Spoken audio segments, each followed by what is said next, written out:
All right. Hello, chat. Hello. I think your game audio is duplicated. Might be on the CRT thing. Hmm. Funny that I haven't fixed that. 1 second. I can just fix it now. All right. You Now know, that won't I happen the next was time. I was a little concerned we wouldn't have anything or have much to talk about today. Yeah, it could have. It was almost a slow week. Um, and then Asha, Asha said we got to make some content for stream. I swear she listens to me. Like she's navigated this entire situation with the the proper amount of grace for Yeah. a company that would in most cases be insolvent if it wasn't a tech company. I was thinking about how gaming was like the missing middle link between the dot-com bubble and like streaming in terms of like tech investment schemes. And Yeah. it's like gaming kind of flew under the radar in people in the public's perception of it being a tech craze where you have a bunch of investors who are like blindly and dumbly all going in on the tech sector because they're not very smart, so they can get taken advantage of in these ways. So it's like, you put AI on anything and it's like investors shit their pants and go, wow, this is the future, right? Yeah. And it's like, during the dot-com bubble, it was like if you had a web integration. During streaming, it was like, how can you make a streaming or a subscription service? During the crypto and NFT stuff, it was like, how are you integrating the blockchain into it? They know all the lingo, but they don't know how any of it works. And so it's just the same pattern of the scam over and over. Yeah. But yeah. It's the opening of my Halo video when I talk about CMake is probably going to be something like, I really wish this game wasn't as successful as it was. Because Halo 2 can It probably be blamed ruined. for everything bad in the games industry. And not even really through some fault of its own. It's not like if Halo 2 was a better game, like things would have gone Nah, better. nah. It was just the headline of it beat Pirates of the Caribbean in like the box office when it came out Yeah. versus the sales of Halo 2. It's like a bunch of investors saw that headline and just like flocked to gaming and that was it. Yep. But so It, what it, it happens is. this week? Well, I was gonna say it is funny that like the gaming executives and the studios and stuff didn't realize that grift was going to end at some point, and that's basically what we're seeing now. Is like it's over. The gravy train has departed. It's now full What's steam ahead what's dumb with about it? AI. Yeah, I mean, what's dumb about it is that it's still a moneymaker. Yeah, It's still a sector that you could make money in. It's just they can't. They don't know yeah. how.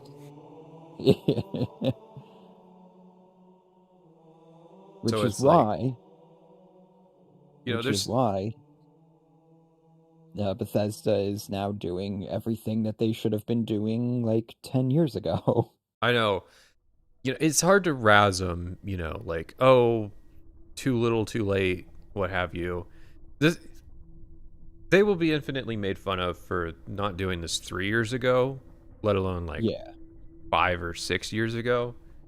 yeah. If it was late 2022 and I saw that we had made Starfield, I would kind of be like, okay, there's a problem here in terms of the future existence of my company. But I think the usual suspects in the Xbox story were whispering sweet nothings in Todd's ear and telling him like, you know, we'll fund you through the hard times. And the end Well, result was, I have a feeling that like Phil Spencer and stuff, they all figured, oh, Starfield's just a guaranteed hit. It's a Bethesda game. well, Like, yeah, of course it's gonna do well. that was part of the problem. Um, And that was one of the things that they announced here was the updated player counts. Mm-hmm. We haven't known how officially how Starfield's been doing since 2023. It's been a realm of kind of speculative. They the Starfield community bases their guess on how many people were playing Starfield on like uh the download counts on creations. Yeah. So I think that the Starfield community was projecting something crazy. Like, so in 2023, late 2023, Microsoft said that, or it was Bethesda, or whoever, they said they had 15 million players for Starfield, and Mm-hmm. the Starfield community was projecting that that number had gone up to like 20 million or something since then. 20, 25 million. Like, just based on the sheer number of people that are downloading Watchtower, this tells me um, that there must be like this huge potential audience, and it's like, well, Well, no. especially with the PlayStation 5 release. You know, Yeah, that, I that mean, thing did so well. I hadn't even thought about that. The actual number, my friends, the actual number since 2023 is 17 million. They've gained like a million players a year, which is great if your team was like 40 people. Yeah. If you were like Valheim or Enshrouded or any of these games that I actually play on the regular, a million new players a year, that's awesome. If you're Bethesda, where Starfield didn't do that well to begin with, Yeah. especially with the attempts at revitalization, Starfield 2.0. No, sorry, Because we shouldn't call it that, but you gotta also figure too, there were probably a lot of people who were holding out being like, oh, I'll just get it when it's like on sale. Like, yeah, I don't want to pay full price for this right now. So you gotta so you gotta consider in the time between launch, you had those people coming in and finally buying the game, and you had it launching on a whole new platform, and they only managed another 2 million players. I know.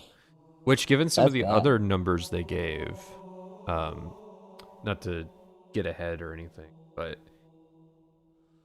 that was just a fun little thing they said at the start of the whole affair. It is funny that they opened with Starfield. They opened with Starfield continues. The thing that's kind of a malicious compliance thing where it's like, fuck you. You want us to give the gamers information on what we're doing? We don't want to do that. If you're gonna make us do that, then we're gonna tell them about that actually Starfield's still going. Which is like, last I checked, after I'm pretty sure they said after Terra and Armada that was it. Yeah. The fuck are we continuing here? More creations? That better be it. It better just be like, And we have 3 people that are helping manage the creation. I mean, they're saying there's going to be new Starborn content next year. That's fucking stupid. Listen, Starborn, it's a slow guys, it's burn. real. It's Star real. That's why they said it wasn't Starfield 2.0, because 2.0 is going to come out with Starborn. Starfield, you mean that thing you need to install Star Wars Genesis? You had to look that shit up. I know full well you didn't remember the names of Star Wars Genesis. You looked that shit up. Be for real. So yeah, I'm gonna kick it off, and we're gonna read through this here article.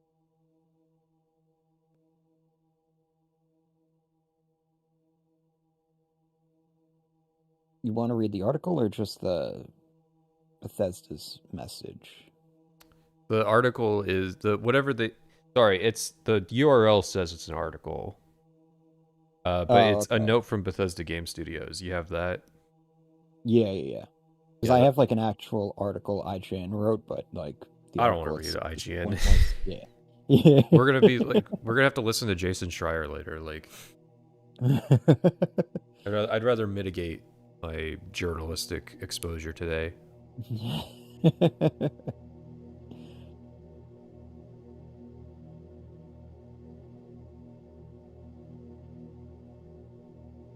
So, go ahead and start with, I think the first relevant part is the Starfield continues. Mm-hmm. So, yeah. Let me just make sure. Yeah, the first three paragraphs is them just kind of like placing themselves and the audience. All right. Starfield continues. With over 17 million players logging almost a billion hours to date, Starfield remains an important part of our future. As we enter year 3, we'll continue expanding the settled systems with new stories, targeted gameplay improvements, and additional updates, while preparing for the launch of new Starborn content next year. More than 40% of players already customize their experience through creations, and we'll continue investing in creators and giving players new ways to make Starfield their own. 40%. 40%. I'm glad you noticed too. Kind of seems so. Hang on. So we're getting 1 million new players a year, and only 40% of them are engaging with creations. Remember how many people got creation points for free too? Your your 10 free Bethesda bucks Yeah. that came with the premium edition. I wonder if that's counting ones that are free. I wouldn't put it past them counting creations that are free. How many of those even exist? It seems like the minimum, the everybody wants to charge like $1 minimum, even if it's just like a shitty little tiny mod that does one thing. So 40% of players are. That's the number of people who return to Starfield after being disappointed by it the first time around. I feel like, given we're talking about the realm of like 400,000 people, a not insignificant number of those people might have tried like Watchtower on my recommendation. We're dealing with such small numbers that like I can influence it at that point. So if anybody here has a blue check mark on Twitter, free money right now. Just screenshot the Starfield continues paragraph and say why. It's literally gonna be free money because I said it in 2023, I said it in 2024, I said it in 2025, and I've said it this year. Nobody wants to hear about fucking Starfield. Everybody's done with that fucking game. Everybody was done with that game years ago. The metaphor that I gave was that it was grandma's flatulence. Grandma ripped a fat one at Thanksgiving dinner, and everybody's just kind of hoping that we could move the fuck on. But grandma keeps making jokes about, oh, I let out a gassy one there, and it's like, grandma, shut the fuck up and make Elder Scrolls 6. Everybody was being respectful, you know. It's Todd's little weird side project thing, but can you get the fuck back to the main act? Can we get something that isn't just the fucking the trailer from 2018 for Tez 6? Honestly, yes. Please, for the love of God, post some new screenshots. The YouTube grifters, they are desperate for new assets. Yeah. We have been seeing that trailer in videos for so long to talk about Elder Scrolls 6 that like I guarantee in like 20 years people are still going to be using that trailer footage. Oh yeah. Just out of respect for the culture.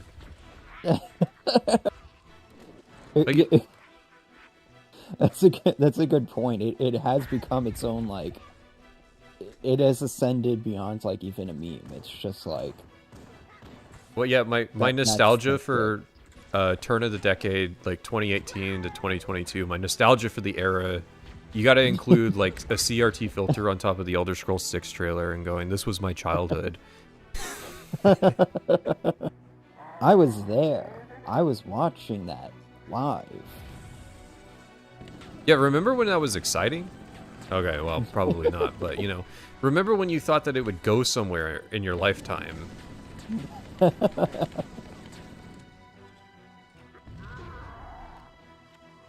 kind of just accepted that. All right. So, created by players. We've believed from the beginning that our worlds belong not only to the people who make them, but also to the people who play them. That's why we've long provided players with the tools to create their own experiences, dating back to the Morrowind construction set. This year marked another major milestone for creations with the You gotta expansion of name Fallout Morrowind in the 4. opening paragraphs. Asha Sharma is mandating. Joining Skyrim and Starfield. We're proud to say creators have already earned more than $10 million in royalties from Doesn't their that work. seem so? Doesn't that seem a little low to you? If it was higher, wouldn't they brag about it, right?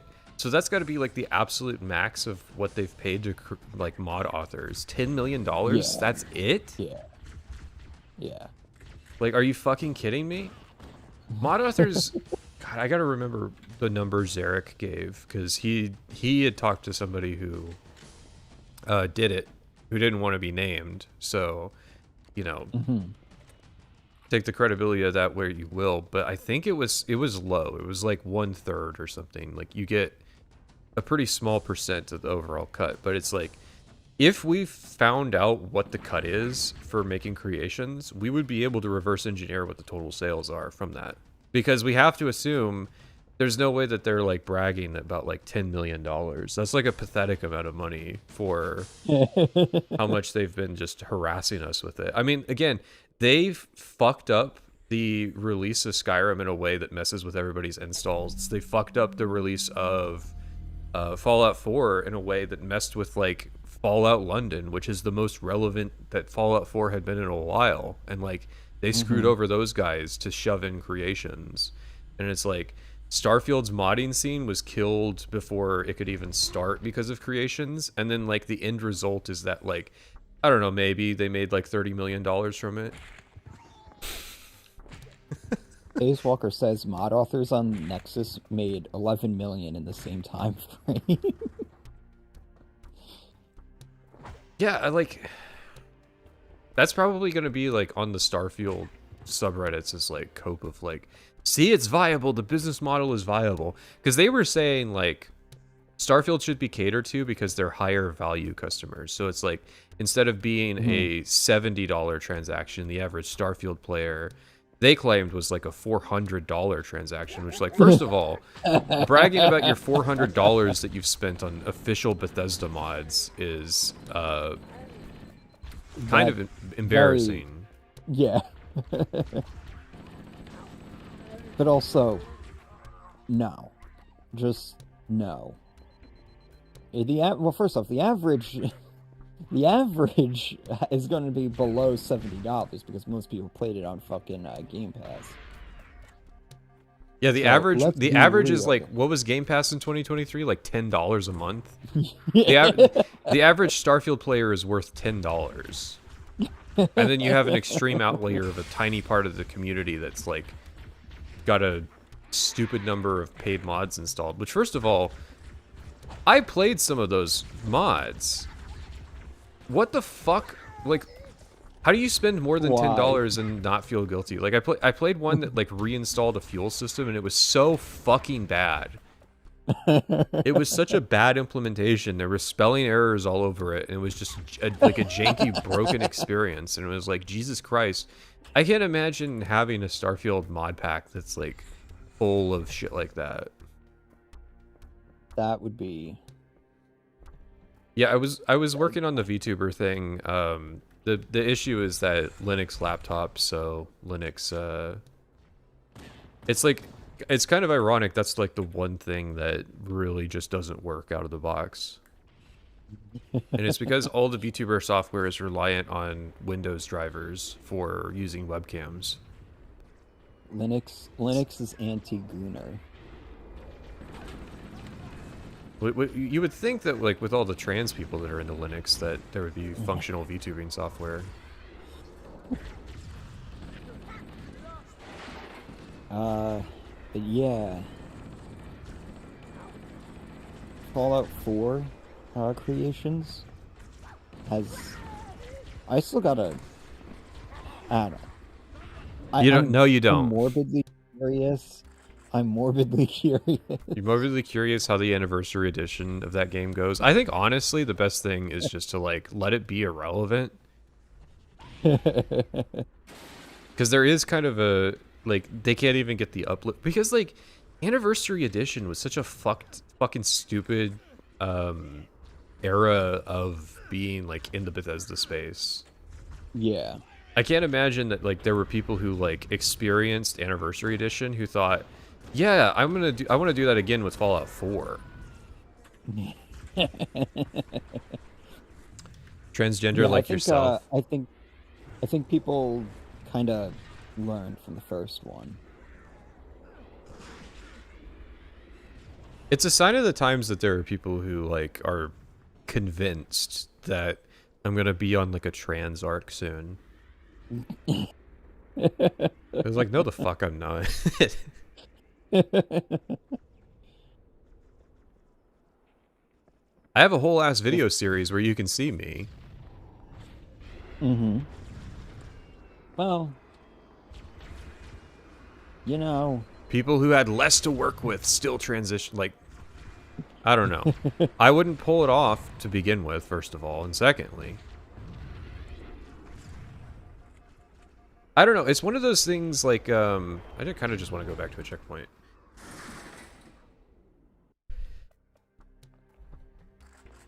This will completely derail the stream if I talk about like how when I was in my formative years, we like defeated gender stereotypes, and you could do like girly things and still be considered a guy. And that was a period of like 5 years before we went back to, oh, if you're into girly shit, then you should probably like put on the dress, faggot. It's like, what the fuck? I remember when I was in high school. We Like, almost had it all. a lot of the jocks and stuff would wear just like bright pink and stuff.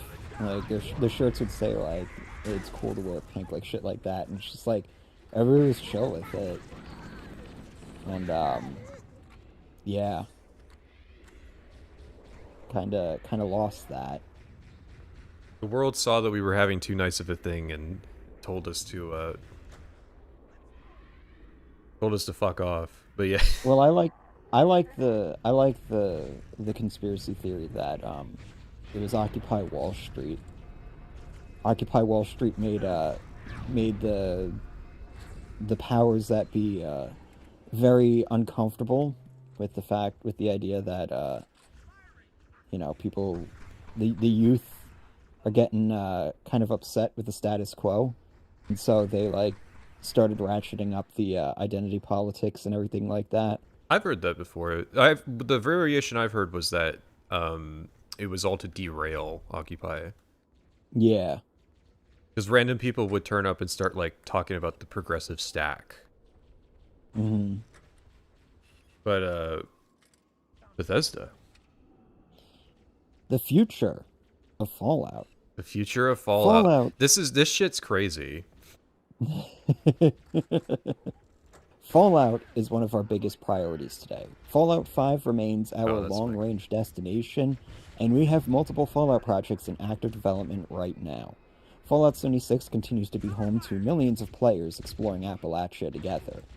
So you know that like the Microsoft think tank that Asha Sharma put together was like, bro, people are complaining endlessly that they're not getting any word on what's going on with Fallout 5. Which I don't think Obsidian's working on Fallout 5, based on what they said in this. But they are definitely recognizing that like the market is demanding something Fallout related, because it was stupid as fuck to make the Fallout show and not have a game. Mm-hmm. No, the game is Fallout 76 and Fallout Shelters. We'll get to that.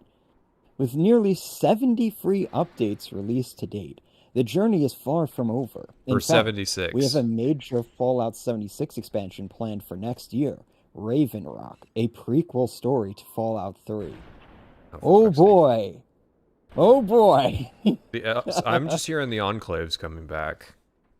Oh boy! The adventures of Delphine and Esbern continue. 2027. We got to conclude the Enclave arc. Fallout 4, the most award-winning game in the franchise, just celebrated its Don't glaze yourselves too much, guys. The most award-winning game in the franchise. Again, if you got a blue check mark, screenshot that paragraph and go like, y'all want to rub it in, huh? Because like, it's like that fucking Starfield, the infamous Starfield image of them winning all those awards. They made an entire trailer to brag about how many reviews they bought. Their accolades, yeah. The accolades trailer, yeah. Well, it's like, but let's be honest. Let's be honest. So, Fallout 3 is Fallout 3. Okay? It's the greatest. Fallout 3 is the greatest Fallout game for people who, like, only had free time back in, like, 2008 to play video games and really haven't played games since. Fallout New Vegas was DOA. We all know that. The cyberpunk of its time, as someone has said. Fallout 76 is, well... So I feel like Fallout 4 just wins by default.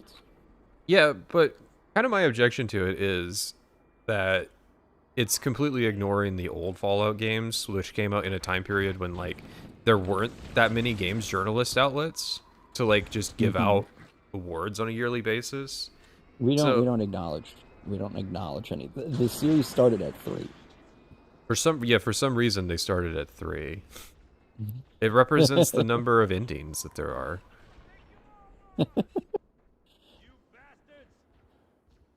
Okay, where was I?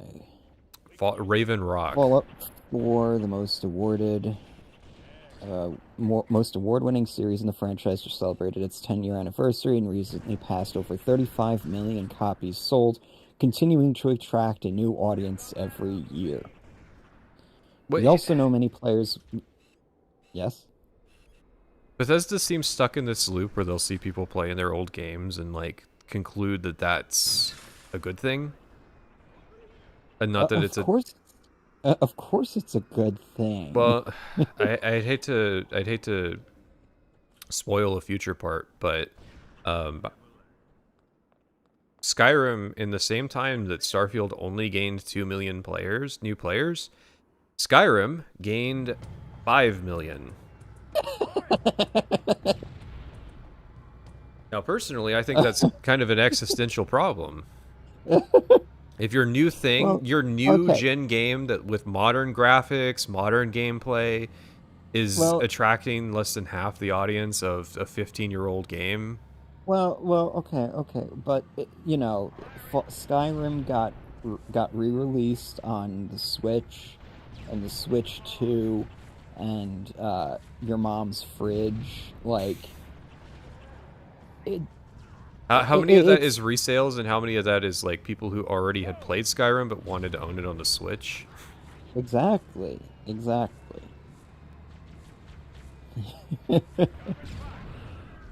Oof. We also know many players want to revisit previous Fallout experiences. I always forget that this version of the Scorpion tank has a machine gun. Yeah. It's a good one. While we're not announcing any dates today, we have been working on remasters for both Fallout 3 and Fallout New Vegas. So I've said before, and I'll probably have to say this every Fallout stream from now on because people are going to ask every time. That doesn't change anything for me. Yeah. No, I think the only thing that would change anything for you out of this announcement is the Fallout 76 Raven Rock. I mean, all of this is just like, I guess here's some future videos where it's like, I think that I might be done with remakes after CMake, other than like just to kind of make money, but like I can do that with streams. What I'm gonna say with CMake is, you know, I wasn't a fan of remaking Oblivion, and that's a game that has, you know, various problems that like could be fixed in a remake. They didn't, but it has problems that you could address. The notion that you're going to remake a game that I consider to be effectively flawless is a lot bolder of a stance. And I stand by it. Halo CE was really good for the time period it came out, and it is still a solid game to pick up and play. Yeah. I think that like Half-Life for the era, Half-Life is a little better, but the problem with Half-Life is that it takes a bit more investment to get into. You're committing to a playthrough with Half-Life, whereas like with Halo CE, it's like, yeah, I could go for like a playthrough of Assault in the Control Room or Yeah. Silent Cartographer or whatever, and it's like that's the beauty of Halo to me. It's the ease of which you can just pick it up and play a level and enjoy it. Yeah. Yeah, like my thing was replaying them all. I would just be like, yeah, I'm in the mood to do that. So I'd just go in and so I was Hmm. usually I like to fuck around in that mission. Particularly like the like maintenance corridor you go through, and then like when you exit out there's like The Spec two Ops grunts. no the hunters, and they're like fighting the sentinels and stuff like Yeah. that. Yeah, I would just like sit in that maintenance corridor, just like throwing like lobbing grenades into that fight and stuff, and just like seeing what would happen, trying to manipulate their AI and stuff like that. It was a Halo lot of CE is fun. a cool game. There's a lot of cool stuff to it. Yeah. You shouldn't remake it Yeah. because it just kind of it holds up on its own. So it's all going to be rather repetitive with like Fallout 3, where it's like Fallout 3 is a very flawed game.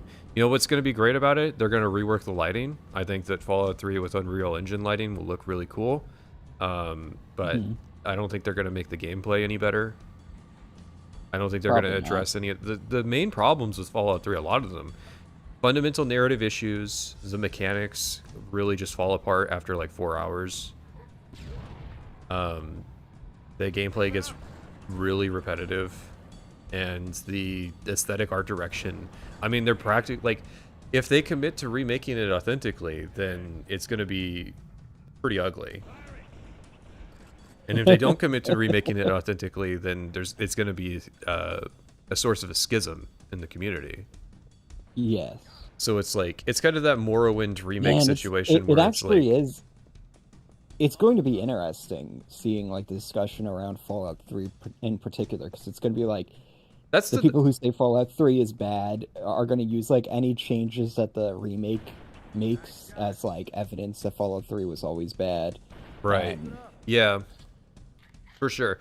That's the one benefit I gave to like the Oblivion remake or the remaster. I guess it's a remake. But that's the benefit I gave that game, was it revitalized conversations about Oblivion, and people were like, yeah. I mean, it was validation because like, so you have like the old knight who like tries to gaslight people into thinking, no, no, no, the Oblivion level scaling's not a problem, and then like immediately when the remake came out, there were like forum posts again about like, man, the level scaling's not like really causing me issues. And it's like, yeah, Yeah. the average I mean, person who interacts with that level scaling system has a bad time because it sets you up for failure. It still sets you up for yeah. failure.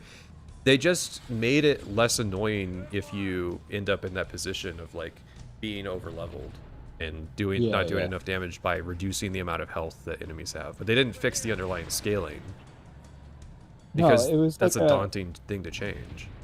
it was entirely like validating, because you would have real-time feedback of like Twitch streamers and stuff who've never played Oblivion before, playing it for the first time, and like the first few hours, the first few streams, they're like, "Oh yeah, this is great," and then they would hit the wall, and Yeah. then they would stop streaming Yeah, and it. it's like everything that we said was validated Yeah, because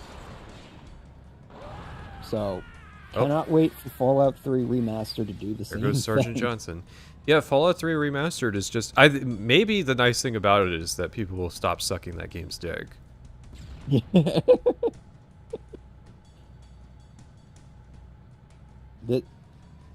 that that what a reason to root for somebody to make a remaster, is that it can destroy the legacy of Yeah. the original. Meanwhile, Morrowind's inoculated, and I wanted to make a video about this. Morrowind's inoculated from this problem because in remaking Morrowind, they're not going to do it right. The right way to remake Morrowind is to like go, okay, here's at most $50 million, probably like 20 million.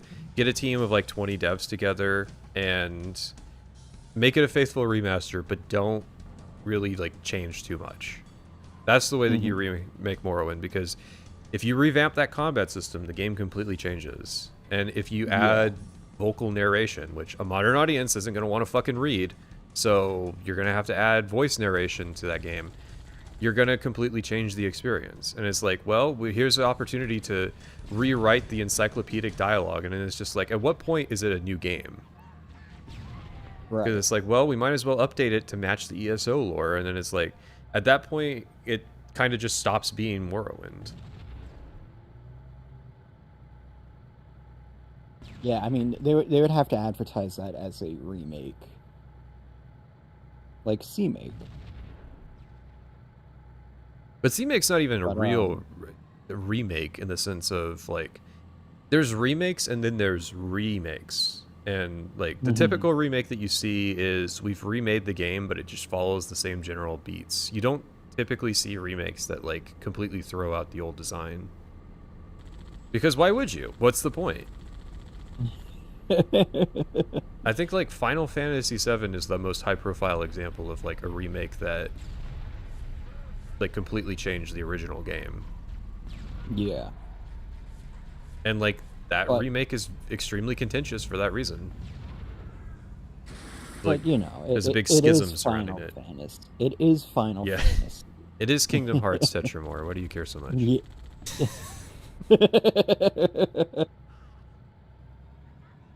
The remake.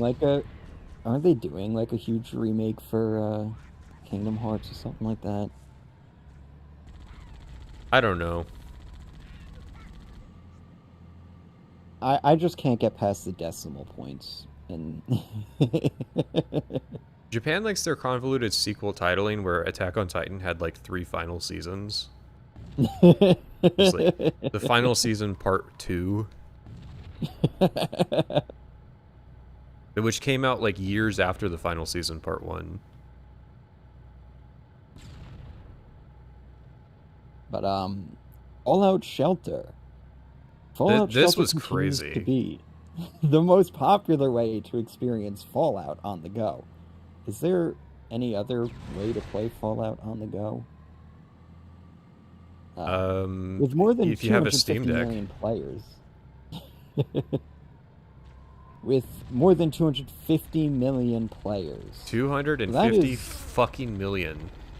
So that is that by puts it far in like the most successful game. Hang on, I'm pretty sure that puts it in like that might put it in the top 10 of most played games.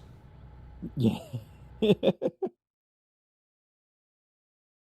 But the most played games list on Wikipedia is a very First. well. The issue is, oh, it's marked by sales. If it was marked by players, Fallout Shelter would be the 3rd most played game of all time. Yeah. Because GTA 5 is 230 million sales. But obviously, since we're talking players on a free-to-play game, it's it's obviously a little different. But all the same, that's the type of metric you get where it's just like, oh, we're fucked. If you're a Bethesda developer, I mean too. Like, oh, we're going to have, like, these are the numbers we're going to be getting compared against, or we're cooked that we have to advertise this. That's the numbers that you're going to be compared against. there are investors who just hear that and like start shaking visibly. And it's just like, you don't want those people involved with your company.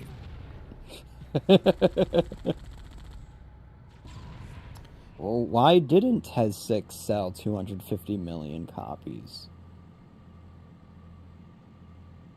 Yeah, when it comes to Bethesda, I always base things on like, did my mom play it? And so like, my mom played Morrowind, my mom played Oblivion, my mom played Skyrim. My mom did not play Fallout 3 or 4. She did play Fallout Shelter, and she's played New Vegas. Interesting. Interesting. So I always use her as a meter stick. So like I kind of knew that Fallout Shelter was successful just based on the metric of the fact that like my normie gamer mom has played Fallout Shelter, but 250 million is crazy. That is a lot. Which is why there's more ahead for Fallout Shelter, including new seasons. An unscripted Fallout Shelter television project is also in the works with our partners at Amazon Which Studios and Kilter Films. which like, God. I mean, I gotta be Blaze grateful. isn't even freshly in the ground yet. There, yeah, Fallout Shelter is still dancing on Blades' grave. Which is like the crazy thing about Fallout Shelter, and them talking about it, is they didn't make that game. That was I forget the name of the studio, but it was a different company that got sued because they took Fallout Shelter and made a Westworld game out of it. Here we go.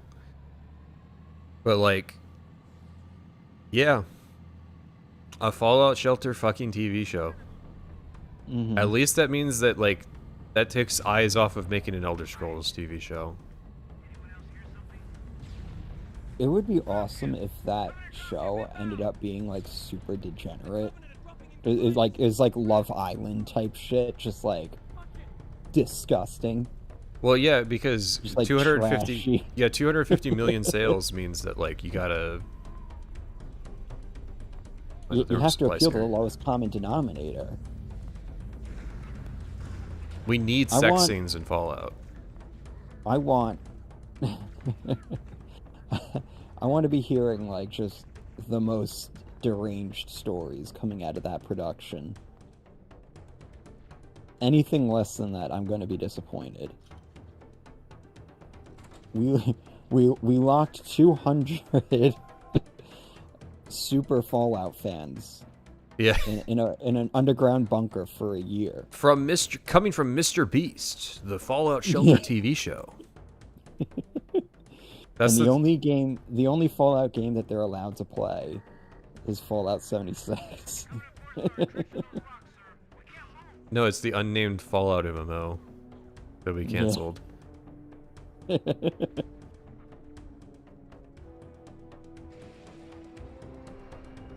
We'd like to congratulate Kilter Films and Amazon Studios on the 10 Emmy nominations for Fallout Season 2. Production on Season 3 is already underway. The Fallout show got like 80 million views. Yeah. Which is weird because like I didn't hear anybody talking about Season 2. I think that was counting the Season 1 views. Oh.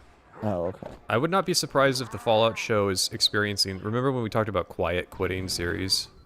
I would not be surprised if that was going on with the Fallout TV show, where it's like, you know, the people were like, that was alright. I don't know if I'm down to, like, pick up another season of it. Yeah. And it's like, the average normie person doesn't care that, like, oh, guys, Joshua Graham might be in the next season. Is it fucking, like, my mom doesn't care about Joshua Graham. She watched Season 1. She didn't watch Season 2 of the Fallout show. Again, my fucking meter stick. Would not be surprised if Fallout Season 2 was not as successful as the first one. Yeah. And just because that's the way TV shows go. See the same shit on YouTube. If you have an 8-part series, the first part always has, like, 3 times as many views as, like, the second part. Yeah.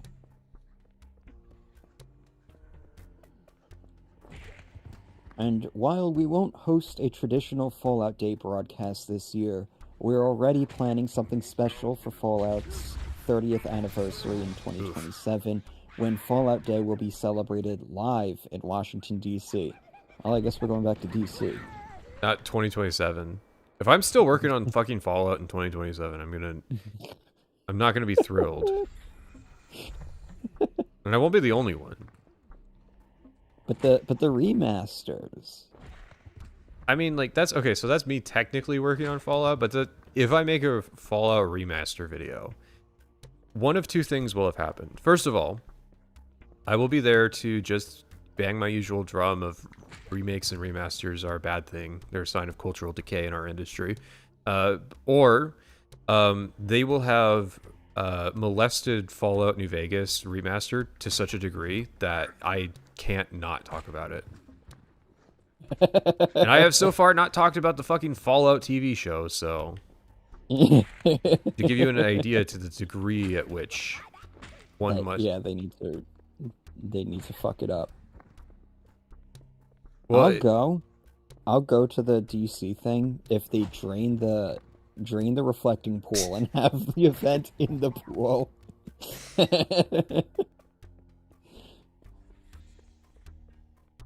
no, at best there will be a ball pit. As long as I get to piss in the ball pit, I'm game. Playing Halo is not finishing the Fallout video. Exactly.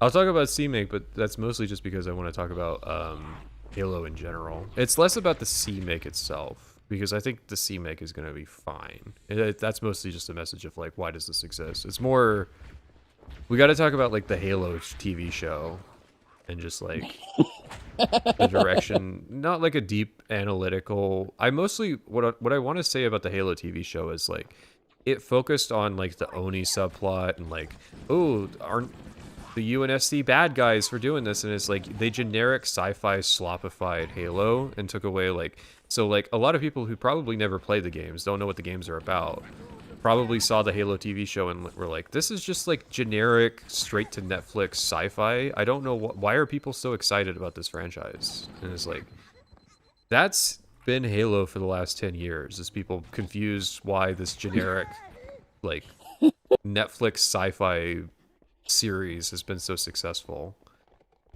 It's like, you like this? This is garbage. And it's like, yeah, but the TV show is not an accurate depiction of, like, the essence of Halo. And that's because it focuses on, like, the Alex Kurtzman fucking garbage. There's no hope for humanity. Everybody's an evil bastard type shit. I just want to see the sex. The demoralization, agitation, propaganda of the Halo TV show. Let's see. It doesn't. The thing about the Halo TV show is it doesn't merit, like, a deep narrative breakdown on why the story sucks. It's more like it needs someone to point out, like, hey, so why are the Marxists that are running the show being so subversive? Not even Marxists, but, like, you know, why are they being so subversive? Every now and then I get to see videos that are, like, some Gen Z guy, like, going on a rant about, like, millennials and, like, like, the one today was, like, about millennial food and, like, hipster food, like, well, yeah, avocados came up a lot. The issue is he barely talked about what he actually eats, or, like, what he would consider, like, the adequate replacement. And that's kind of, I hate to do the talk about what you like thing, but talking about what you like when you're ranting kind of does help give, like, a framework to work with. Yeah. But anyways, context generally does help. What I'm saying is that you need somebody who's, like, scathing politically to approach the Halo show, and, like, the issue is not the plot holes, the issue is the motivation for why they decided to go in, like, a subversive direction. And it's like, just because it's funny, it would be funny to watch someone sit down and be like, look, Halo, because there's that, like, Master Cheeks guy that's always on Twitter, like, making funny base posts about, like, Halo is actually, like, religious Christian propaganda. Which is, like, that's an extreme reading of, like, them using the biblical symbology of what was going on in Halo, but, like, it's funny because it upsets the right people. I know that some people think it's cringe to upset the right people, but that's necessary.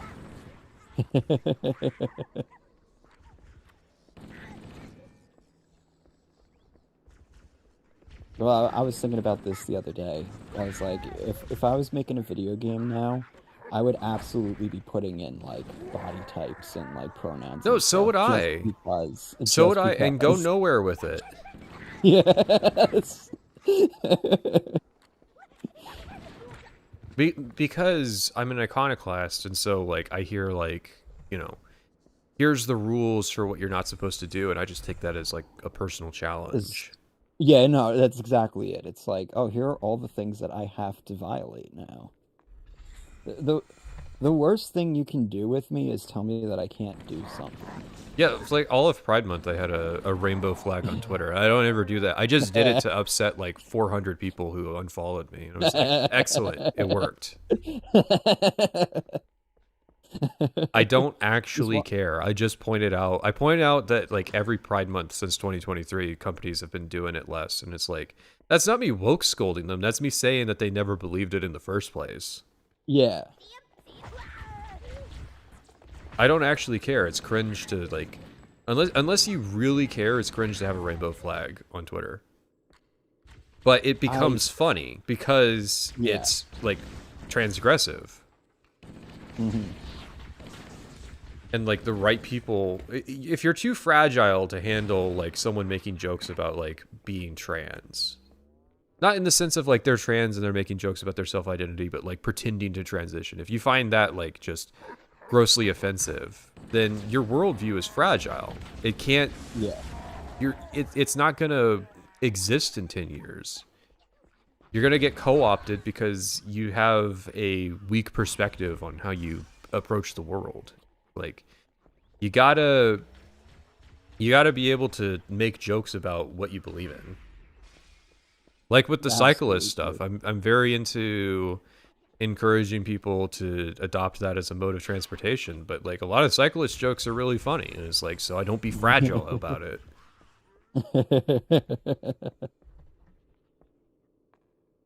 The only thing that bothers me about the cyclist stuff is like just when people post videos of them like dying. Yeah. Yeah, that's not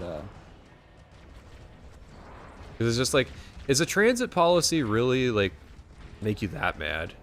Or like being delayed slightly? Because it's partially your fault if cyclists are in your way.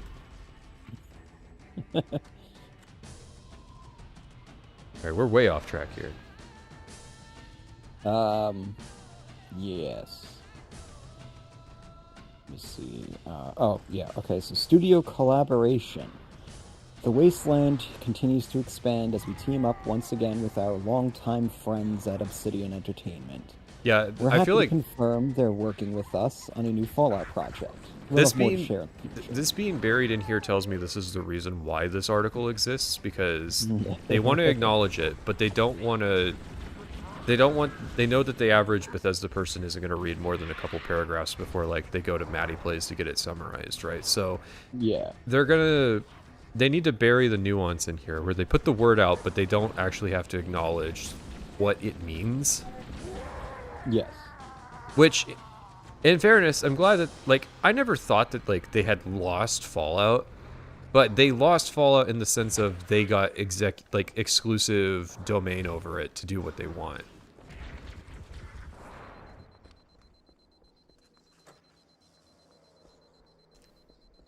Are cyclists those things that get caught in my truck's grill? Yeah, you No, remember those are you children. yeah, well they're children on bikes. A child riding in his bike in a suburban neighborhood gets caught in your truck grill the same way that like mosquitoes 20 years ago would get splattered on your windshield.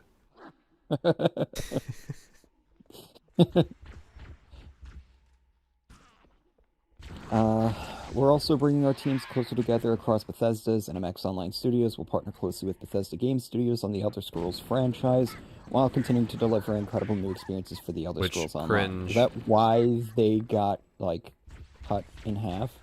Well, actually, so we were talking about this. I don't know if we were talking about it on stream or what, but we were talking about like team sizes getting cut down to the size that they were when the studio's profitable, Mm-hmm. and apparently the ESO team got cut down to the size of like when they were in like I think 2018.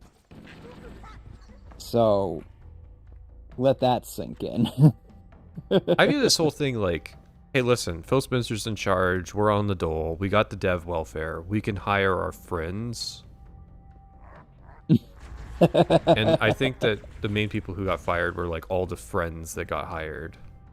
all the nepo babies. Yeah, well, nepo babies and like just, I can get you a job at ZeniMax type shit. Yeah. which is another type of nepotism. But nepo baby implies like that you're a They don't have. child of the person. Oh, okay. Yeah, because like people describe like actor, like Jack Quaid, for example, is Mhm. considered a nepo baby because his dad was an actor. I think his dad was an actor, maybe he's a director. I don't know, but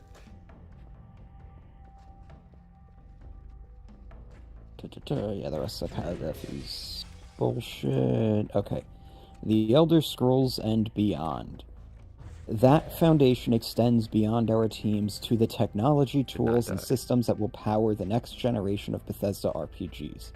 Our teams are now developing the Elder Scrolls 6 and Fallout 5 on Creation Engine 3, a shared technology platform we've been building since Starfield's launch. It allows our teams to support multiple projects simultaneously with new tools, rendering, and systems that define our games. Yeah, so Okay.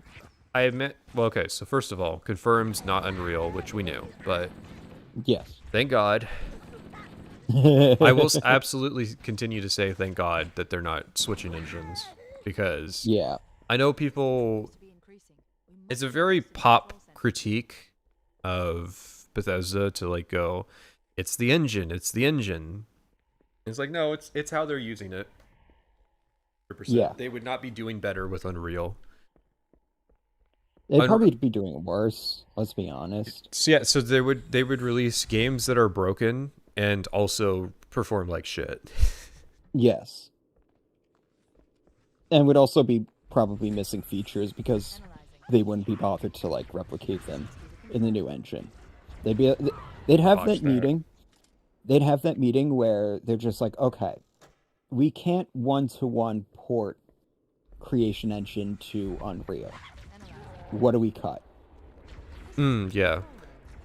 Well, it's just like there's a lot of shit that doesn't run out of the box. Fuck. Yeah. Stupid Oh, grunt yeah. got in my way. Like they would have to. Oh God. Yeah. They would have to like do some serious work to Unreal, which, yeah, that usually is why games and stuff start performing really poorly on Unreal. If you leave it like default as possible, this is what the people at Expedition 33 did. You the end result is usually a lot cleaner. It's when you start doing like custom shit for it, start laying in a bunch of new like plugins and things like that. That's when things start going haywire. And yeah, Bethesda would have to man, they would probably be like the most complex in terms of like overhaul that they would have to do. Yeah, because there's a lot of small things people don't think about, like the ability to do physics interaction with a bunch of clutter items and have those items be like interactive inventory, things you can pick up that have value, you sell them to merchants and stuff. Like all that little kind of old Source engines inspired physics integrations, or bringing back Radiant AI, which I think is essential for Elder Scrolls. Yeah. An Elder Scrolls 6 without Radiant AI would just be like pointless. I definitely wouldn't play a thief in that case. Yeah. Nah, I'm fairly confident they will bring that back for TES 6. I think the reason they didn't have it in Starfield was just design constraints, really. They were just like, how do we make this work with, the different planets and all this shit? But because TES 6 is presumably going to be like, Skyrim, just bigger, they already have all those design questions answered for the most part. So I don't see why they wouldn't. The problem is that the guy who made Radiant AI what it was left the company like way before they even started working on this. Yeah. So it's not even like that he gave them a blueprint to work with. It's just like, they're having to reinvent the wheel. Oh, well, let's be honest. This is Bethesda. They do that anyways. What was I gonna say? Radiant AI, Creation Engine 3. Yeah, I don't remember. The Um, the multi-platform creative aspect of it, I think, is weird. First of all, because how much asset, you know, interchange can there really be between these two very disparate settings? If it was like yeah, Starfield and Fallout, it's like, okay, they're both settings with guns and modern technology and all that. Like, it makes sense. But it's like, what, ground textures? Like yeah, I know. a sword? Like, what's I think the what they're, I what? think they're just trying to say like Fallout 5 isn't going to take 8 years Yeah, to make. you don't have to wait for, pre-production won't start after Elder Scrolls 6 comes out. I get that. It's a way to it was probably a wackadoo plan that Todd came up with to be like, how do we bring both of these to market in a timely fashion? The problem is, I said this, they lost the optics war because they didn't talk about this shit before they were eventually, had the gun pointed at them and said, Yeah, tell the public what the fuck you're working on because you're in a yeah, PR crisis. yes. They needed Microsoft, the fucking people who did Copilot, to tell them that they were in a PR crisis.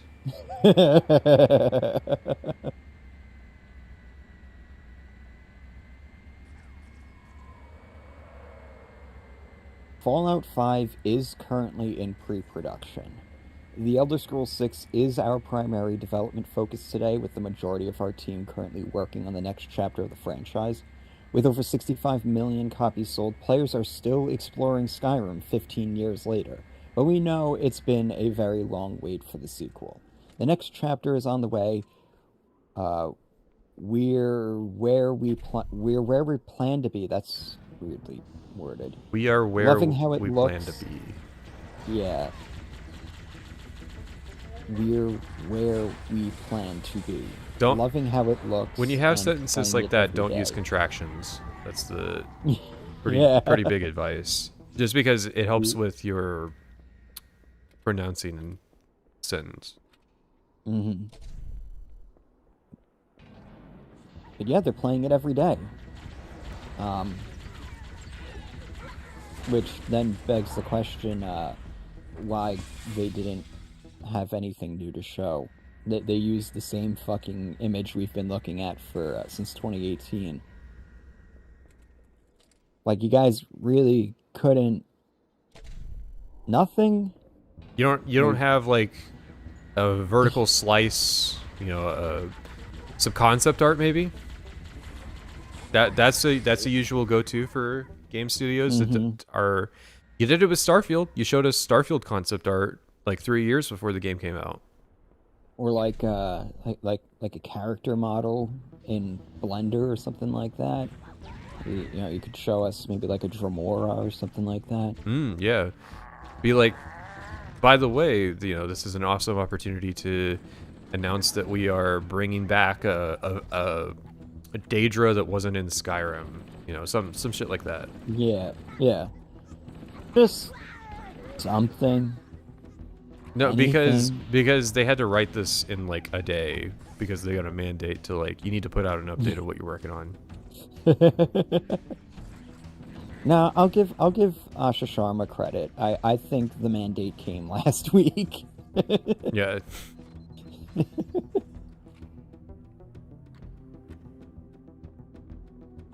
Screenshots are hard. Yeah, who knows? Listen, the channels that we're scared of might nitpick the screenshots that we post. They'll make Yeah. it. They're gonna make content out of us. It's a very bricks and minifigure situation where it's like, Your Honor, we can't. Your Honor, we can't tell him what he's guilty of. He'll make content out of us. They're gonna cook us online. Covenant forces in the vicinity have been eliminated. The road Move on, ahead. Halos Control Center. Across Bethesda Game Studios, we're building for the future of Fallout, The Elder Scrolls, and Starfield. We're investing in our technology, bringing teams closer together, supporting our live games, expanding into new forms of entertainment, and developing the next generation of Bethesda RPGs. We couldn't be more excited for what's ahead and wanted to share as much as we could today. We can't thank you enough for all you've given us and these worlds, and we can't wait to continue them together.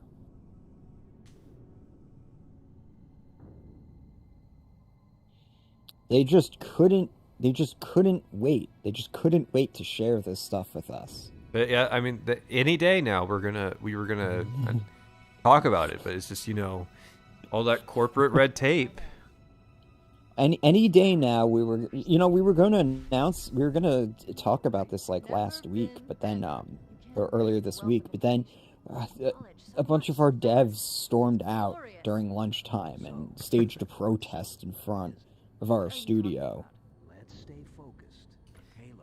Yeah, that was so funny because some of the devs were claiming that it was like union busting the people they let go of, and it's like you have a wall-to-wall union. Like, Yeah, that's not. anybody who got The fired would have been considered union busting. The problem is, and I called it, is that they didn't have a contract ratified. Right. They No, that can't be. they were in negotiations as to how No, there must have been signs. layoffs would work, Slow down. but they didn't actually have a contract ratified that, Buried in this you night, know, something horrible. legally supported it. They're afraid. Which Buried. I read The captain, we've got to stop they the were captain. going to have. They weren't going to have layoff protection. They were just going to have like a procedure for layoffs to occur. There's no time. Get out of here. Find keys. Stop him. So Before it's like too late. these people still probably would have been laid off. Yeah. Maybe they would have gotten more in severance. Well, Probably. there were devs not. who were saying that the union got them better severance packages. So Yeah.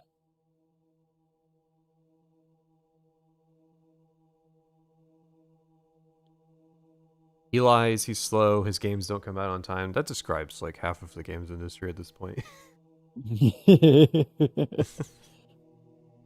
But no, this all could have been prevented.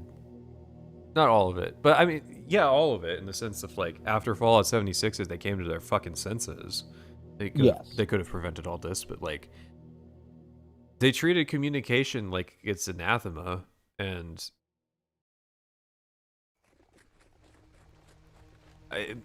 2024 they were talking a little bit more about what was going on with Starfield, and then they just shut up for some reason. It's like,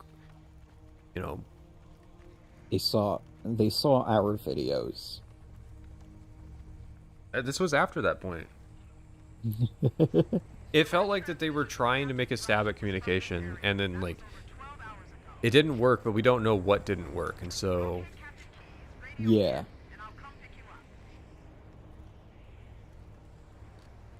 it's like you're talking to a woman, and like she gets mad about something, but you don't know what she's mad about, and so it's like now she's non-communicative, and she won't say why.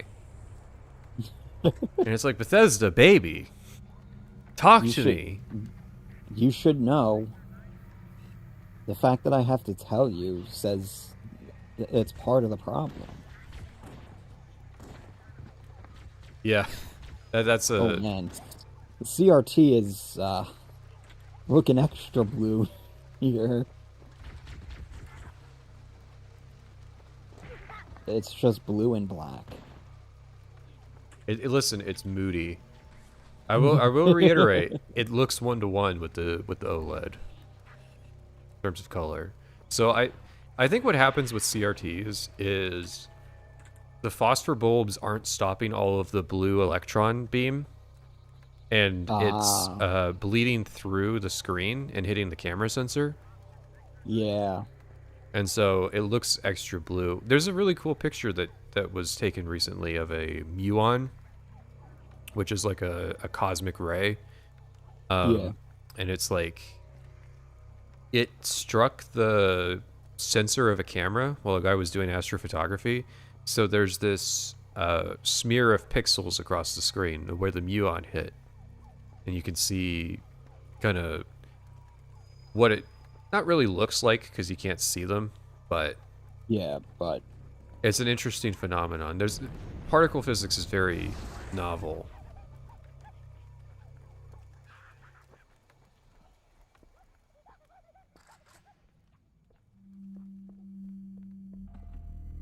trying to find it. CRTs are made for camera lenses. They're also just crazy ass tech because it's like literally shooting a beam of radiation at you.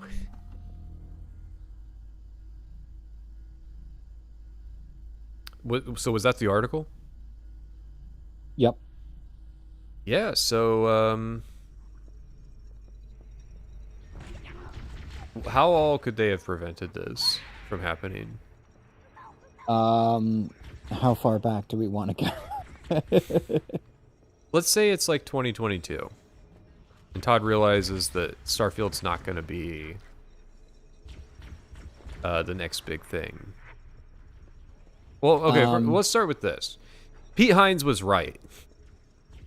Pete Hines left Bethesda because he disagreed with the acquisition. He disagreed with going on Game Pass. He thought it was a bad idea. And in the sense of keeping all your friends employed and keeping the grift going where you can make money despite doing worse than you used to, Pete Hines was right in that sense. They were better insulated against market realities when they were independent because they could just make fucking id Software pay for it. Yeah. or whatever other studios that like were chained to them. So it's like, yeah, it was a very favorable arrangement. But then like Robert Altman, who died before he could see it happen, was insistent on like Bethesda getting bought out in his lifetime so that he could cash out on like the investment he had made into the company. And so like because that happened, they insisted like no, you gotta find a buyer. You gotta consolidate with a bigger publisher. Yeah. And it's like, why can't we just be the big publisher? Bethesda was a big publisher. They weren't like because they weren't a top level player, but they were damn near. I mean, they had Bethesda Land. Bethesda Land.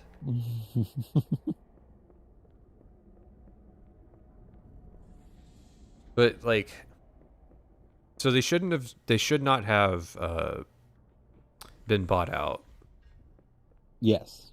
So that's layer one. And then layer two is the devs should have unionized as soon as that acquisition happened.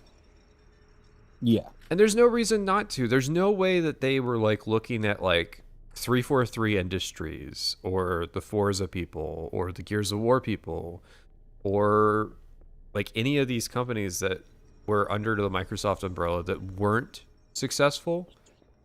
They were, you know what? They thought that they were Mojang.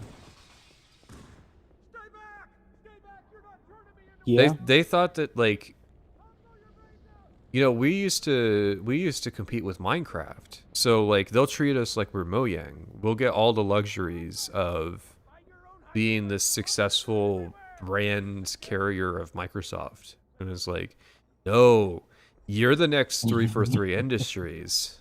They're gonna fuck your shit up over the next 10 years. Well, also, it's like, you guys don't generate nearly enough revenue to carry so many different studios and things like that. You guys need to be carried. Yeah, okay, so that's what it is. They went from being a company that relied on other studios to pay for them to being the studio that was expected to pay for other studios. Yeah. They were never really well equipped for that role. You know, because you kind of have to release a game more than, you know, once every decade. Yeah.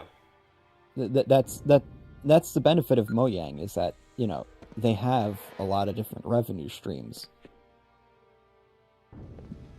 Like, I'm sorry, I know the Bethesda shop, which is like always out of stock. I know you guys move merch through there, but I'm not seeing, you know, Bethesda merch in Kohl's every time I walk in, right? Where's the Skyrim Lego sets? Yeah, exactly.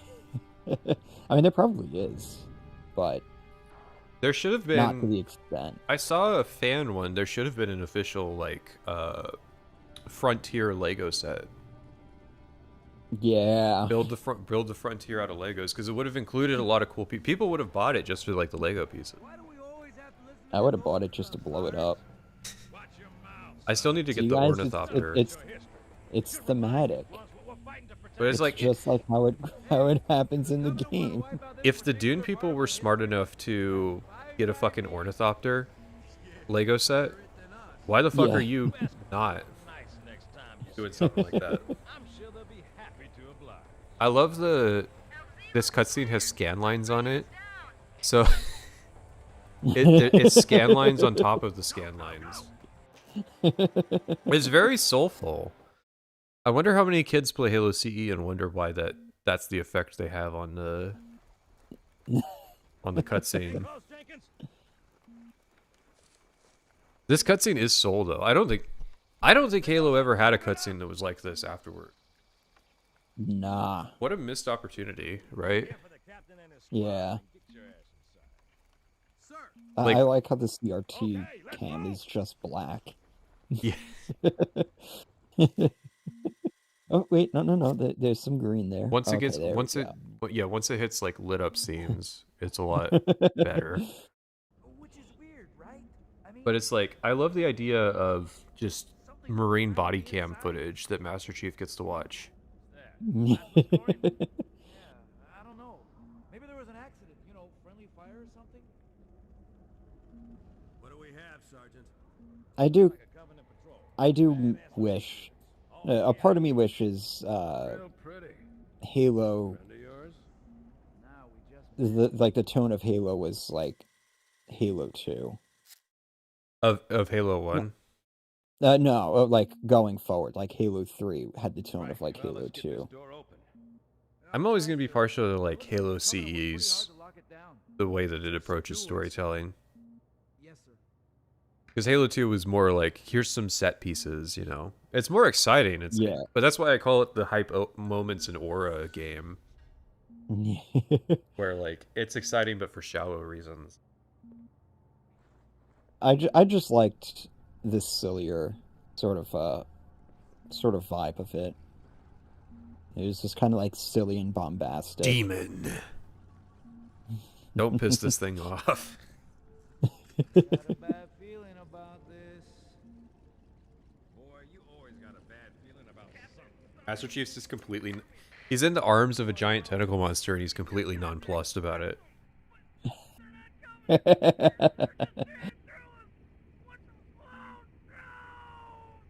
Corporal, do you copy? Over. Mendoza, get your ass back up to Obsidian Fallout. find out what the hell is I've seen a bit of division about it. I'm still of the mind that like it stands more of a chance to be good because it's made under duress, as opposed to like if they had volunteered to make it, There! Mira! it probably actually would have been really bad. Because Obsidian getting to make what they want is a real crapshoot. Yeah, you can get Penitent, or you can get the Outer Worlds too. And there's no in between. There really isn't.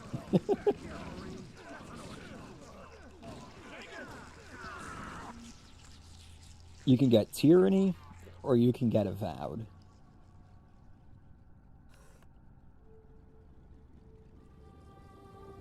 I did see some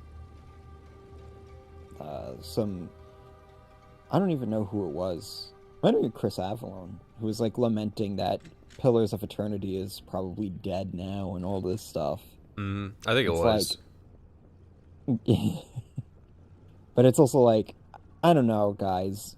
How many games in that franchise have you made at this point? It's never really gotten traction.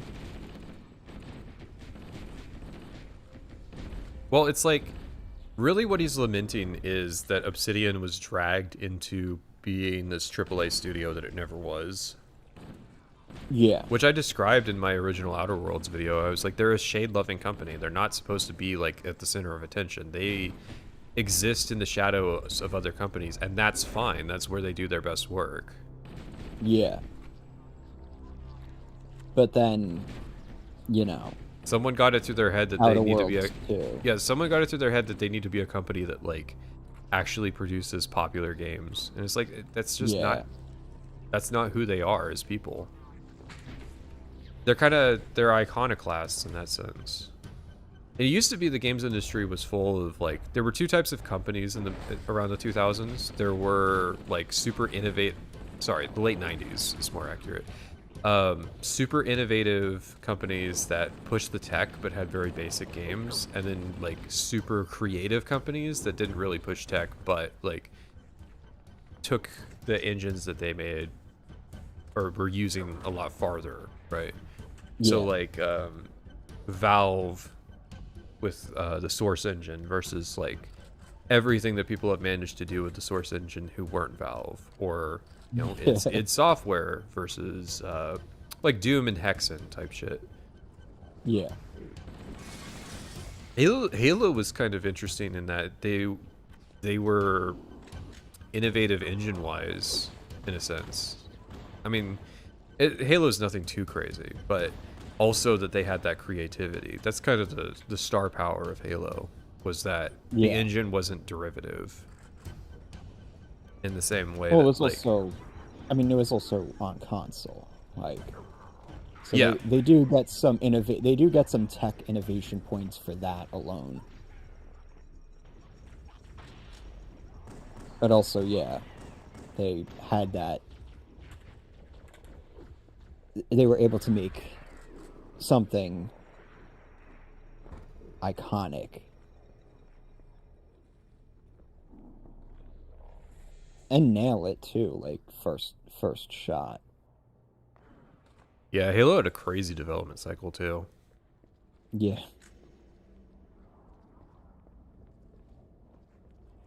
But Yeah, you don't really have that sort of dynamic anymore. no, it's like all because of the whole like public investor thing Yeah.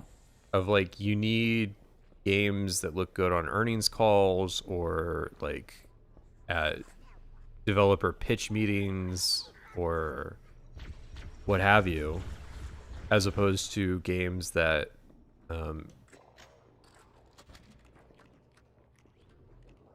like you get a shotgun, it has one round in it, so you have to manually press the reload button, and then you see here's how the shotgun reload works. It's different than other guns because you reload one round at a time.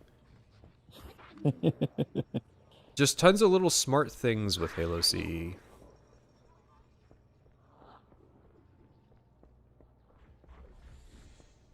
So we were talking about, Bethesda should have unionized way sooner. That probably would have Right. helped them out. Right. The alternate reality, Yeah. the alternate timeline. I think. Yeah. So if the realization was leading up to Starfield, like we're cooked. I mean, one of the issues is that like their development pipeline is just so fucked. Will Shen put that really put that succinctly. Yeah. So one of the first things they would have to do is like fix that. Revamp their management structure. Yeah. And it sounds like there was just way too many people who were working on Starfield, so they should have done what we were saying that they should do and split the company and say, hey, we're working on Fallout 5 right now too. part of that's a culture issue of you have too many developers who are just kind of taking it for granted that they are employed at this game company. And Yeah. I am completely fumbling right now. especially when they're like beefing up the numbers so much. So you it's a see broader. this a lot. I'm gonna say You see this a lot. Go ahead. You see this a lot when like companies try to transition from small to mid-size to large companies. Is that Usually a lot of that growth happens in a short period of time, which, as we know, happened at like I think it was like leading up to and then after Fallout 76. And what happens is you end up diluting your studio's identity and your studio's culture if you bring on too many people too quickly. And that's what it sounds like happened at Bethesda. So you have that. You also have the management structure was not there. And then, everything else that's going on at Bethesda at the same time.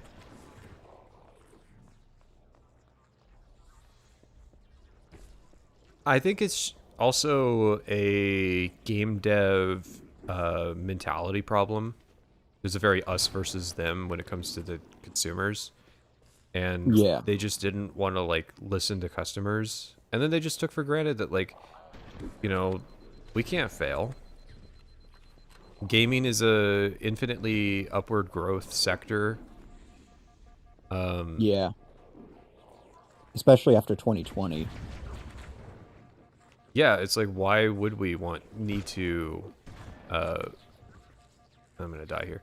Why would we need to revitalize our the way that it's what I'm trying to get at is that in the lower trenches they had the wrong mentality. They had a very us versus them, gamers versus game devs type way of approaching things, and so they didn't want to listen to their customers. Which it's like, that's fine. Your average customer doesn't really, understand how game development works. That's more than fair. But you do have to listen to them to some extent if you're going to make like smart fiscal decisions, because it's like the warning signs were there, guys. Yeah. Starfield was not like a surefire hit that you probably thought it was because you deluded yourself into thinking, well, we're Bethesda. It's always a trap of like, when you trick yourself into thinking that you have star power that you don't. Yeah.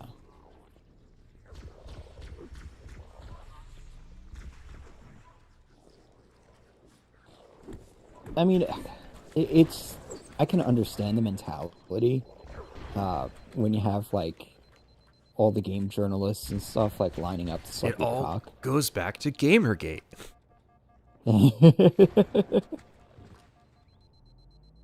Yeah, how much of this is like due to like influencers and games journalists just dick sucking Bethesda? I mean, yeah, like that's kind of the thing is you have to recognize at some point you have to recognize the sycophantic voices in the room and kind of take their opinion with a grain of salt. Like my parents are telling me, "Oh, you're doing, this sounds great. This is an awesome idea." It's like, okay, thank you, but you're not exactly. You're not impartial. Who... Yeah, exactly. And when it's like, when your relationship with the people who are supposed to be your critics are, you either give us positive press or you don't get coverage. You don't get access anymore. It means that you really should recognize that you're not going to be getting impartial opinions then. Listen, TKS Mantis said Starfield was good. I don't understand what went wrong here.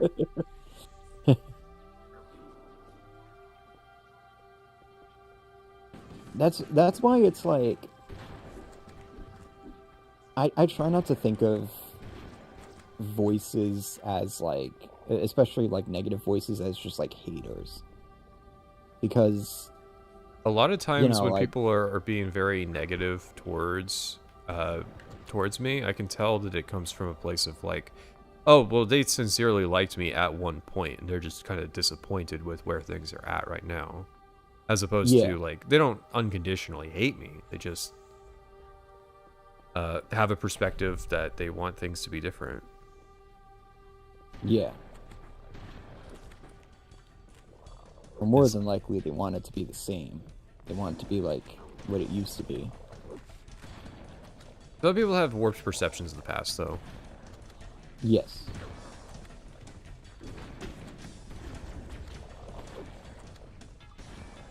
What are you talking about? I remember your Oblivion video. It was full of awesome base takes on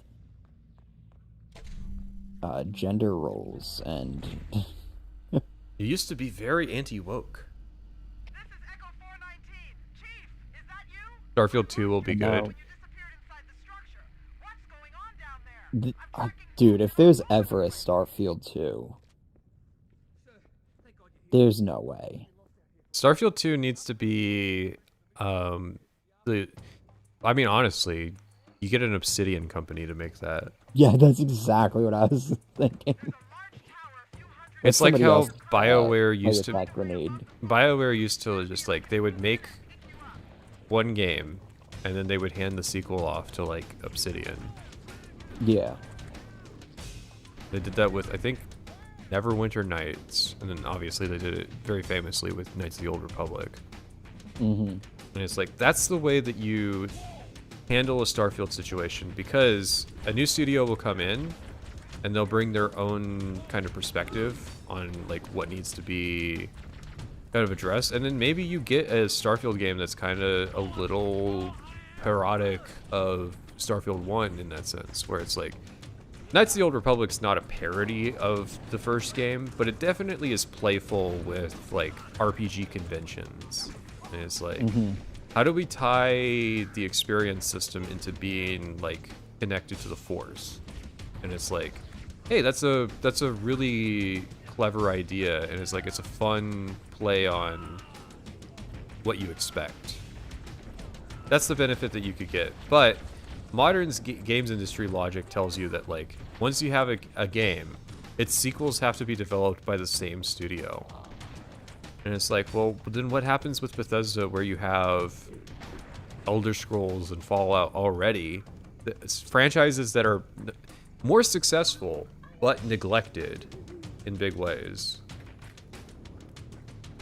Oh yeah, Guilty Spark being here reminds me that I wanted to talk about, like, they were going to use CMake as an opportunity to retcon the whole humans are forerunners thing by taking all that dialogue out of the game. Oh, really? Will I make a video on Bannerlord? I gotta replay Bannerlord and see if it's still like what I really liked about it's still there. Yeah, I've been meaning to go back and play Bannerlord and play the expansion.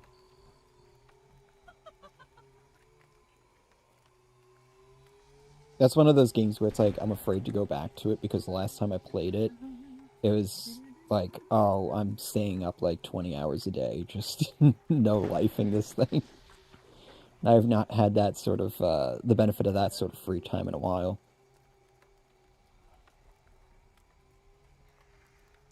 Starfield's lore is so fundamentally fucked, they should just abandon the franchise. I would approach it like Star Trek, where you make a sequel series and you make a few tweaks to the overall premise that allow you more creative freedom. I would just set Starfield 2 like 500 years in the future from Starfield 1. Right, so you have like maybe a quadrant of the galaxy now is colonized, and you have a lot more opportunities to have different governments. Because I feel like what you should be doing with Starfield is it should be a political theater where you have these different factions and you have their different approach. Because that was what was interesting, was you have the Free Star Collective, and it's like, this is a very libertarian, anarcho-capitalist society, as opposed to the more fascistic elements of the United Colonies. And then you have like religious theocrats with House of Faroon, and it's like, that is a more moderately interesting platform to develop a game than just like Cowboy LARP versus Cyberpunk LARP versus Star Trek Starship Trooper LARP. Like,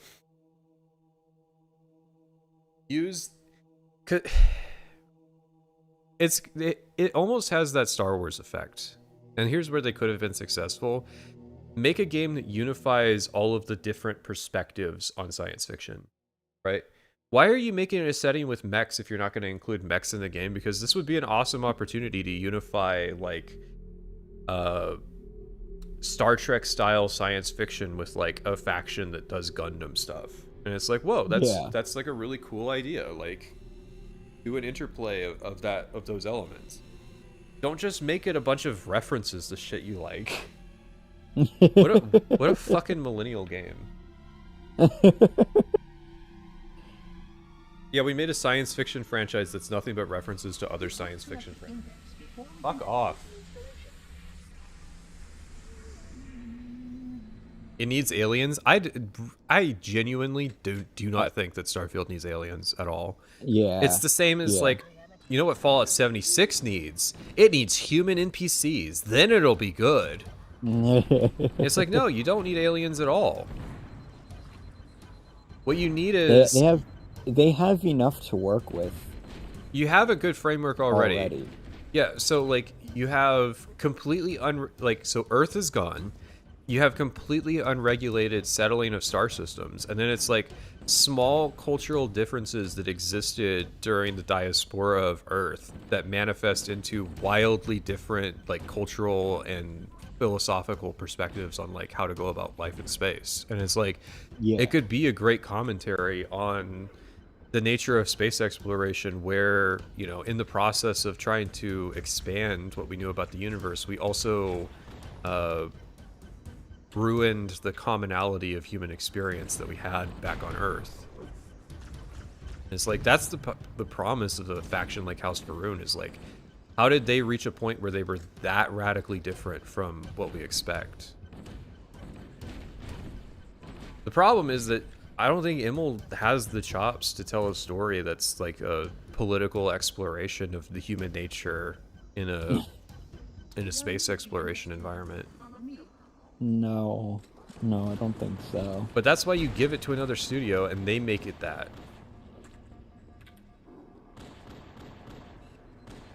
But then that incites that usual discourse of like, Bethesda Game Studios hates Obsidian for making New Vegas and upstaging them.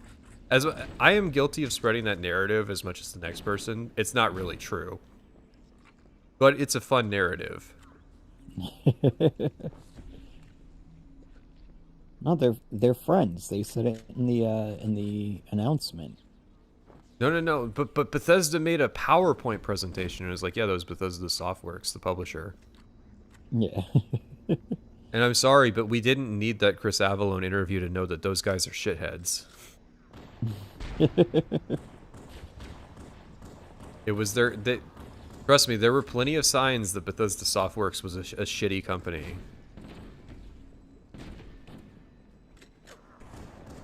Oh man, my YouTube is completely bricked right now. That's just BattleTech though? Yeah, but make that.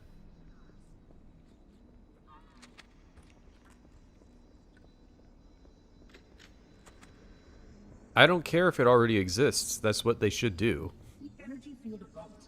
Do we even know what Todd Howard meant by the claim that the RPG mechanics were back in Starfield?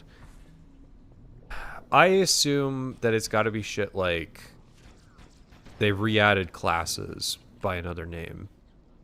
Yeah.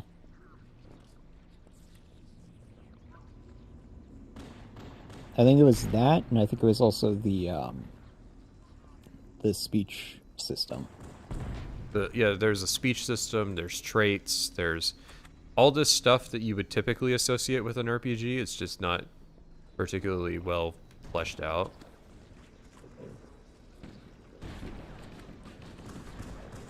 But also, like, I mean, the Outer Worlds too. What was it they said that was a total lie?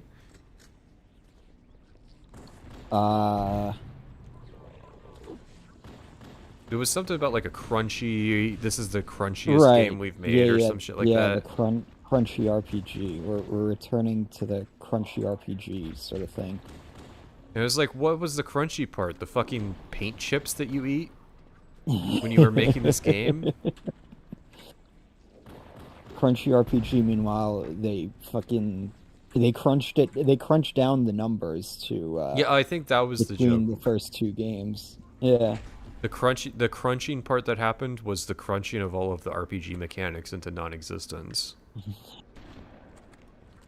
was like, the fuck are you talking about? Yeah, that was... It's rare for a developer to give you such a good fucking quote to use. Well, it's like we're at the point where anytime a developer says like, "Oh yeah, we're bringing back the hardcore mechanics," you just have to assume they're lying. It doesn't matter how successful Baldur's Gate 3 is. The reason that RPGs, like, they can't make them more complex is that that shit doesn't fly when, like, Microsoft comes over. Right. Phil Spencer doesn't okay, understand so how initiative the works. The thing is, the reason Larian was able to make Baldur's Gate 3 is because they didn't stop making that sort of game. Yeah, that helps, They didn't obviously. have that audience expecting, you know, Skyrim.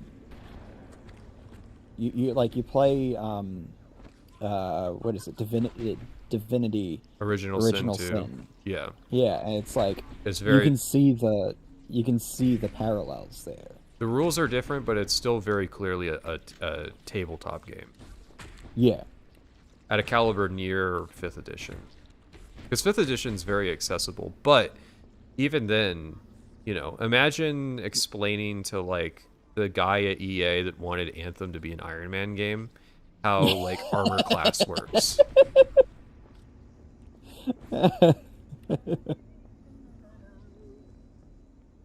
You want to do what? What the hell is perception? You know, shit like that. All I want to know. But can you make the gameplay real time? Like, that's the type of question you gotta answer. What celebrities you're gonna have doing voice work for the story? Yes. Actually, we were gonna do text-based. What? Blow his dick off. Yeah.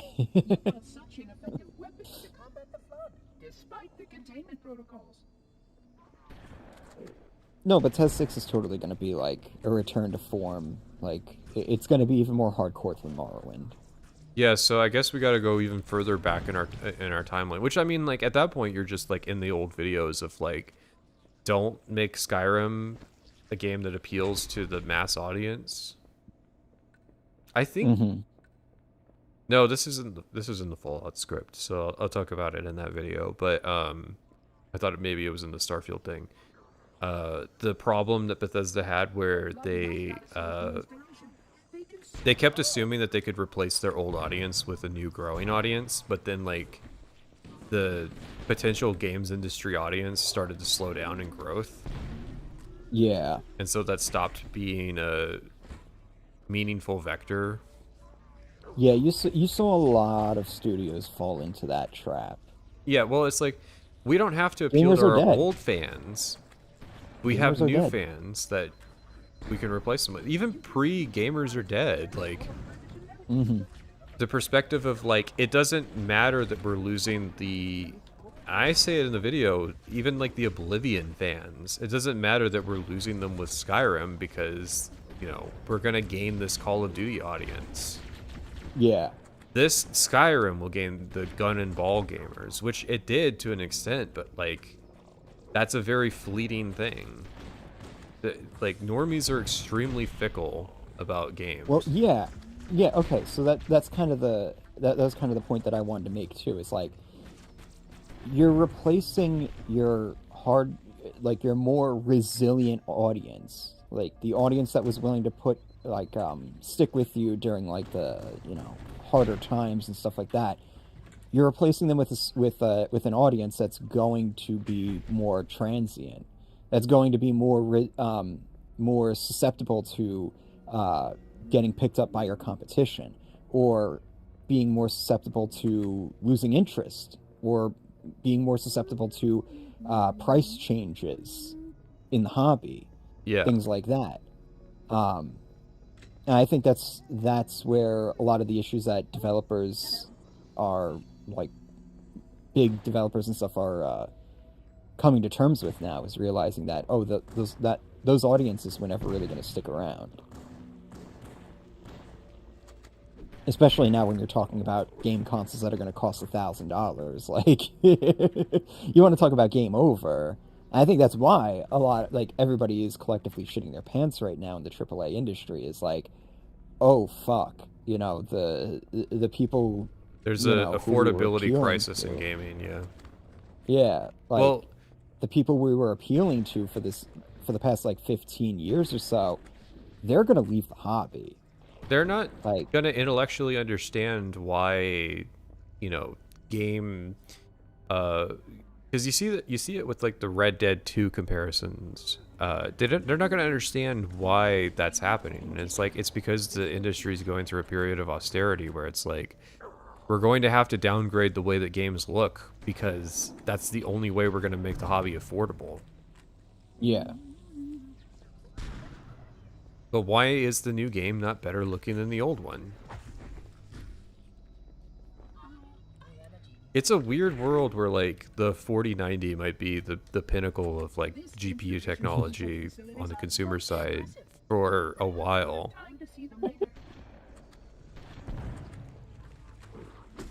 It is funny to think that the GPU that was melting, it continues to melt power cords and stuff and cook itself. It's that was the most powerful.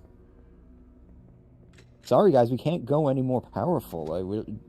Do you want more wires to be melting?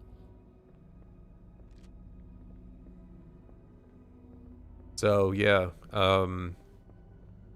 that's why this is such an enjoyable time period, is that this is the material consequences of denying reality all this time. Yeah. And it was it was foretold, you were warned that this would be a potential outcome.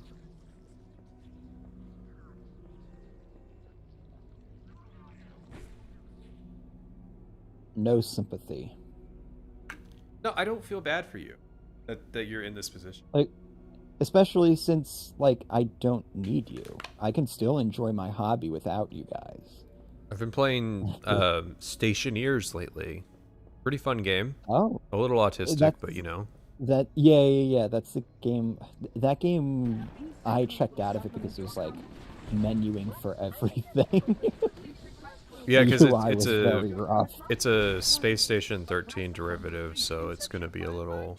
Oh, I didn't know that. Well, so Space Station 13 started as an atmospherics simulator. Ah. And that's why that game is the way it is. It's literally just the atmospherics department from Space Station 13, but made to a 3D game. Oh, okay. And so it's very fun. I blew up my base trying to smelt steel because I overpressured the furnace. And it was that's awesome. I love atmospheric dynamic systems. Yeah. You know what this level really needs? It needs more glowing shit. It needs more Alienware horizontal glowing lines. Well, I was gonna say, you would enjoy Pneumatic Craft. I think that's what the mod was called. Yeah. In Minecraft. Pneumatics are scary. There's not a lot that scares me, but high pressure systems do. Please continue on. I will rejoin you when I have completed my task. God, I love the library. I've never played this level on Xbox. Really?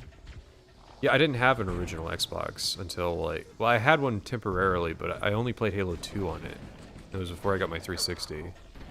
Okay. We didn't have a Vista PC, which you needed to play Halo 2.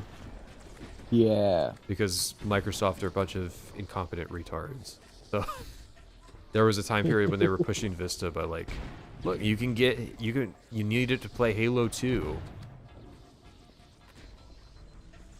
People say they want hardcore games, but any problem that can't be immediately solved by following a guide gets immediately called artificial difficulty. Elden Ring, Shadow of the Erd Tree. Yeah, I mean, that's that.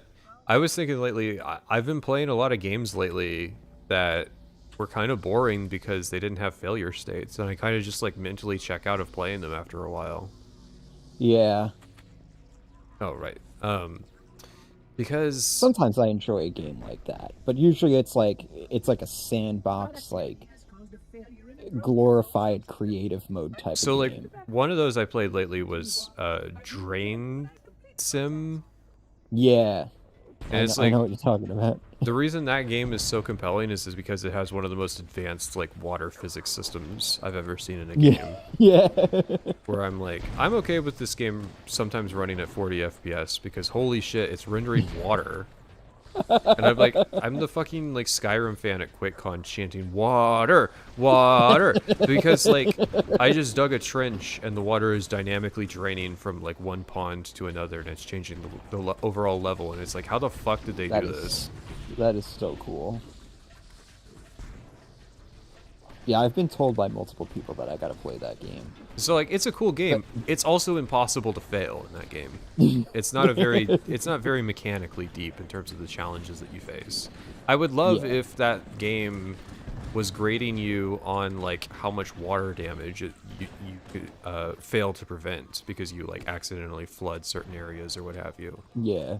It's like that's what you need to make that game more interesting. It is carried entirely by the novelty of the tech. But it's like there's a lot of fucking games that have come out in the last 5 years that really struggle with the concept of failure states. They really struggle with the concept of being a game. Yeah, I mean, like that was part of the mixtape discourse was like games need failure states to be like enjoyable, Yeah. and that was a big debate. Like, do they though? Can you not? Is it? Do you need a failure state? Because it could just be like the interactivity. It's Yeah. like I don't know, guys. I kind of agree, low key.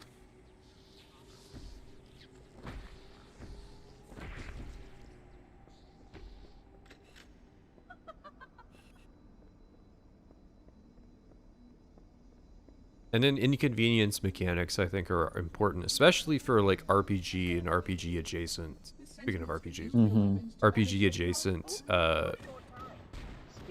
games. Like people hate Except hunger for systems, durability. but Fuck there's durability.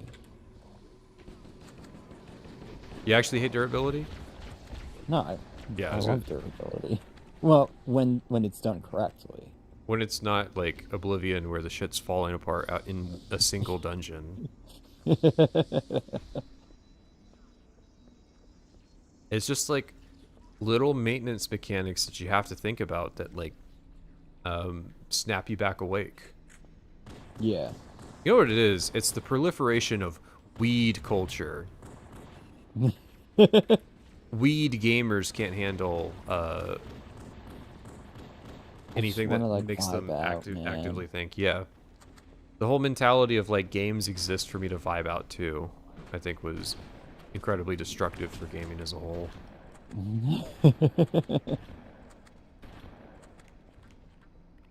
Yeah, No Man's Sky is a great example of a game that doesn't really have a fail state unless you play permadeath.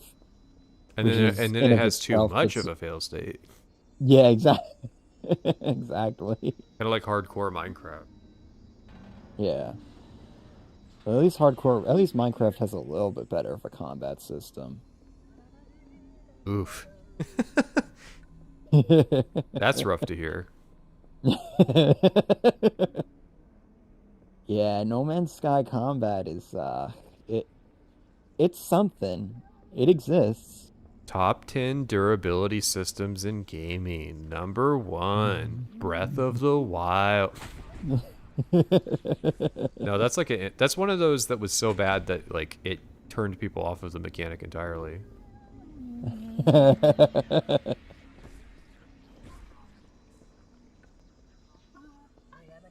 Yeah, I was actually pretty close to trying Breath of the Wild, and then I saw how its durability mechanics work, and I was just like, nah. Yeah, I think that's a That- pretty infamous example just because of how popular that game was. Yeah. Well, it's And it- also like the durability system seemed to go against a lot of the design of the game itself. I think that what Nintendo was struggling with was if you give players items that don't break, what's the incentive to explore an open world? Right. Because open worlds were very new kind of concepts in Japan at that time. Yeah.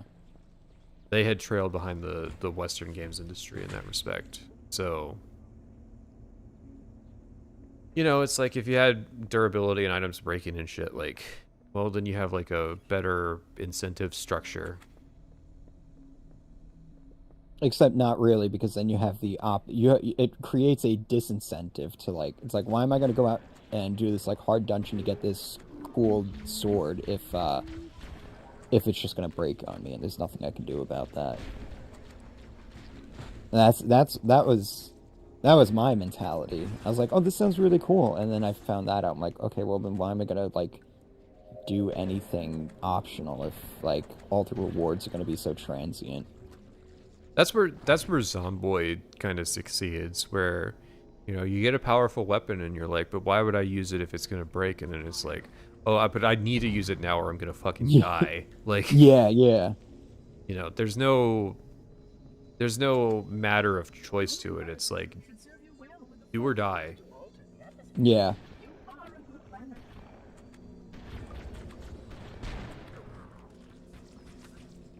Actually, State of Decay 2 has something similar, but instead of durability, I mean, there is a durability system, but you can, once you go back to base, you can just repair shit. But the real economy of that game is ammo.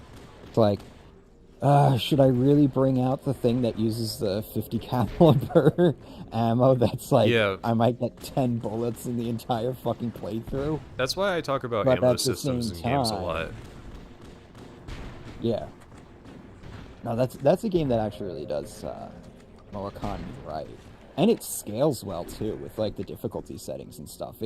I was never in a point where I was like not thinking about ammo, regardless of like when I was playing on like Babby mode and when I was playing on like you're fucked mode.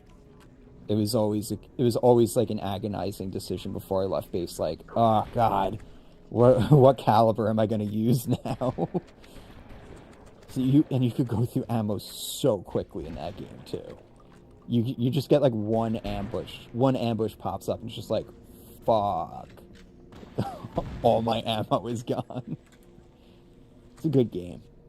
I love Halo CE because like it has an ammo economy and you have to work to be in a comfortable ammo position. Yeah. Well, what I like about Halo, just Halo in general, is that like I never got I'm gonna hold on to the rocket launchers for the entire playthrough. And it's just like, no, like the entire design of the game is just like pick shit up, use it. Once you realize that Pick you more can shit trust up. you can trust the devs to not put you in a period of famine when it comes to ammo pickups, Yeah. like 343. I think Blood 2? What was Monolith made a Blood game, didn't they? It was not very good, but it had a lot of issues with like long-term ammo economy, and so it was very rewarding to like be stupidly economical, and that's how you end up like obviously this isn't a Blood thing, but like punching pinkies to death in Doom to like because the level designer was super strict with ammo. Yeah. Whereas Halo is it's a sandbox. It's a weapon sandbox. So it's You can trust the devs and be able to go all out with ammo and be fine. Yeah. But also, it's interesting and it'll force you to switch up. Especially Halo 1. Like the plasma pistol in Halo 1. What's always fun, what's always telling is when you see people from Halo whose first Halo was Halo 2 and then they go back to Halo 1. It's like they don't ever touch the plasma pistol. Yeah. Halo 2 Like, no, is the plasma pistol was just to pop shields. It's like, oh, have you ever used the plasma pistol on like Flood? It fucking slaps. yeah. I think going to and after it was a utility and / subsistence weapon. Yeah.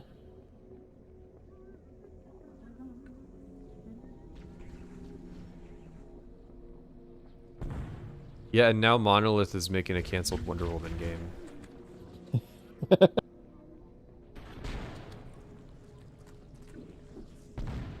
Wonder Woman, it was going to be a big franchise.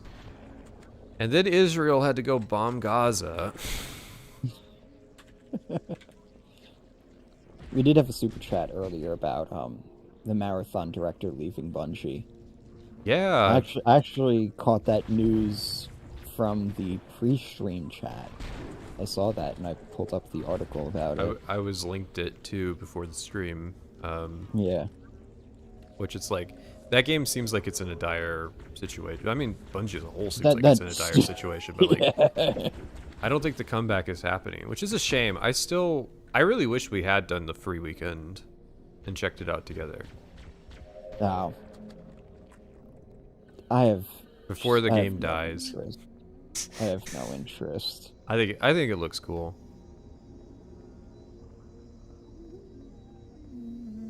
Yeah, but you want to talk about a studio that's reaping what it sowed. Yeah, they especially deserve it. Yeah. Yeah, you want to talk about a studio that I have no sympathy for.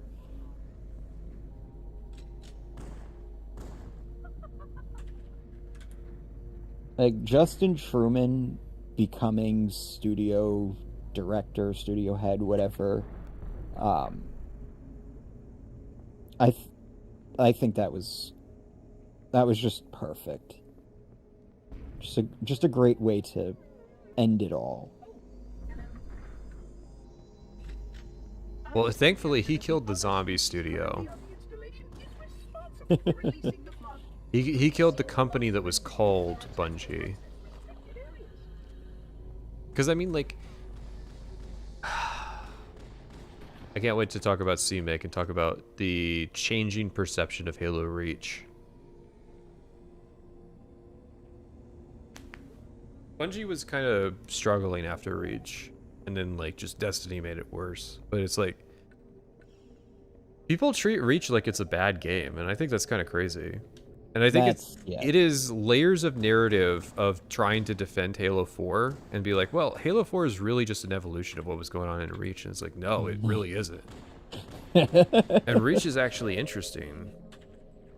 Because Reach was what if Halo, but inspired a little bit by Call of Duty. Not so much that you fundamentally undermine what makes Halo special. But it's like, yeah, there's a little bit of a global war on terror aspect of it. And it's not because they're cynically trying to cash in and get the Call of Duty audience. I think the people at Bungie actually liked Call of Duty. And like, that's a genuinely good reason to take a degree of inspiration from it. But in a healthy way. Where it's like they're putting their own mix on it. And it's like, you can see it in the way that they tell that story, that there's a very modern warfare inspiration to it. I like that campaign. That's like probably my second favorite campaign out of all of the Halo games. Yeah, I mean, like, the biggest issue with Reach is that it's just incomplete. Yeah. And it's like, I know people hate, like, weapon bloom in the multiplayer, or, like, the way that DMR's starts affected things. Yeah. But, like, at the end of the day, it's crazy to me to say that, like, Reach is actually, like, a bad game, when, like, the most that I'll concede is that it's, like, a 7 out of 10.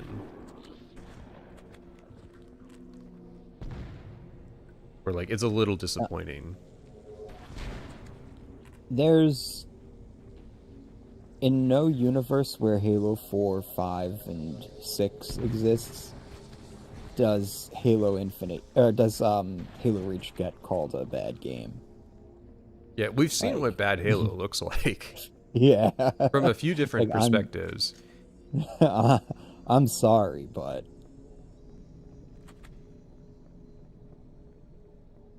You have two very different styles of slop in the Halo series with the games that 343 has made.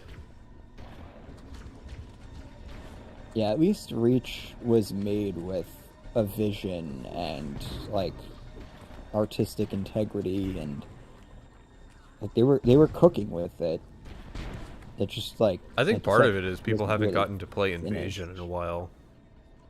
Ah, yeah. Invasion was cooler than you remember.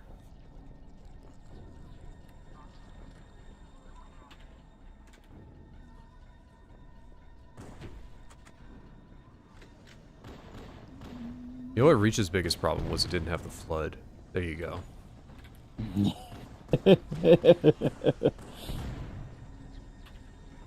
And you just lost 50 viewers. Reach flood No, firefight would slap, but the only problem is there's no flood to put in that game. yeah. What I was thinking, like the alternate timeline. Um, Bungie Gaming. Bungie wanted to make Halo 4. Like they really wanted to make it and stuff. They had a whole bunch of ideas, all this stuff. What would that have looked like? Oh my god. The library's a great level. Bungie Halo 4 would be just an Arbiter game. Mm.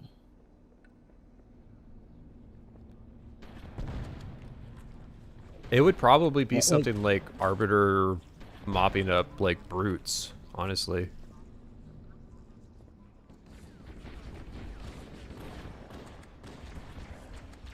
like Ar- I'm curious. I'm curious how much more was left in the tank for Halo as a franchise. Okay, so going forward, nothing. Going backwards, it's a very like open franchise because you have this long 30-year long war full of conflicts and heroes and stuff, and especially if you embrace like ODST protagonists or like maybe throw in a couple other Spartan ones besides Sergeant Johnson, like, or make a Sergeant Johnson game, like more Covenant POV games. There's tons of stuff that you could do with like pre Halo CE Halo. The issue is that like it's just too scary. Halo 4 was marketable. It was, I mean, that was the sign, was that they wanted to do that because Halo 4 was a thing that like people would just like shitpost about. It was like, well, we got the brand recognition. People want to see Master Chief's story continue. Yeah.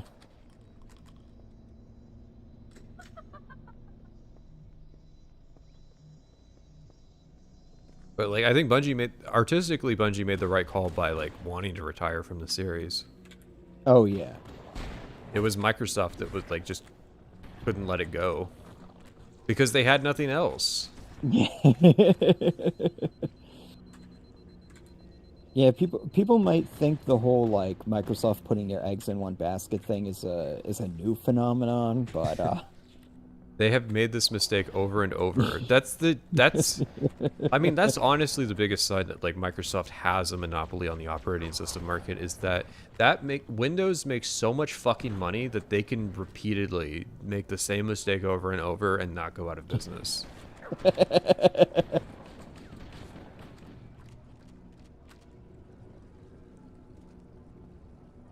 what are you gonna do? Break up Windows? Break up Microsoft? Yeah, how do you solve that? Because it's not like you can just you can't compel people into entering the Google like Office ecosystem. Yeah. Because that's a Or that's a switching big to component Linux. of it.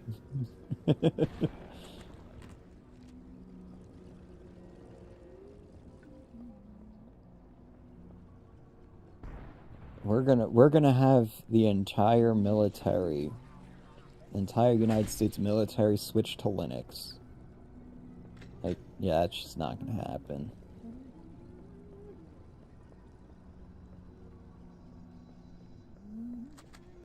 I mean, it could. There's so much money in the military that like They absolutely could. And there's flavors of Linux that are like designed for enterprise level implementation.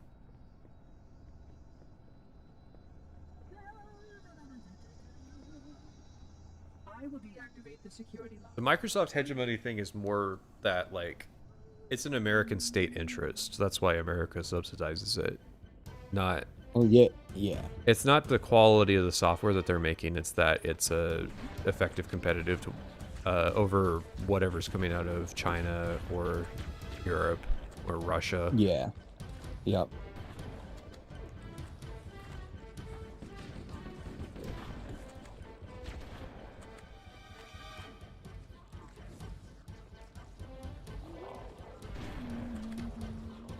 I'm in the filter room right now. You're not just gonna hide in the corner? I like this room. It's very it's very Doom-esque. This is the room that separates the boys from the men. Hmm.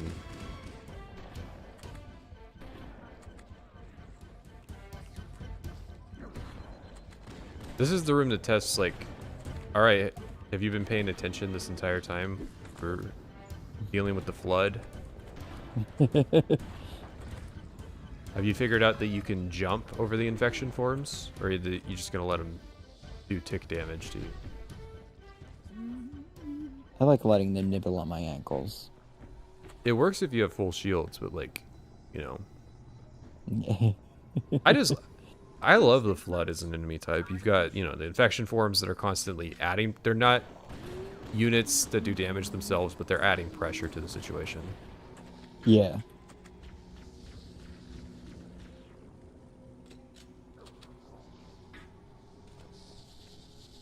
I mean, that's one thing that if the CMake doesn't implement the whole like flood infesting bodies and taking them over mechanic from like Halo 3, like what's the point?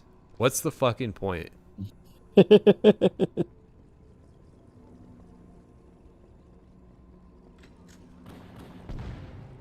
Which I know they've probably already shown it, so you know.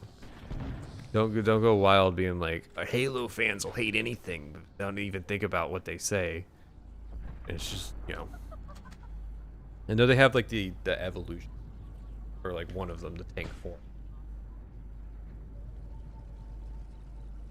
I just use the AR on the infection forms. Well, yeah, that's the whole thing. Is like,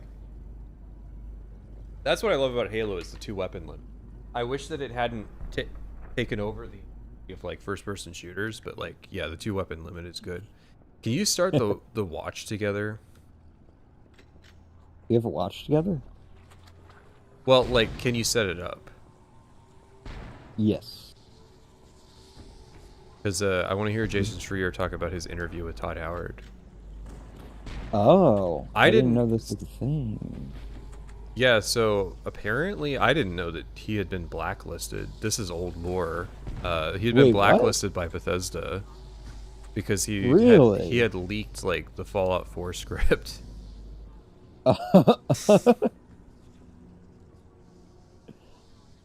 Fallout 4 was their diva arc. I remember like the three dog voice actor got in trouble with Bethesda for like Yeah. talking about it before they had officially announced it. Yeah. And it's just like, you guys are pathetic. And like low-key pathetic. I know I'm not the biggest like Three Dog fan. I'm not heartbroken that he's not in Fallout 4, but like, I am. it would be funny. But like, getting mad at people for revealing that a game that was very obviously going to be made was being made. Mm-hmm. It's the usual Bethesda thinks they're artiste.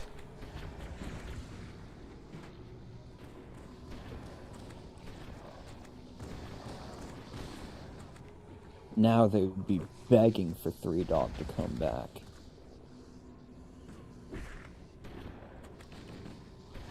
The man carried Fallout 3, let's be real.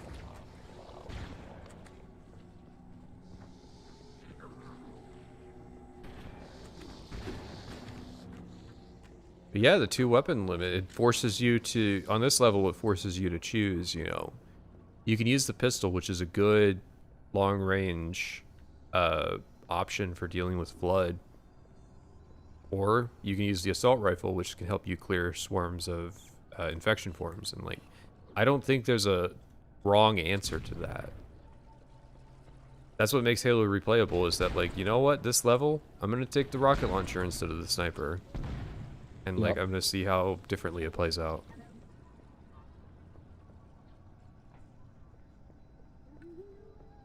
And then Especially in Halo 1, there's rarely, like, you're utterly fucked with what you're given. With, like, what you have. Yeah, no, there's a lot of care taken. I love it.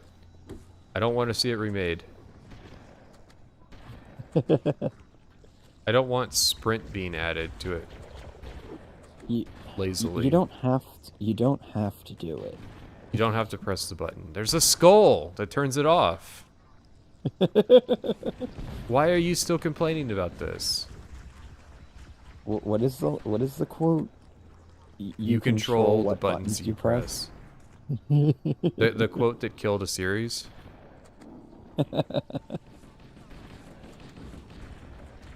I mean, that's just another, like, this has been my month, July, here, in terms of, like, vindication, where it's like, oh, Doom is going under? After the whole you control the buttons you press thing? Excellent.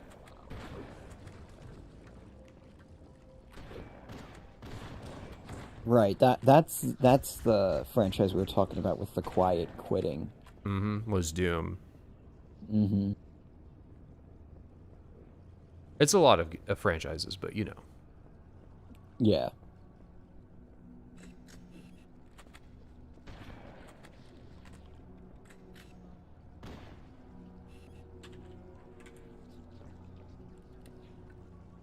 I was thinking about how, like, it was The Flood, the Halo novel, where they were, like, trying to do, like, how do we in prose describe a gameplay loop?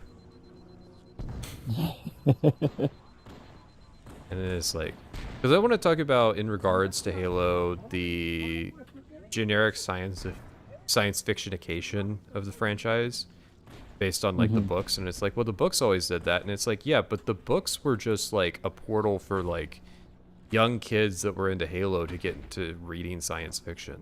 So, like, the reason that those stories are very simple with the concepts that they propose are generic is because it's for kids. It's not an adult literary franchise. It's a gateway for people to be like, oh, this is cool, I want to read The Expanse now, or some shit like that. Well, okay, so my pipeline was the first Halo book, and then, like, Ender's Game, and then, like, actual serious science fiction novels and stuff like that. Yeah, which, like, because, like, Fall of Reach, like, part of that book is just Ender's Game.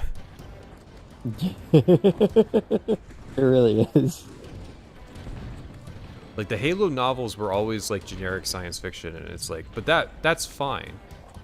You want to know, like, how relevant it is that Master Chief was a child soldier in the Halo games? It's not. And that's on purpose, and that's a fucking good thing. The series isn't more mature because it's suddenly tackling, like, these, this is very important. We need to talk about Master Chief's reservations with the UNSC that he was deployed against it. No, we don't. Yeah. Series about shooting aliens. That's really hard to, it's hard to convey the fun mechanical gameplay loop into a written format. So it's like, you got to do it in a different way. And then it's like, if that fosters, like, a passion for science fiction, which Halo really didn't. There were other sci-fi things that got me into it, but it was cool. Halo got me introduced to it and, like, kind of into it. Mass Effect is what actually really got me into science fiction. Yeah, because Mass Effect transcends, like, generic sci-fi slop. Yeah. Where it's like, you know, Contact Harvest is like a very generic sci-fi book. I think Full Protocol was the only Halo book I read that I remarked was like actually. The rest of them are very kind of just average. Yeah. Where it's like it's fun to read that stuff, but like Full Protocol was the only thing where I felt like they were actually being interesting. Yeah. That was the one where they explored like a station that was like jackal privateers that were trading with like humans, and like they had graphic depictions of like the ground combat that was going on, and like ODSTs doing EOD sequences, and like the Spartan Black team, and there was a chapter that was like a elite POV of how they raise their kids, and it was like paralleled with like the Spartan training program. It was like there's a lot of really cool stuff in Cole Protocol. Whereas like Fall of Reach, I think people only glaze Fall of Reach because it was a very early one and because it conflicted with the game Reach. Mm-hmm. Where Reach like kind of just retconned that book. But it was like, it's not really that interesting. I think the most interesting stuff is in the early parts of the book. I use that term. I use that loosely. Splendid, shall we?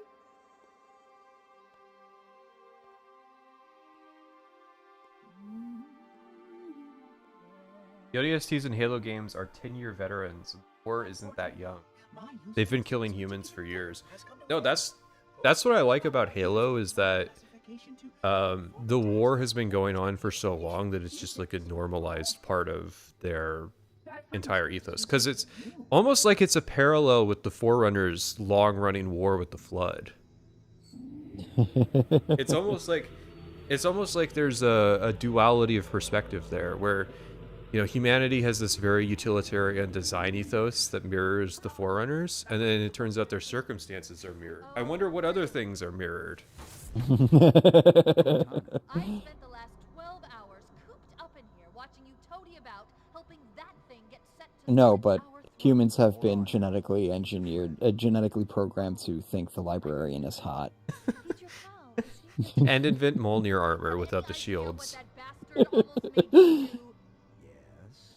Activate Halo's defenses and destroy the Flood, which is why. Oh, well, you see, if you'd read the 343 books, then you would know that... The real mature then you Halo would fiction. see. Yeah, exactly. I remember reading the You sure that's a good idea? the ones about How dare you? like Do what? I have the index. it was 343 Guilty Sparks origin story. That's what it was. It was Spreading. If we activate Halo's defenses, not we great. can wipe them out. You have no idea how this ring works, do you? I remember Built it? Halo reading doesn't kill at Flood. like and then getting like halfway through and being like, what the fuck is even going on in this You're all thing? equally edible. The only way to stop the Flood is to starve them to death. And that's exactly what I'll Halo be is right back. designed to do. Wipe the galaxy clean of all sentient life. You don't believe me?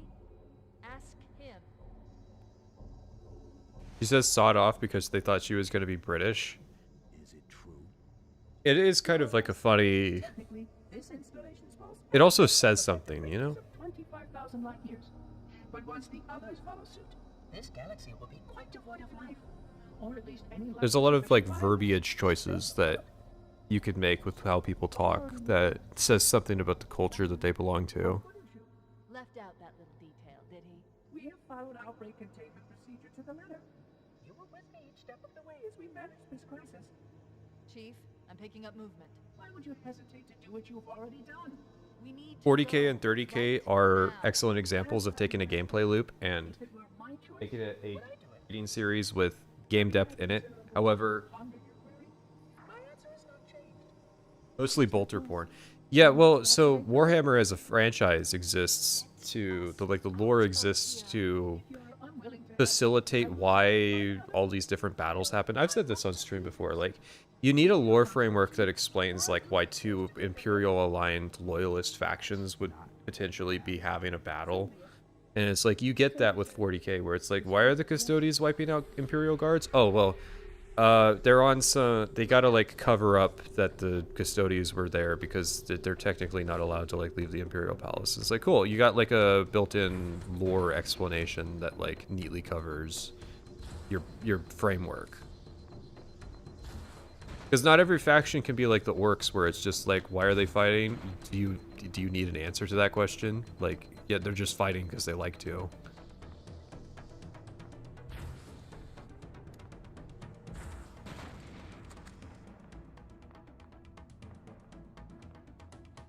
I'd read more Warhammer, but it's a little too into the GRRM approach of, like, this is political realism, where the immoral choice is always, like, politically better, and it's like, that's really not true. There's a lot of circumstances where morally doing the right thing can result in a better outcome. And so I find the Imperium very clownish to go through, where it's like, honestly, I think Warhammer is better as, like, a video game setting. Like, I loved Space Marine 2 in the sense of, like, it's a very schlocky approach to making a game world, but that makes it fun to, like, play through. Whereas, like, I don't know if I'd really want to, like, read through it.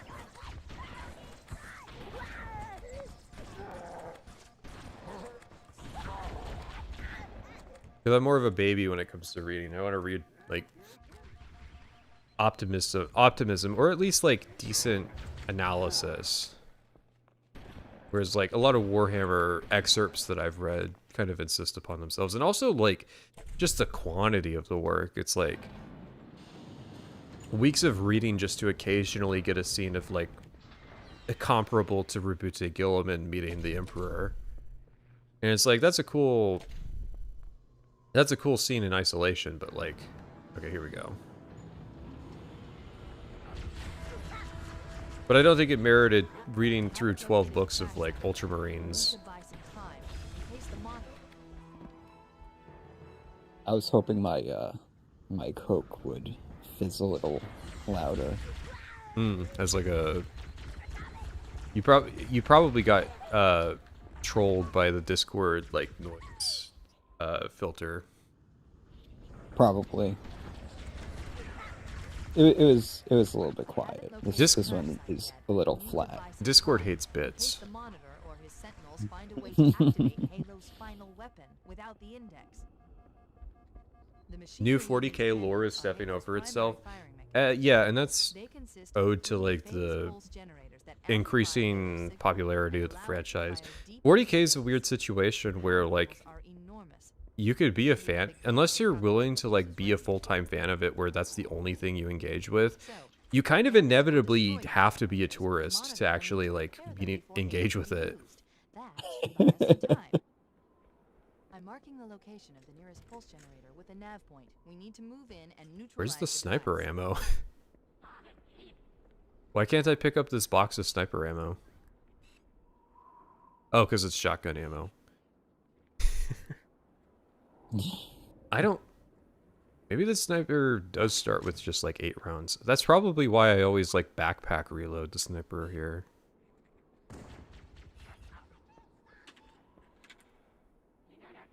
Yeah, I thought it was supposed to be...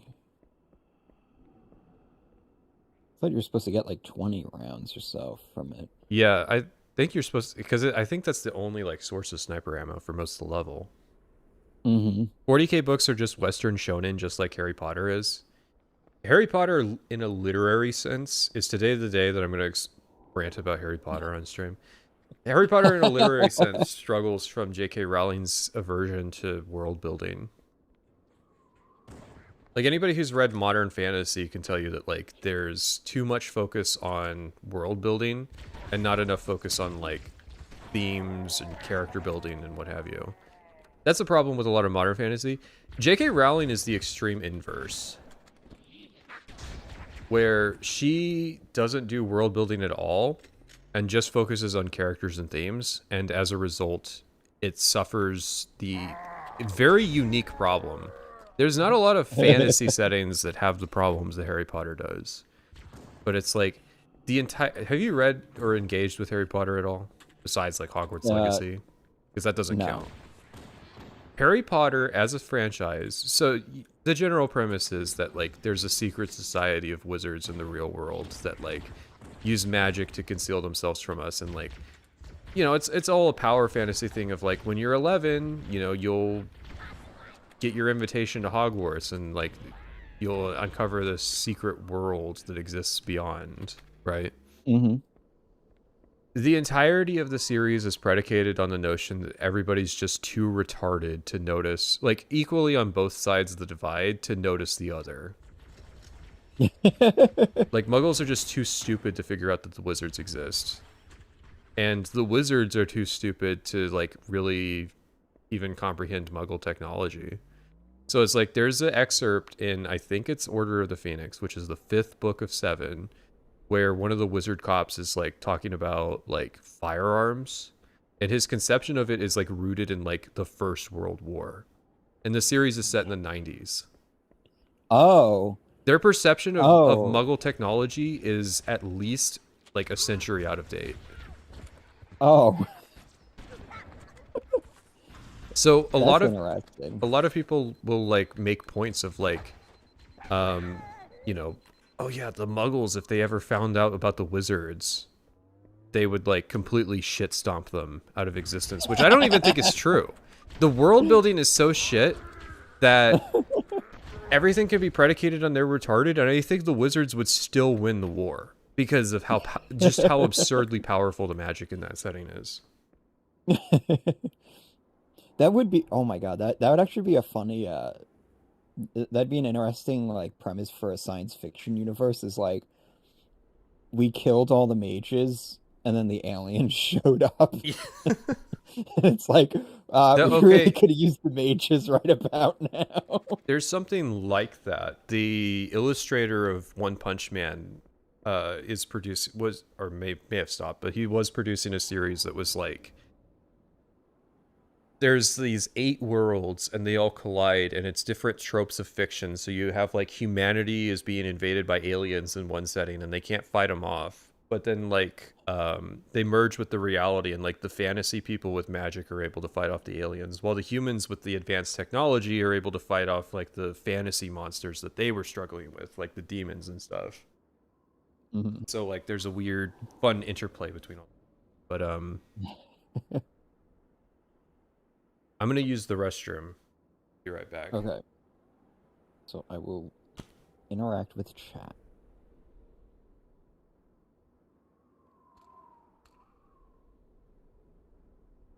What is... Ah, man. Which can of worms should we open up? I guess we'll do the Harry Potter can of worms. Where do I start? Do I watch the movies? Do I read the books? I liked Hogwarts Legacy as like a open world Actually, the open world part wasn't all that great. The school was interesting though. I liked exploring the school. That was like my favorite part. Once I finished like doing all the stuff in the school, I was like, I'm kind of done. You don't. Works for me. Why start?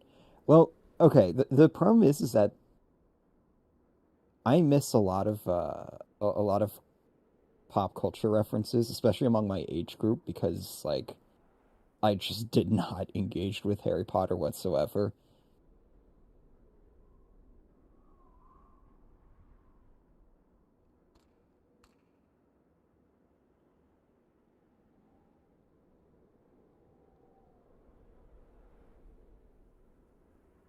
Don't bother.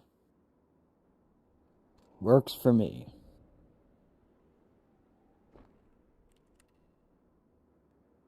I want to rant about something real quick.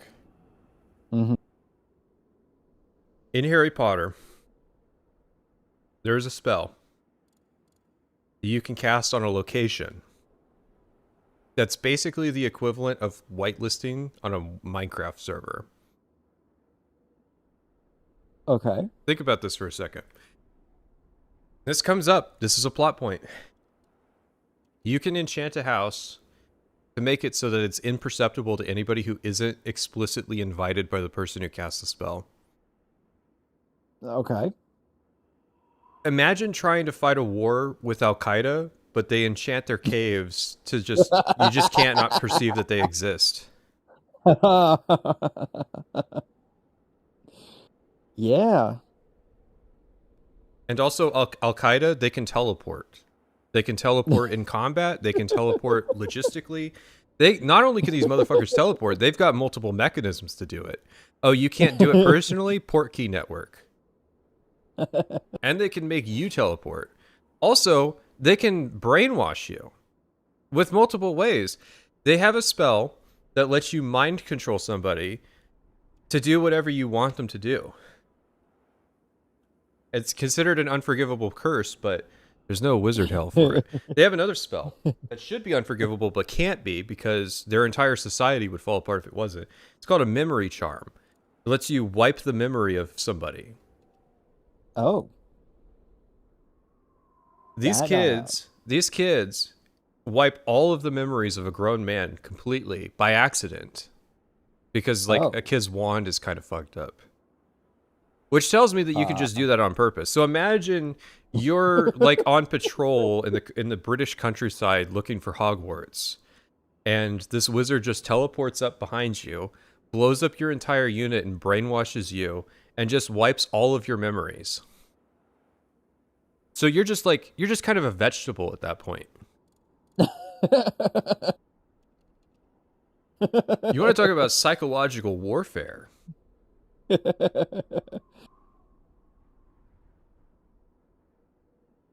The thing that really got me hung up was the house elves. The slaves?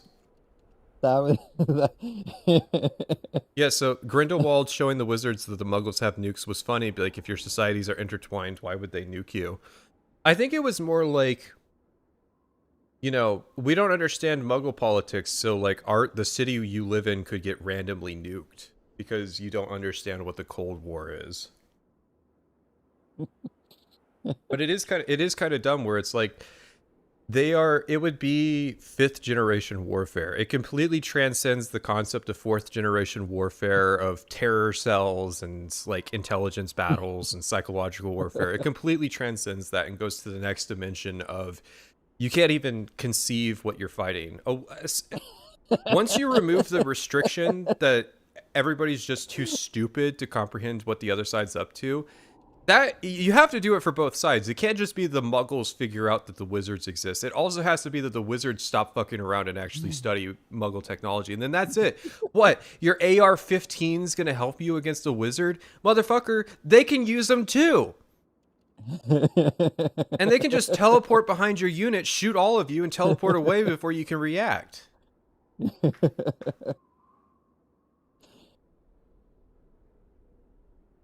This is why we need to nuke Hogwarts. You can't even comprehend that Hogwarts is there. You would just you would try to nuke Hogwarts, and this is literally the description of the spell. You would just remember that you have something else you need to do. Nobody could press the button. You'd go to press the nuke Hogwarts button, and you'd just be like, I think I left my oven on. I need to go. No, that's no joke. That's the level of and by the way, it gives everybody dementia. Yeah, and not only that, these spells are permanent. There's no active mana maintenance cost to it, right? Yeah. The people who cast these spells have died since they cast them. And they're still in effect.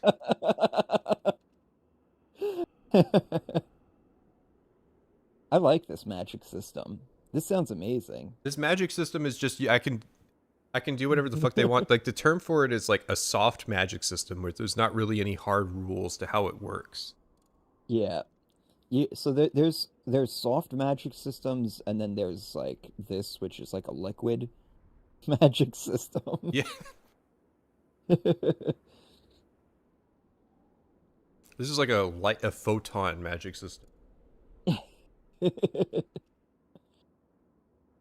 You do not want to live in the Harry Potter world, even if you're a wizard. Because it would very quickly turn into it's the 41st millennium, there's nothing but war. We've been fighting this wizard conflict for the last 40,000 years, and like I mean, I would just be paranoid that the house elves are eventually gonna rise up and like slit my throat in my sleep. well, that's the other thing, is that like war would be inevitable because they're completely detached culturally. They've been distinct culturally since like before the Enlightenment. Yeah. So these motherfuckers have not been reading Rousseau. They haven't been reading Voltaire, or like they have no conception of like social democracy. Like liberalism has completely surpassed them. They're still doing slavery. Not only are they still doing slavery, these motherfuckers would still be doing feudalism if they like couldn't do magic to produce food.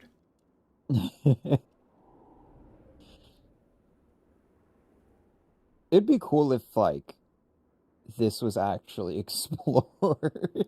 No, I've wanted to write a story that was an FBI agent who gets a directive from the president to investigate the wizards and realizes that he's already had his memory wiped once, and like the type of convoluted shit that he would have to do to actually expose the Hogwarts Harry Potter wizard world being just like a Nixon era FBI agent.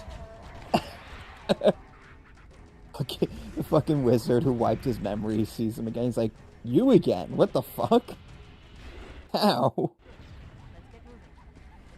Well, like the actual like realistic system would just be like, at some point they gotta kill you Yeah.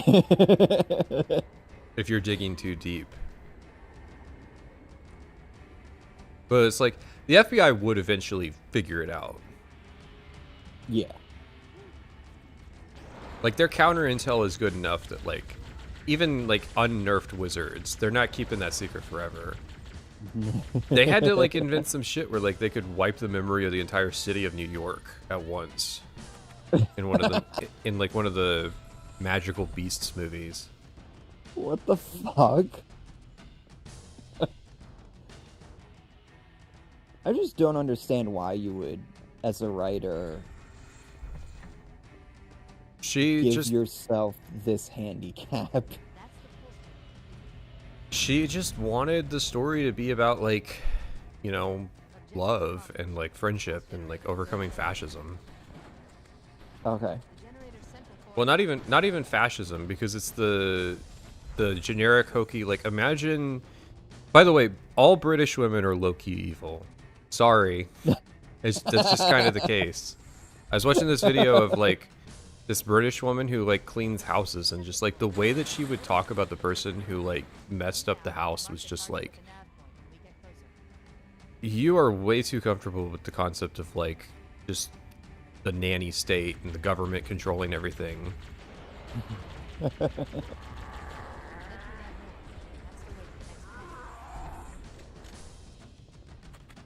But yeah, so imagine a British woman trying to write the ultimate evil bad guy. And like, what would that manifest as? And so it's like a generic, almost Nazi parallel, but dumber. Mm-hmm. The ultimate British evil seems to be like the incompetent Nazi. Which, like, first of all, you don't need to be redundant like that. But secondly,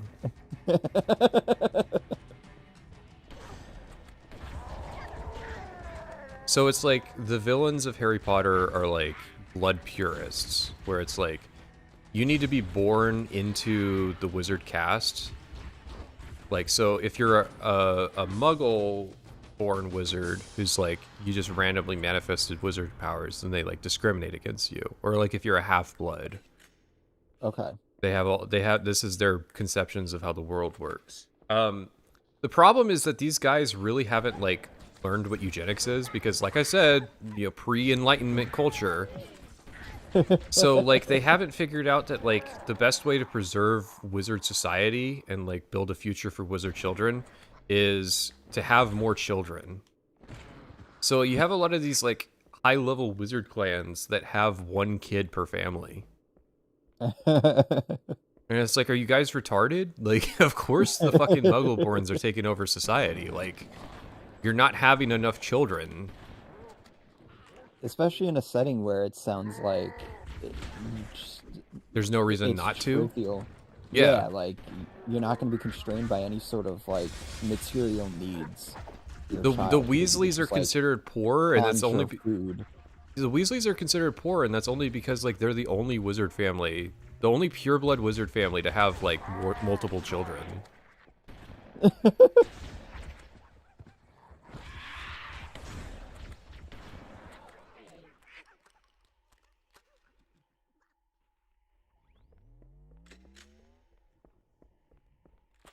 Yeah, I would love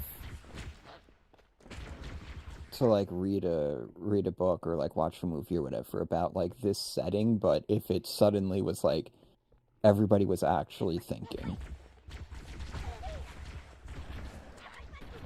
So I have It's the like how- fan fiction for you. A guy named Eliezer Yudkowsky wrote a story like that. Oh, really? Well, it's a Harry Potter fan fiction about. It's called The Methods of Rationality, to give you an idea of what it's about. Okay. It's a lot of like nitpicking of like if this was actually it's just like pointing out the errors with the world building of like the problems that are manifest if you think about that setting for more than 2 seconds. Yeah. Where it's No, like I want it to be like in universe. Everybody just suddenly starts like not being stupid. no, I would love to write a story that's like the year is 2007. iPhones have become prolific. It's now impossible for the wizard culture to like keep covering up because everybody's got a camera in their pockets now, and the internet exists. So now it's just impossible to cover up. Like, so what happens? What does integration look like? Which it's like, the problem is that the wizarding culture has just gone through like 3 distinct nightmare wars. 2 of which were like focused on like muggles or subhumans who need to be controlled like chattel slaves. Like imagine you're like a normal person who gets like access to the history books of like, you guys fought a war over this?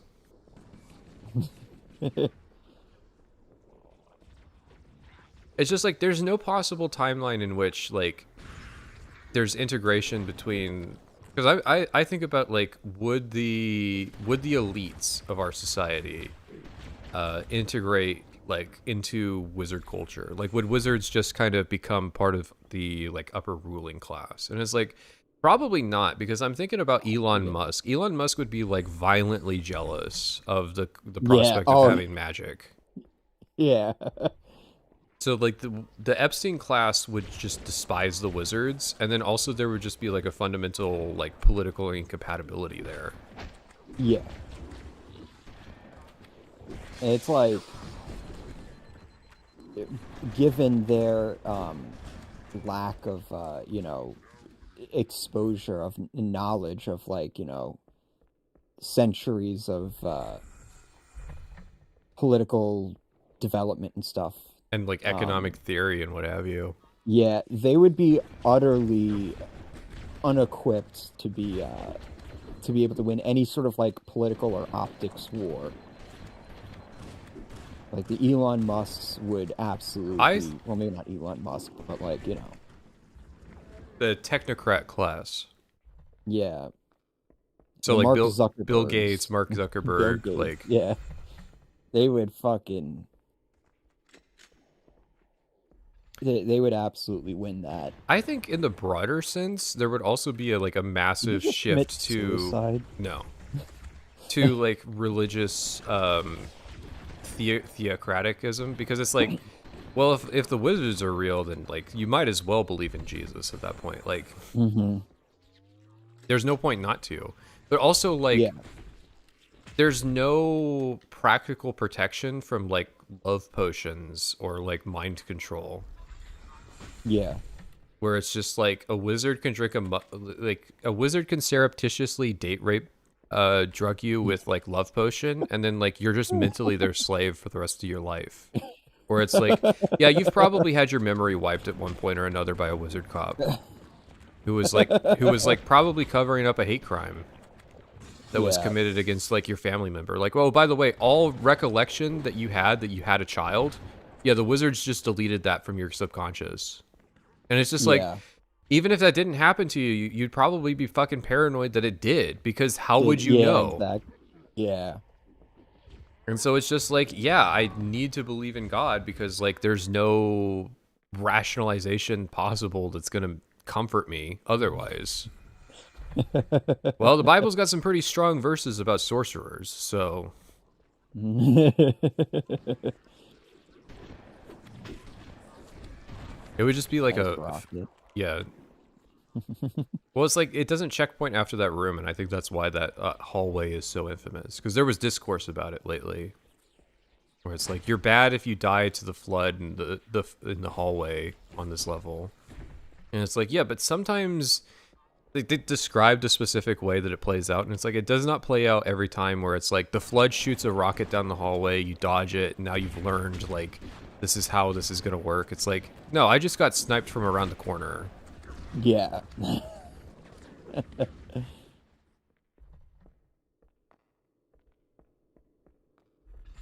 I love two betrayals.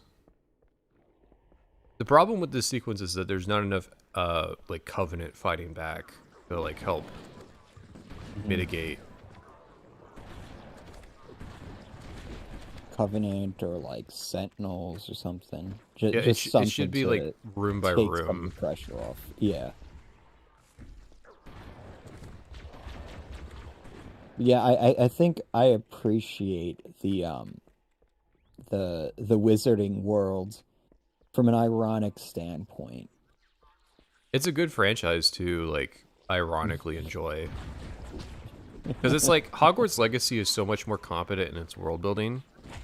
I've definitely talked about this before. The like opening scene with the Thestrals. Like that where the guy gets bitten by the dragon, and you're like, well, you know, he's a wizard, he could survive that. And then the Thestrals appear, and it's like, oh, he died for sure. Yeah. Because they appear when you witness death, and it's like, oh, see, that is using the world building potential of those magical creatures in a way that's productive. Whereas like J.K. Rowling just wanted it to be like a way for Luna Lovegood to like connect with Harry Potter about them being like in the dead moms club. Your mom died, my mom died too. We have so much in common. Let's be friends for the rest of the book. It's just like, so you just introduce this thing to the setting because, like, look at this shit. Well, at least a checkpoint at that time. Yeah, I'm really like, I'm really predicting the rocket flood by like seeing a rocket get shot down this hallway, and it's like, okay, I know how to react. I know what to do, and it's just like, look at this. Look at this. I did that one on purpose. I'll do another one. Let me just look at the like amount of time you have to react to what happens here. You have to go around that corner with the knowledge that like that guy's already there, which means that you will have already died once to it. No, it's instant. And it's like, well, you could use the motion track. No, you can't. Yeah, because he's not moving. So there's literally no way without having died first to know that that guy's there.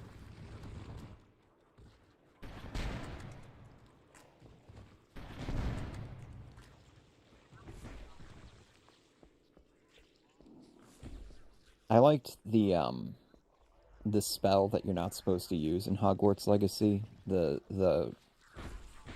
lethal spell. The instantly kill somebody instead of torturing them to death spell. Because it's like there's infinite ways to kill somebody. Why is the killing curse a bad thing? If I put my mind to it, like, what's the difference if I cast Rict of Simtra like 2,000 times to cut someone to death versus like just, yeah, instant mercy kill? Do I go to wizard hell You're if I like- kill somebody the slow way, if I like burn them to death? Or throw somebody off of a fucking cliff or something like Yeah. that. It's like, oh, okay, I just pulverized this man's spine for poaching. There will be no open casket funeral. At least the killing curse, you get to like, you know, open casket.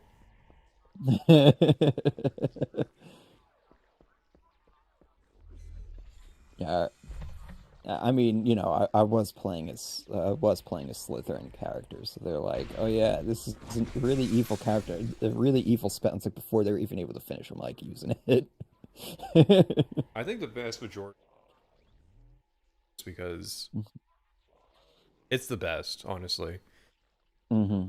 Which makes it being the like universally evil faction always kind of silly. Because the issue with Harry Potter is that it's fundamentally a British franchise because it espouses the idea of like you should be a low ambition serf. You shouldn't strive to like be innovative with the way that you use magic. You should use it in the pre-prescribed ways that like society allows you to. So like one of the contentious things about the setting, or turning people into chairs or barrels, lol. There's just infinite fucked up things wizards can do to you. Yeah, I'm gonna turn you into a fucking chair and put you in my house. It might wear off eventually. I'm gonna go eat some spicy ass Taco Bell. sit on you.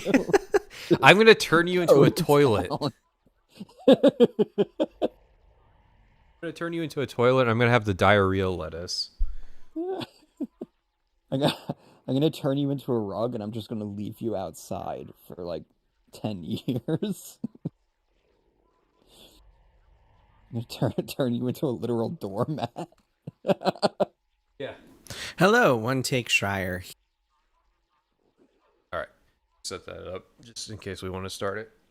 Like, I'm thinking like you get turned into like some type of Rube Goldberg machine where it's like eventually you untransform and you turn back into a person, and then it just like knocks a enchanted item on you that either turns you back into an inanimate object or like teleports you into the middle of nowhere.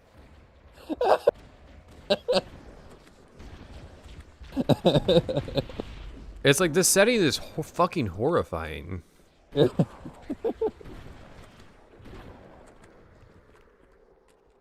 One of the contentious things about Harry Potter is Harry's ending is that he just kind of becomes a police officer, which, like, first of all, that's not true. He doesn't become a police officer. He becomes a federal agent. Oh. There's no local constabulary of like the Harry Potter universe. It's all federal agents because it's all people who work for the ministry. So like there's there's a couple like dedicated wizard villages. I guess if you're like into urban living, you can live in Hogsmeade, but like, or like Diagon Alley, but like the majority of people in the wizarding world live in like pastoral estates. Or like they're the one wizard in like generic British town.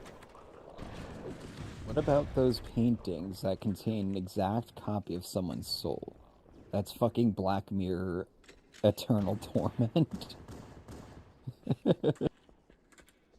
That is interesting. An interesting idea just because it's not literally a copy of someone's soul. It is a like interpretation of like, so back when ChatGPT was new, there was a thing where you could like input your Obsidian MD notes into it to like create a ChatGPT profile based on you.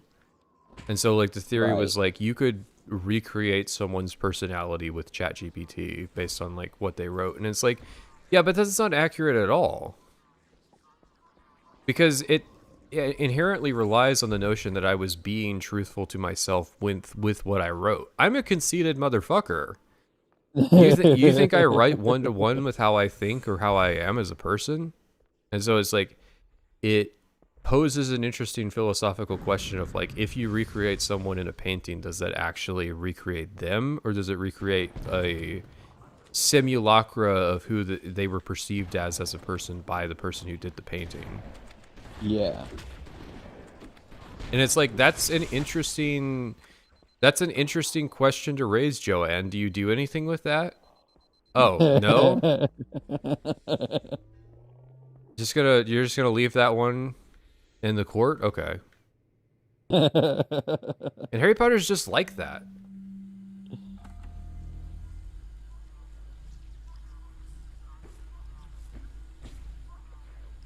The Dumbledore painting was aware of plot details that the original Dumbledore kept secret. Yeah, but that doesn't mean that, like, it had access to his soul and his memories, because, like, then very obviously the thing that you would do is you would just paint your enemies and ask them, like, interrogate the painting. Obviously there was some mechanism by which Dumbledore transferred that knowledge into the painting. He is a wizard after all. And transfiguration was, like, Dumbledore's specialty. Another thing that's just, like, kind of mentioned, like, in passing, but, like, isn't really explored what that means.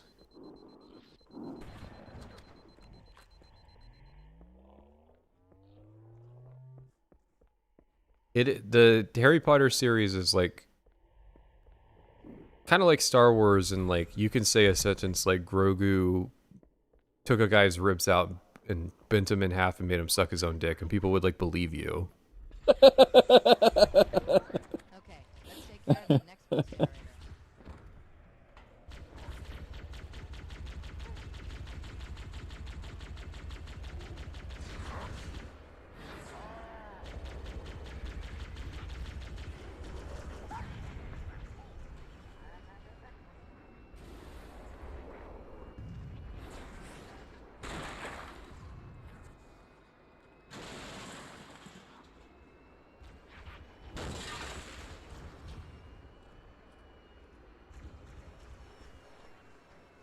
After You know what Dumbledore... I liked?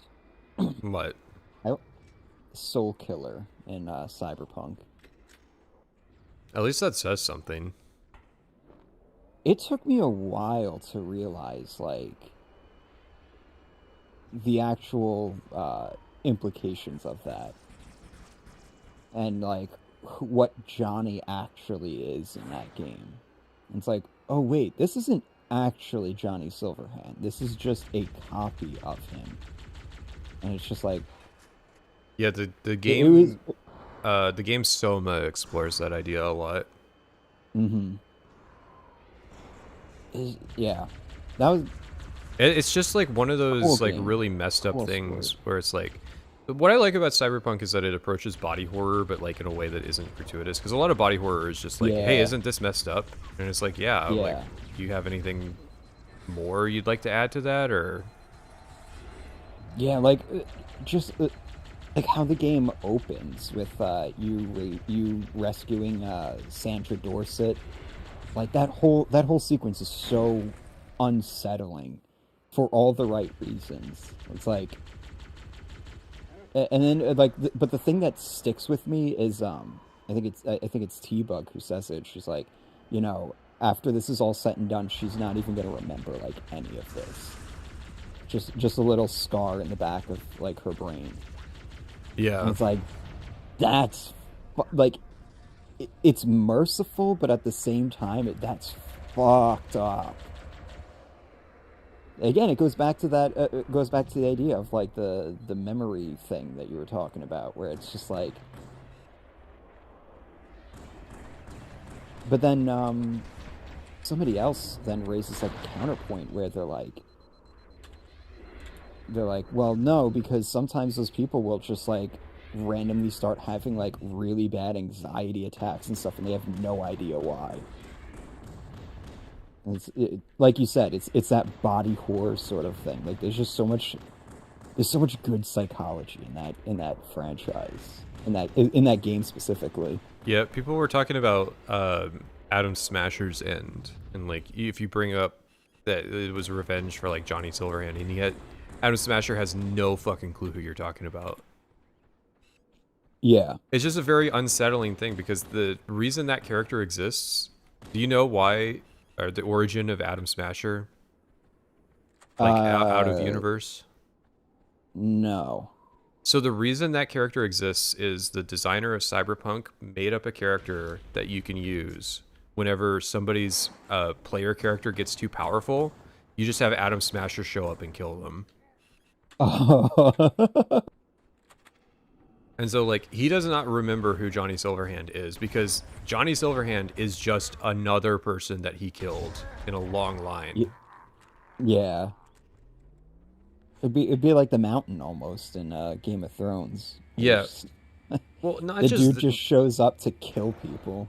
Not just that, but like, he doesn't even remember that like he killed a celebrity. Like a celebrity terrorist who was responsible for nuking Arasaka has got no memory of it. It's just like, yeah, I've killed a lot of people. Like, what do you want? Damn.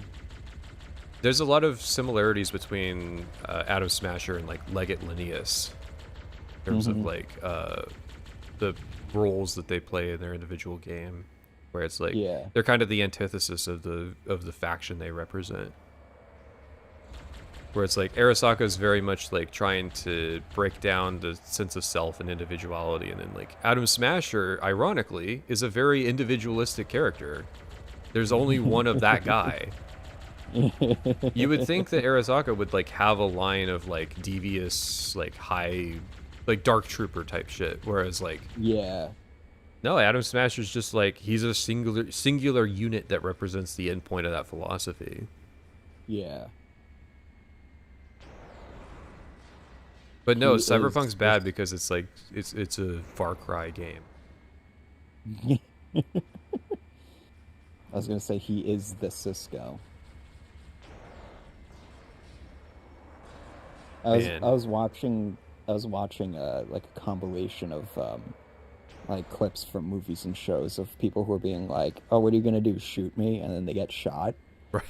And then a scene popped up with Cisco. I was like, "Oh, I know how this is gonna turn out." He would be in that compilation. It's just like, I forget who he was talking to. The guy's like walking. He's like, "Don't call me Benjamin," and just fucking annihilates the dude. Yep, he's Renegade Shepherd, or Renegade Shepherd is him, really. Yeah, Renegade Shepherd is him. Where it's like, I love Star Trek is occasionally interesting because it'll have characters like Cisco, or another one is a guy named Jellicoe, of like the wartime captain, where it's like you have this peaceful, we love exploration, we love aliens, we love multiculturalism type faction, but every now and then they do get into wars, and it's like they dust out, they open the closet and they pull out their reserve captain who's like specialized in that shit, and he's like, yeah, let's play serious for a second. Yeah, like what is the quote? If you want to prevent a war, you use what the fuck's his name? Oh, I thought this was the Shepherd quote of like, if you wanna start a war, call a Turian, or call a Solarian. If you wanna fight a war, call a Turian. If you want to end a war, call a human. If you want a new war, call a Krogan.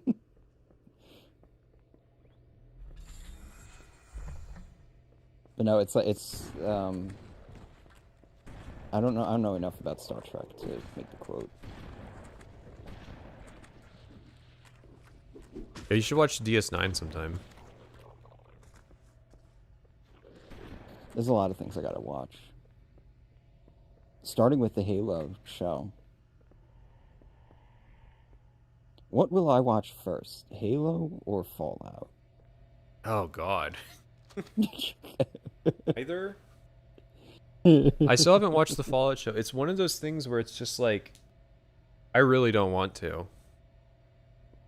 I just really do not want to. I don't think it's necessary. It would literally only be like as a font to like, what could I make fun of from the way that this goes? Mm-hmm.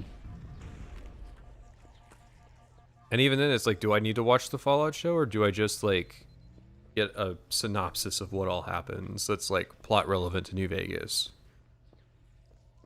Where it's like Caesar dies and he wants the Legion to be destroyed behind him, and he's like, what? I do feel like I gotta watch some of the Fallout show just to get a sense of it.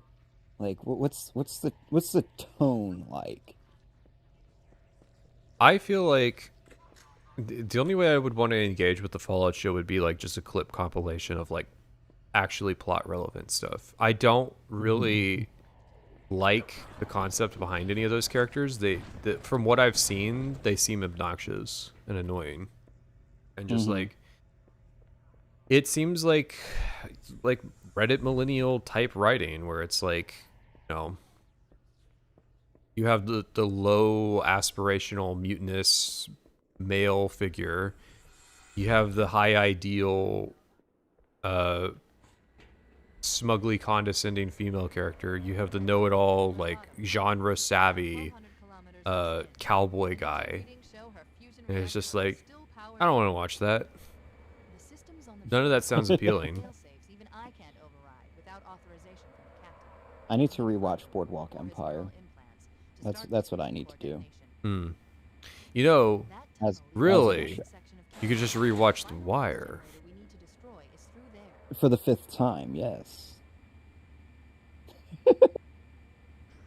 I've been seeing clips from the John Adams HBO series. I didn't know there was a John Adams HBO series. It came out in 2008. It covers like the life of John Adams during the Revolutionary War and the early founding.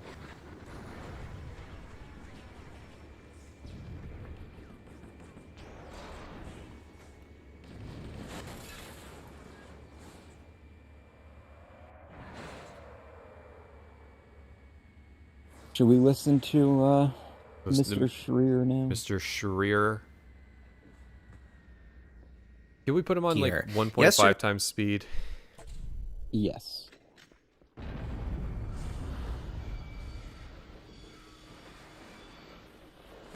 Today I got an unusual call, a call that I did not expect from the people at Xbox and Bethesda. They said, hey, would you like to speak with Todd Howard? And I said, of course I would like to speak with Todd Howard. Todd Howard, if you're not familiar, is the longtime director at Bethesda Game Studios. He directed Morrowind and Oblivion and Skyrim, all of those Elder Scrolls, most recent Elder Scrolls games. He directed all of them. Excuse me, he was the executive producer on Oblivion. He was not the director.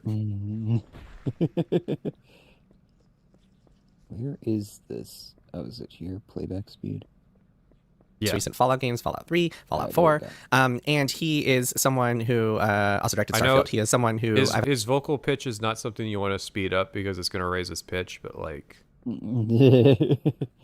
Well, we're short on time as it is. Had a lot of respect for, who I've gotten to talk to in the past 15 years ago, but haven't talked to on the record since then. I've seen him at events and we've kind of chatted casually, but haven't had any proper interviews since then. And there's a pretty wild reason behind that and some interesting backstory. And I'll get into that a little bit later, but first I want to actually get to the news that they are announcing today and some of the stuff that he told me in this interview. And then later on, I'll explain why it's been 15 years since I've talked to him and how that actually changed. So what's the news? Well, last week, Xbox and their new CEO, Asha Sharma, announced the big changes that they are making to the Xbox organization. They announced a whole lot of layoffs, 3,200 job cuts, 1,600 last week, another 1,600 to come. And as I explored in my previous video, it's actually a lot more than that because of vendors and co-dev studios and all the other kind of information. It was 1,250 that are to come, and then 250 that were in studios that are being spun off. So not necessarily 1,600 layoffs to come. Thought I'd fact check ripple effects of that. They also said that they were going to double down on some of their biggest franchises, including Fallout and The Elder Scrolls, which are the two studios that Bethesda Game Studios and Todd Howard are the two franchises that Bethesda Game Studios and Todd Howard are responsible for. And so this morning, July 17th, they made some announcements to kind of reflect that plan. They laid out a roadmap in a way that I thought was really interesting. So here's the top line. Big news is they're officially announcing Fallout 5. I don't think they've said anything. I think they've said they're going to work on a new Fallout game like after Elder Scrolls 6, which is their next game, but they haven't officially called it Fallout 5 as far as I can tell. This is their kind of first time mentioning that. They say in their blog post that Fallout 5 is their kind of long range destination. They also announced remasters for Fallout 3 and Fallout New Vegas, which have been heavily rumored in the past. I think everybody knew that they were coming, but had not been confirmed until now. No news on release dates for those two. And this is the most interesting. They confirmed my report from last week that they will be collaborating with Obsidian on a Fallout project. Not saying anything about it, just saying, hey, we're confirming that we're working with Obsidian on a new Fallout game. We'll share more down the road in the future. Couple more news nuggets from today's announcement. More Fallout Shelter stuff coming. They're doing a new Fallout 76 expansion that is a prequel story to Fallout 3 called Raven Rock that's coming out next year. Seems pretty clear that the Fallout 3 remaster is going to come Jason, next year at some point. We already went over this. Can you talk about the juicy part where you talked to Todd Howard about it? Hold on. If I'm waiting for him to mention Starfield, if he does not mention Starfield, Oh yeah, it slipped my mind. I think that's safe to say. They talk about how they're currently making Elder Scrolls 6 and Fallout 5 on Creation Engine 3, which is their proprietary technology. Fallout 5 is in pre-production, they're saying. I think they want to hint that maybe Fallout 5 is in kind of simultaneous development to Elder Scrolls 6, so you won't be waiting until 2040 to play Fallout 5. They talk about how ZeniMax Online Studios, which is the studio behind the Elder Scrolls Online, which laid off a lot of staff last week as part of the massive reorganization that Xbox did. They talk about how they are going to, in addition to supporting Elder Scrolls Online, they are going to partner with Bethesda Game Studios on the Elder Scrolls franchise. In other words, they're going to support the main studio BGS. They're going to be a support studio for Elder Scrolls stuff. Talk about Season 3 of Fallout being on the way. Talk a little bit about Starfield updates coming. That's kind of the main news. And so I asked Todd Howard. I got a chance to sit down with Todd Howard. Literally for the last thing. It's literally the least relevant thing. The least relevant thing. Should have been. To talk about some of this stuff. He didn't get super specific on a lot. He dodged some questions, not going to lie. But actually, it was really interesting because he's a fascinating guy and I always enjoy talking to him. So I asked him, I got a little, the stuff he dodged specifically is about the Obsidian project. He didn't really want to get into how that came about. Like why now, why it just happened. Like, I think there's maybe a story to be told there another time, but Howard didn't want to get into it. He told me. We know the story already. Yeah, it's just a matter of like confirming that that's what happened.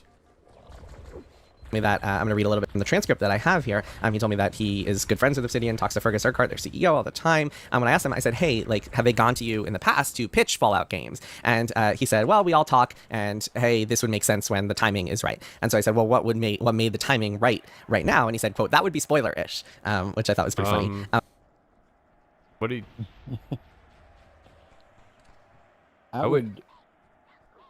I wish this was a recorded interview. Why did Xbox approach him to do an interview with Jason Schreier if it wasn't going to be like a recorded thing? Or at least if he wasn't going to write about it. I assume that this is going to be accompanied by like a Bloomberg article. Probably.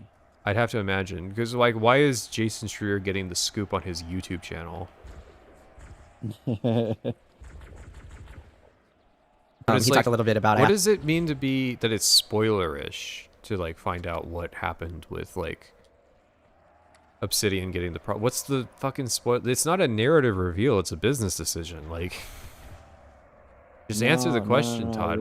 You don't get it. You don't get it. It's gonna spoil the reveal at the VGAs in 3 years when they just show us the title screen.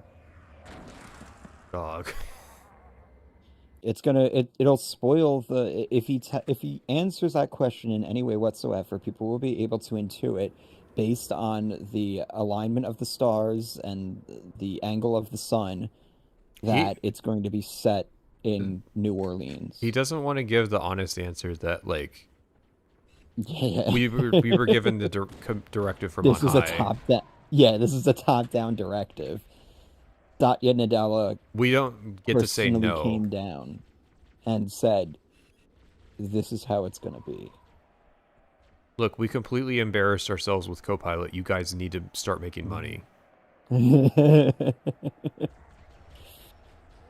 Asked him like, hey, is like Obsidian going to be the lead on this, kind of like they were with Fallout New Vegas, with like support and supervision from Bethesda Game Studios, or is it going to be more of like a collaborative thing? What is that going to look like? He said, quote, it's going to be a collaboration and we're starting that now. And then he said, I would say the Fallout franchise all up is managed out of here, and our staff and our franchise team. So essentially Fallout is still going to be managed at BGS. It's still going to be supervised by BGS. Oh no. TBD how much of kind of the creative vision will be executed by will be laid out by BGS versus Obsidian. I asked him. I mean, it's not that terribly different from the way that New Vegas like was kind of handled, but at the same time, it's like the difference is that there's a lot more money on the line now. There's an Amazon TV show, there's Fallout Shelter and Fallout 5 and all these things. Like, creative autonomy is not something that I think Microsoft and Bethesda can really afford to give out to Obsidian. Yeah. But it's kind of what they need. They need to just be like given free reign to like make a Fallout Portland or a Fallout Seattle or whatever. Something set on the West Coast that's not connected to the overall plot line. Like you said, New Orleans would be a good one, because that way it's not connected to the East Coast, which is, you know, Bethesda's turf. It's funny that America is being divided up into turf, where it's like the West Coast setting now belongs to the Amazon TV show. The East Coast setting belongs to Bethesda, and then like they have to like parcel out new territory for Obsidian to work on. I want the Fallout show, like the future seasons to Jesus Christ. The future seasons I want to do to Fallout 3 and 4 what they did to New Vegas. I think that would be like a fitting capstone where it's like it won't happen, but it would be fascinating to like just go back to the Capital Wasteland and like destroy the water purifier and just completely undo that plot line, and then go to the Fallout 4 territory and like dismantle the Minutemen. Like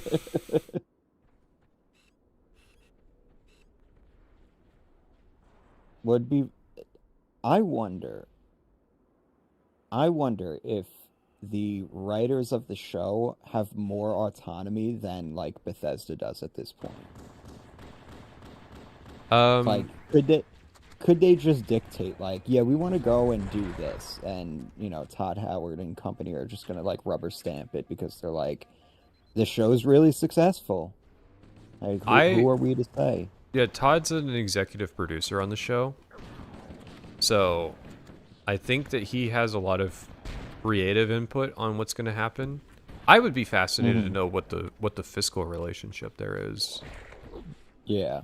Like, why didn't Microsoft had the Halo TV show going on? Why didn't they just establish like an official partnership with a like production studio to make the show, to make these shows for them?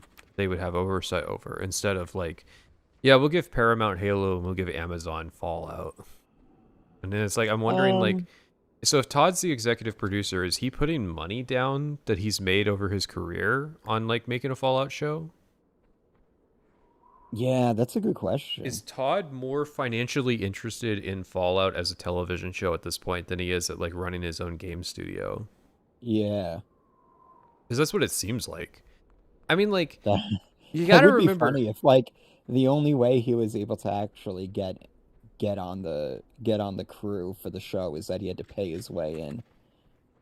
I mean, like, that's not an uncommon thing with rich guys. That's what the executive producer role was made for, was, you know, bankroll us, and yeah, we'll set you up with something like that. So, well, it's like, one thing that gets under-mentioned is that, like, Todd Howard fucked off to, like, go oversee Machine Games to make an Indiana Jones game. Yeah. That does not get brought up enough in, like, the modern Todd Howard lore conversations, where it's like, why are the Bethesda people losing their jobs? Maybe it's because their boss fucked off for a year to go work on a different game at a different company. When his own former people are talking about how, like, the company relies on Todd Howard too much. Yeah. that like decisions, like he was the only person who could make final decisions. And it's like, yeah, Starfield sure does feel like that. Sure does feel like there was nobody at the helm for like 2 years. So I love this. This is like what I love about this is that it's like we're doing a stream on like a shitty IGN interview with Todd Howard where he doesn't say anything, and like there's like only a couple moments where like Ryan McCaffrey is like locking down Todd Howard in an uncomfortable position. Except we're not even getting to see it. We're hearing about how like Jason Schreier just got stonewalled by Todd Howard and like given a bunch of non-answers. Like, yeah, I asked him these questions and he had I asked him actually relevant questions and he had no answer for it. Yep. I mean, again, it lends credence to the notion that it's like these decisions were not made by him, and they were made like probably last week or 2 weeks ago. And so, yeah, he really doesn't have any answers for any of this, because he probably, like, you're asking questions like the Obsidian project, the Obsidian Fallout project definitely didn't exist last week. Like, let's be honest. Let's be real here. Well, okay, maybe so it existed last week, but it definitely didn't exist when the layoffs were happening. Well, so like, you do kind of wonder, what was Obsidian up to? They were working on Avowed 2. It's just, it's so hard to believe. They were working on Avowed 2, and they were working on the story expansions for The Outer Worlds 2 that they are legally obligated to release. See, like, that part makes sense. It's like, there's a lot of people, well, okay. I have floated the idea that it might be better financially to just refund people the money that they would have, like, absolutely. their premium edition money. That's probably cheaper than paying people to make an Outer Worlds 2 DLC. Yeah. Which is hilarious. I mean, I'm saying that as somebody who is owed these fucking expansions. Yeah, please just give me $20 back. We can give you $20 in Bethesda dollars. Yeah, you know what? I'll take it. Only redeemable on Starfield. Sure, I'll do a live stream then. I have ways of converting that into actual cash. What was I gonna say? Yeah, no, this is why I don't have any hope. Like you're saying, you've been saying that, you know, Fallout New Vegas 2 might not be bad. I'm on the complete opposite end, where I think it's going to be an absolute utter pile of dog shit because they were making Avowed 2. Right. And they were probably still thinking of ways for like to make an Outer Worlds 3 at some point. Oh, I don't think they've learned at this point. I don't think they're capable of learning at this point. I'm expecting Fallout New Vegas 2 to be the Outer Worlds 2.5. Right. I mean, like, Josh Sawyer's a lead on it. I know Sawyer's not the most popular person in terms of, like, Fallout New Vegas alumni.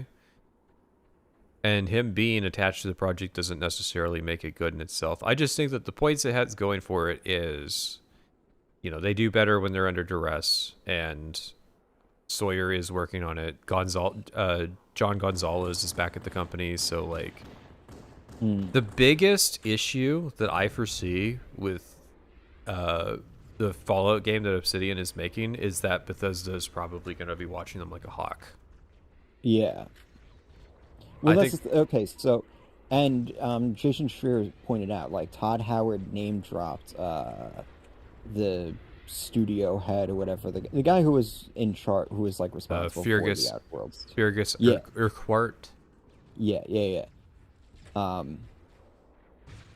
So I think that's really gonna be, like, the line of communication will be, Todd Howard to Fergus. So And he'll then- take he'll have Chris Avalon's job on New Vegas. Mm. Because Chris Avalon, he made a few things for the game, but his main role was like chief creative officer at Obsidian. Yeah. I think it's gonna be that, and I also think they're, again, him saying like spoilerish and stuff. I think they're laying groundwork for like Fallout TV show tie-in bullshit, Well, or a new series they can't altogether. pivot that fast. For the Fallout show will be on like season 6 by the time that they actually have something that they can bring to market. Yeah, that's what I'm thinking. That isn't a 76 update. And spoiler alert, they already tried the 76 tie-in to the Fallout show thing. What are you talking about? It was great. Numbers, record player counts. Yeah, that's what it makes. That's where my head is. Bethesda thinking in terms of franchise now, not this is just going to be a little spin-off thing.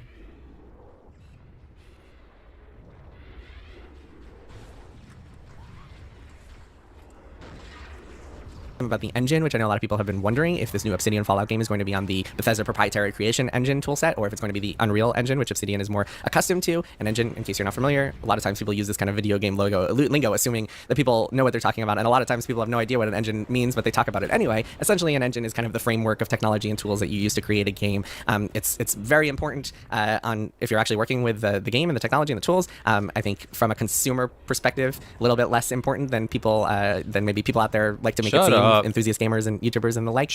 But still, no, you can. Jason, shut up for a second here. Okay, no, it's absolutely important to the consumers, but more so just in the perspective of like, does it perform? I've yet to play a fucking Unreal Engine 5 game that performed well. That engine is a piece of shit, vibe coded, fucking inefficient, 120 gigabyte consuming like monstrosity.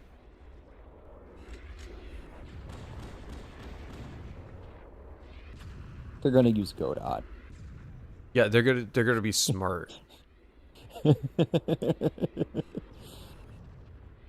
There are aspects of the engine that are visible to the customer, and What I when somebody's on the never creation, understood was, and maybe this was floated as an idea at the time, but they had id Software and they had Arcane, and both of those companies had proprietary engines that would have been better to use than like as a base framework to build a new creation engine than Unreal Engine. Yeah. No, they just fired like all those people. Yeah, and that's what's crazy is that like Unreal. fucking Arcane made an engine and got to use it like twice. And like id Software or id Tech is like magic.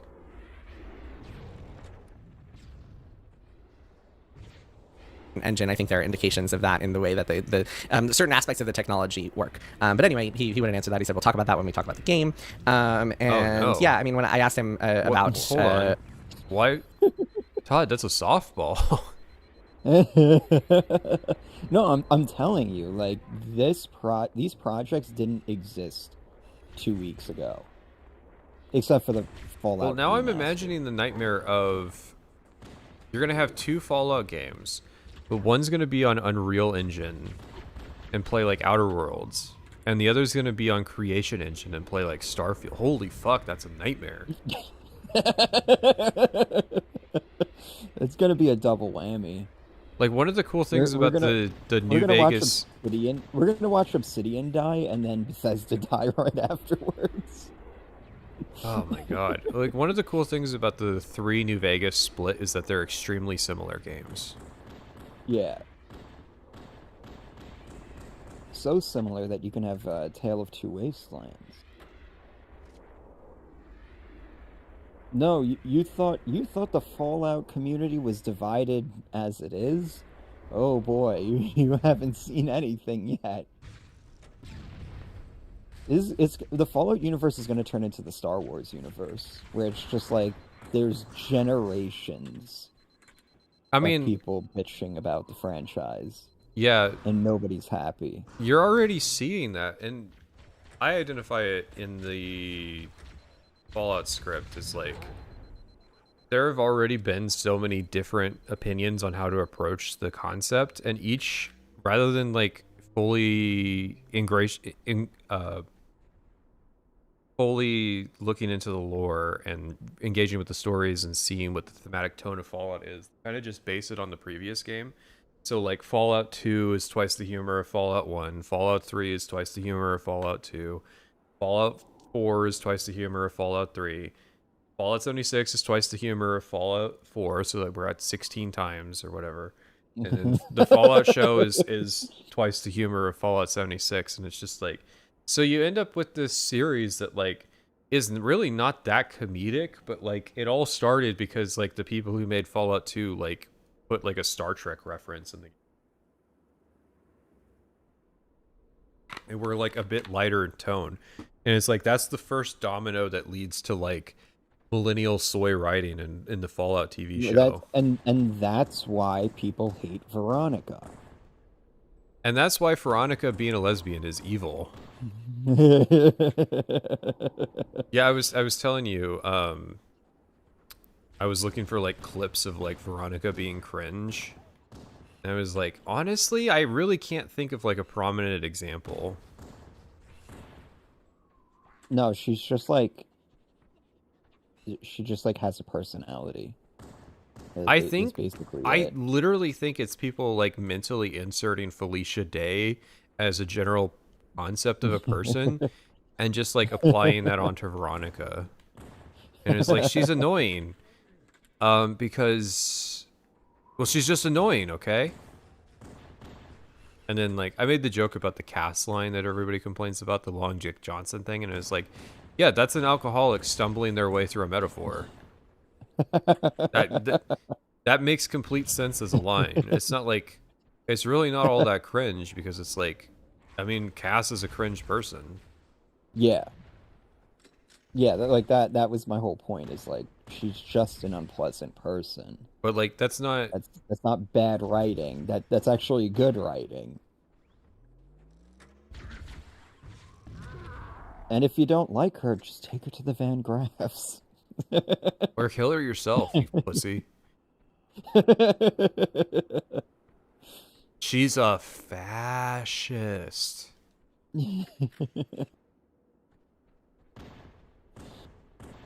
Like how this Obsidian pitched games in the Fallout franchise before, and if BGS had said no to that, and no real answer. He said, we when I talked to Fergus and other people, what we would make when having those conversations, now is the right time. This is just, I asked him a little bit about. I already said it, but like this is just fascinating as like this is the Todd Howard stonewalling you in an interview, but now you're hearing like a recounting of how useless this conversation was. Yeah. So did Todd reveal anything that wasn't in the memorandum? So far, no. This could have been an email ass fucking video. Yeah. Jason, you usually do good work, but like the problem with you being a YouTuber is that you need to delineate when like you should just post this on Bloomberg and when like what actually merits turning into a video. Yeah. I mean, like this video should have been like 3 minutes long and just titled Todd Howard Stonewalled. Well, I'm looking at the timeline and I'm like, is this video just going to be lore on like why Jason Schreier like wasn't able to talk to Bethesda for 15 years? Yeah. Maybe it's because he's the kind of journalist that like doesn't report on the sexual assault claims until like it reaches a boiling point so that he can publish it in his book. Maybe that was the reason. Yeah. That Todd Howard wouldn't talk to you. Why it's been so long since we've gotten a new Fallout game, especially with this hit show. A lot of people have been wondering, why was there new Fallout? No new Fallout game to coincide with the release of the Amazon show. He talked a little bit about Fallout 76 being enormous and putting a lot of resources into that. And he talked about, he said, I look at it from what does the franchise look like to the audience. I view TV as one chapter, and I view when is the franchise really, really healthy, and when can we execute whatever we're doing, whether it's a mobile game or a TV show or remasters, making sure that we execute those at the highest level. He said our focus was 76 and the remasters and Fallout 5, and it's not that we wouldn't want it, it's finding the right pocket timing and everything that goes along with that. Right. Oh God. Right. Listen, too many of you Fallout fans were watching the Fallout TV show, and that's why they're being lazy. They were able to be complacent because you guys keep fucking buying the merch. The merch and the Fallout Shelter microtransaction. And the Fallout 76 microtransactions and the Fallout 4 creations. Yeah. Like, a couple other tidbits from our interview. I asked him. It's just funny that the Fallout fan is the biggest opposition to themselves by like being self-defeating. That's what makes Fallout so fascinating. Yeah, that's what makes it so fun is that it's like the fucking torment nexus for like shitty people. Shitty like consumerist losers. Yeah. we were talking about like Nintendo fans and the concept of running a retro game store. By the way, we almost came to the resolution that like it's almost worth it to just not sell Nintendo products in your store so that you don't get that clientele showing up. But we were like, unfortunately, they're also the company that still sells physical games. So it's probably a bad idea not to sell Nintendo products. But it's like the Nintendo fans they're such shit eaters in terms of like the complacency that they have for like corporate tomfuckery. And Fallout fans are the same breed of people. Fallout fans, literally, they are Nintendo fans that somehow has breached containment into the broader gaming public. Those motherfuckers should be like playing Fallout 4 on Switch and like not allowed to leave. Yeah. It's the same shit. The dick sucking, the developers, the complacency with getting fucked over constantly. Well, you know, they have to do it. How else are they going to afford to make a Fallout 5? And of course, the shitty, embarrassing merch. Yeah, just the fucking embarrassing yourself by wearing like... I'm not one of those people who's like... Because there was a guy I was watching recently who was like, you know, it's kind of childish if like you make SpongeBob references. I'm like, whoa, hands off the SpongeBob references there, loser. But like, you know, if you're... At the same time, like if you're wearing... God, I really want one of those fucking like green Triforce shirts. Like that every fat guy in the 2010s wore. I want that fucking fit. The oversized green Triforce shirt with like cargo shorts that go down to your shins. Yes. I mean, like literally and flip flops. Yeah, Nintendo fans, they dress like wiggers. But like, not into rap. But it's the same like aesthetic of like just adorning yourself in like really childish shit and oversized clothing because you can't dress yourself. Yeah. And having excessive amounts of merch.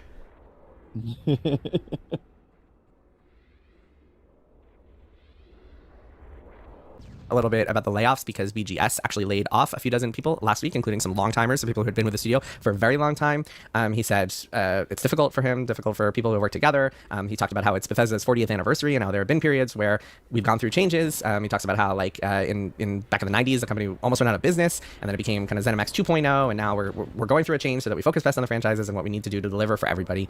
I talked to him a little bit about what it's been like managing a studio that is... I appreciate that you are acknowledging the operational flexibility that you needed to survive the turn of the decade era Bethesda that was not doing very well. Can you acknowledge that that was predicated on... Actually, fuck, there's a lot of similarities between 90s Bethesda and modern Bethesda, where it's like they had two side titles that didn't work and one of them was multiplayer. Like, holy shit, that's... We've been here before. Starfield is just Redguard, and Fallout 76 is just Battlespire. And it's like, now the company has to be bailed out of their fuck-ups. The difference is that I don't think that, like, It's so weird too because like the Todd Howard of the past that bailed out Bethesda like went to Robert Altman and said, "Give me $7 million so I can make Morrowind." And now here's Todd Howard and he's just like lamely trying to get through interviews, like survive another day, don't get fired by Asha by like saying more than you need to. Yeah. Forced at fucking Spiritually gunpoint. defeated. Forced at fucking gunpoint to finally make games, or at least talk about the games that you're making. Yeah. He must be like thinking right now, I could just retire. I could just retire right now. I don't. Yeah, I mean, like, I think what happened was because the speculation was always like Starfield was his passion game. He did the corporate shtick. He made the dog shit games that he was expected to like put the company in a good position. I'm gonna make Starfield this game I've always wanted to make. That was the old like canon for Todd Howard. And then I think what happened is that Starfield didn't turn out how he wanted it to, and he didn't want his legacy to end with like Starfield and the destruction of Bethesda. Yeah. Because like, what a shitty legacy to leave.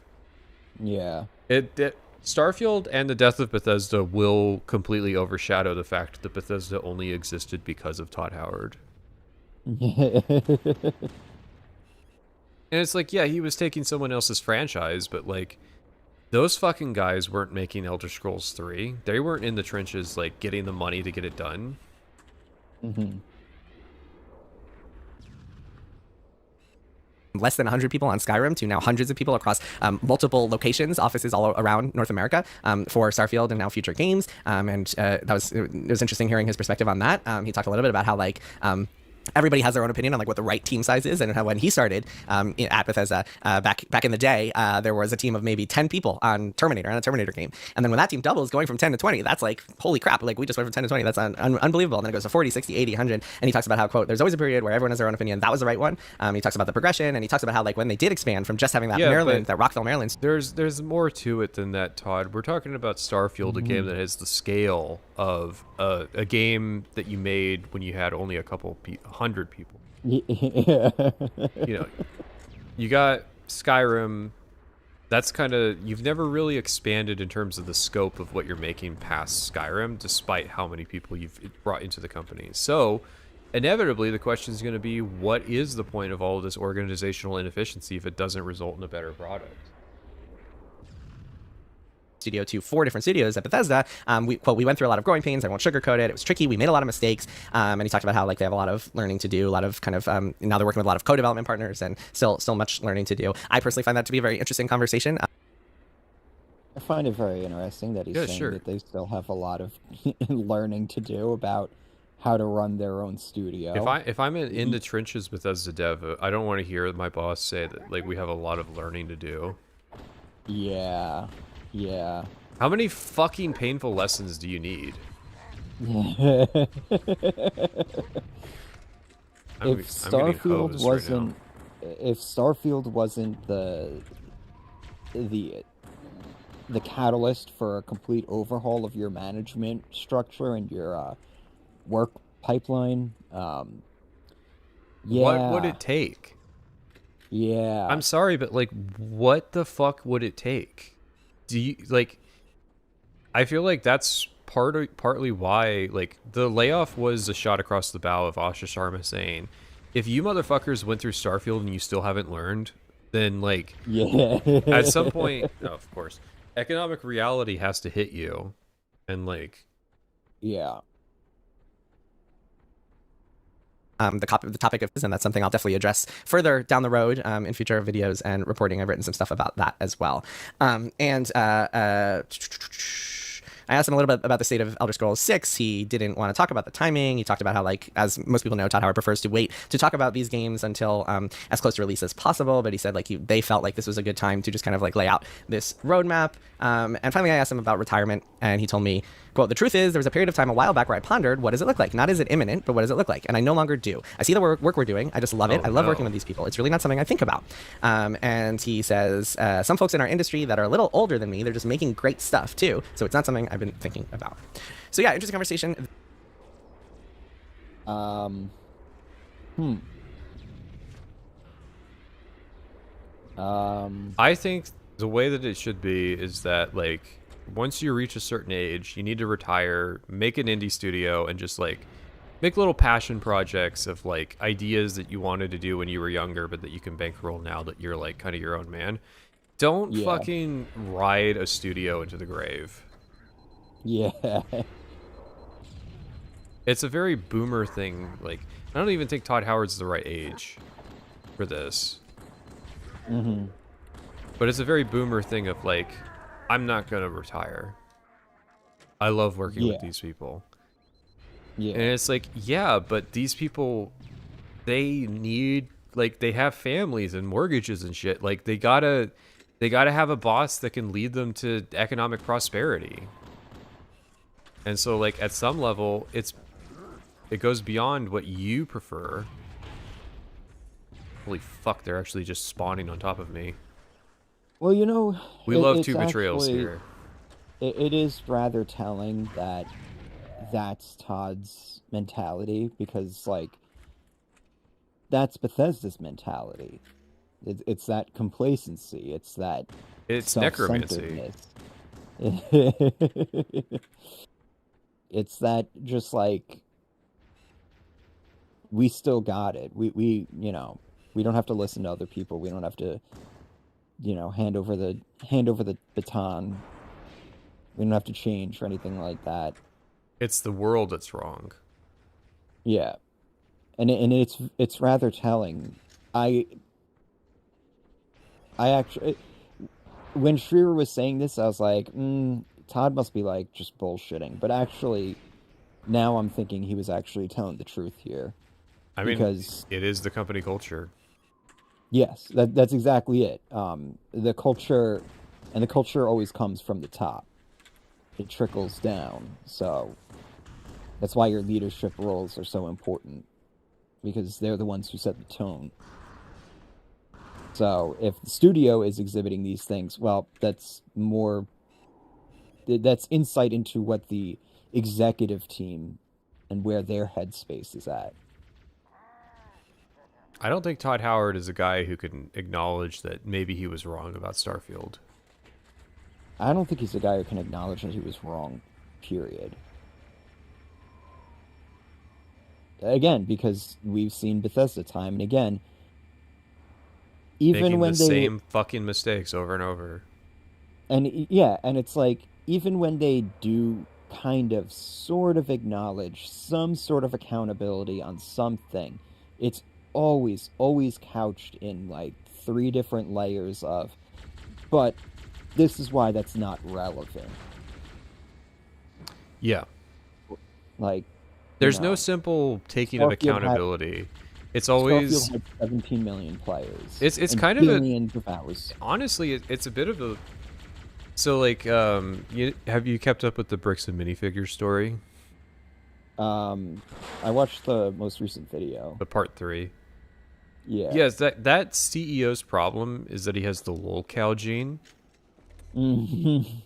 And I think that, like, this is the inverse of that, where anytime Todd Howard or these people are, like, confronted, they always bust out the sales metrics. They're always like, well, millions of people are still playing Skyrim on a monthly basis. And it's like, yeah,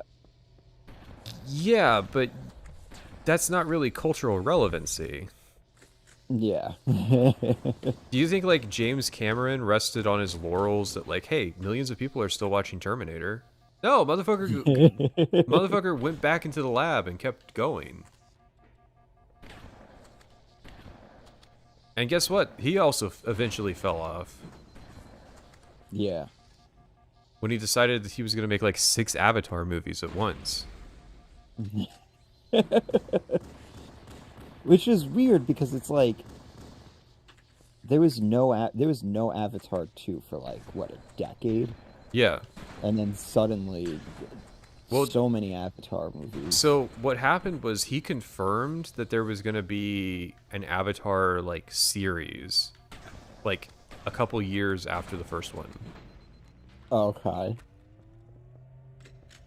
So, like, And then the reason that you're seeing so many lately is because he was working on all of them at the same time as like one big cinematic universe. Let's find a ride and get to the captain. No, that'll take too long. You have a That better is idea? that's one way of doing it. That's how the monitor moves about. But I learned how to tap yeah, into the it, grid. like YouTubers do that shit. You know, it's like, Requires a rather custom tilt to finish I'm not wrong. I get 3 billion views a month. I'm not gonna like Yeah. That type of shit. And it's like, it's just kind of pathetic. You know, an actually successful company doesn't have to constantly cite how many sales they're Right. doing of different things. Yes. Yeah. Like, say what you will about Rockstar. Do you think Rockstar just sits around and goes, well, guys, Red Dead 2 sold this many copies, so I think we know what we're doing? It's like, no, they let their works speak for them. Whereas, like, Bethesda can't let their work speak for them, so... Yeah. They're a very insecure studio. I think it's because they don't want to address the criticism head on. They've been in this fucking like little culture war that surrounded Bethesda for so long that they're just like lost in the mire of like, who are we even responding to? Who are we fighting anymore? Yeah. The Covenant network is absolute chaos. From what I've Are been we gonna finish What- Halo CE today? their leadership ordered all What ships what was it? down the flood, but they were too late. Will Shen was like when he left Bethesda, he had like an identity crisis. Yeah. He's Well, just you like, gotta yeah, remember- I think you came from a place that was having an identity crisis. Well, it sounds like every time Bethesda devs talk, they talk like they were in a cult. Yeah. I feel like the cult of personality was so strong at Bethesda that they were just not. Yeah. Yeah, they were just like impermeable, basically. Like they just outside influence was impossible. You know, I was watching a video. I don't even remember how I got into. Oh yeah, I was looking at like the LTT store, and I was curious about like how what the current vibe is on Linus Tech Tips and stuff. And I watched the video of that guy Jake who left a few months ago, or well, actually, Yeah. I think he left like a year or two ago. And I was just like sitting there, like listening to what he was talking about. And again, it's very similar, where it's like he left, his whole identity was tied up with Linus Tech Tips and LMG and all that stuff. And I'm like sitting there thinking again, where it's like, yeah, this sounds like you were kind of part of a cult. Captain? Rooster Teeth had this issue too. I've lost him. It's just like this kind of idea of like this is my dream job. This is the best place to be working. This is the best. This is, you know, I'm gonna be here forever. He was describing LTT lifers and stuff like that. It's just like, yeah, that's a really unhealthy place to be working. Does anyone remember the Truth and Reconciliation skip?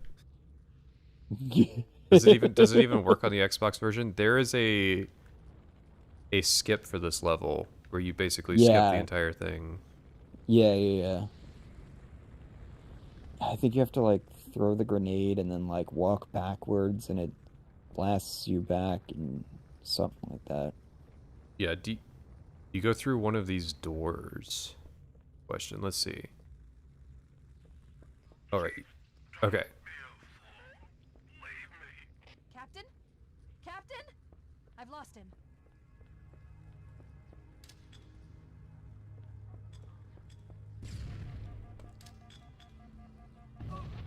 Yeah, I'm probably just gonna end up killing myself over and over trying to remember old tech. Chat saying you need the flood guy with no arms. Captain? Oh yeah, don't they knock you through the wall? I've lost him.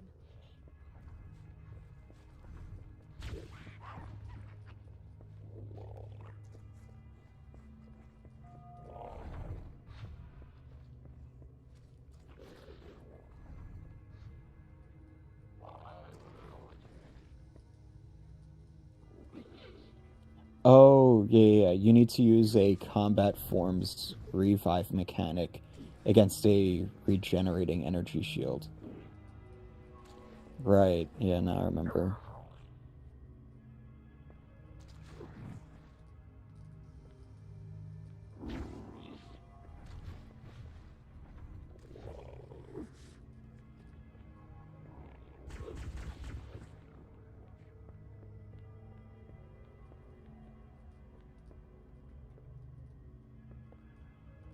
He's not gonna revive, is he?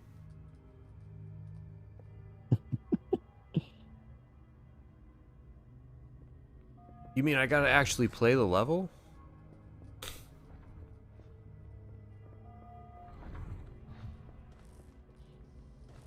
There, make sure to check out my story at Bloomberg this morning if you want to see the written version of that interview and this big news. So here's a little backstory on why this is such a strange thing that happened. In 2013, I did a series of stories about Bethesda, including a story about the turbulent development of what at the time was called Doom 4, a story about Arcane, the developer within Bethesda, the studio, being kind of forced to work on a game that would later be called Prey, but at the time was being called Prey 2. A lot of weird backstory there I won't get into, but basically I did a story about this, and some people came out and denied it, and then I published some emails showing that that their denial was a lie.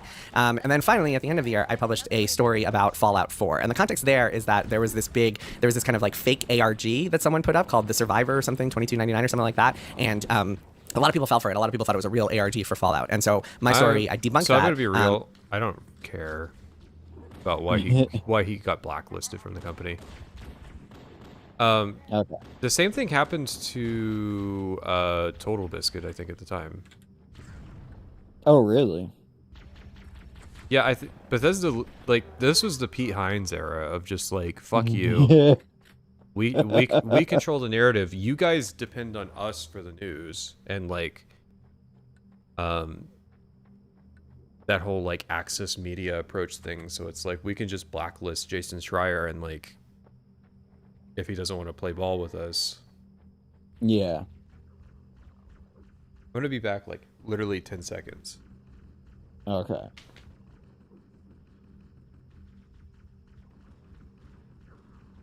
Progressive video is his blacklisting. All right.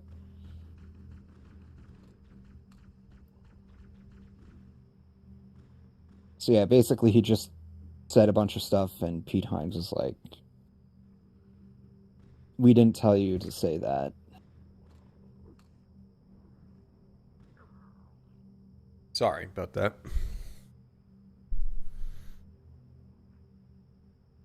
So. Yeah. I think Bethesda's in the death spiral. Oh, absolutely. I think they have been for a minute. I know Zarek was saying something about it. Honestly, we might check out Zarek's video while I finish wrap up Halo CE, just because I think he was saying something about like generational talent leaving the company and what have you. So. Do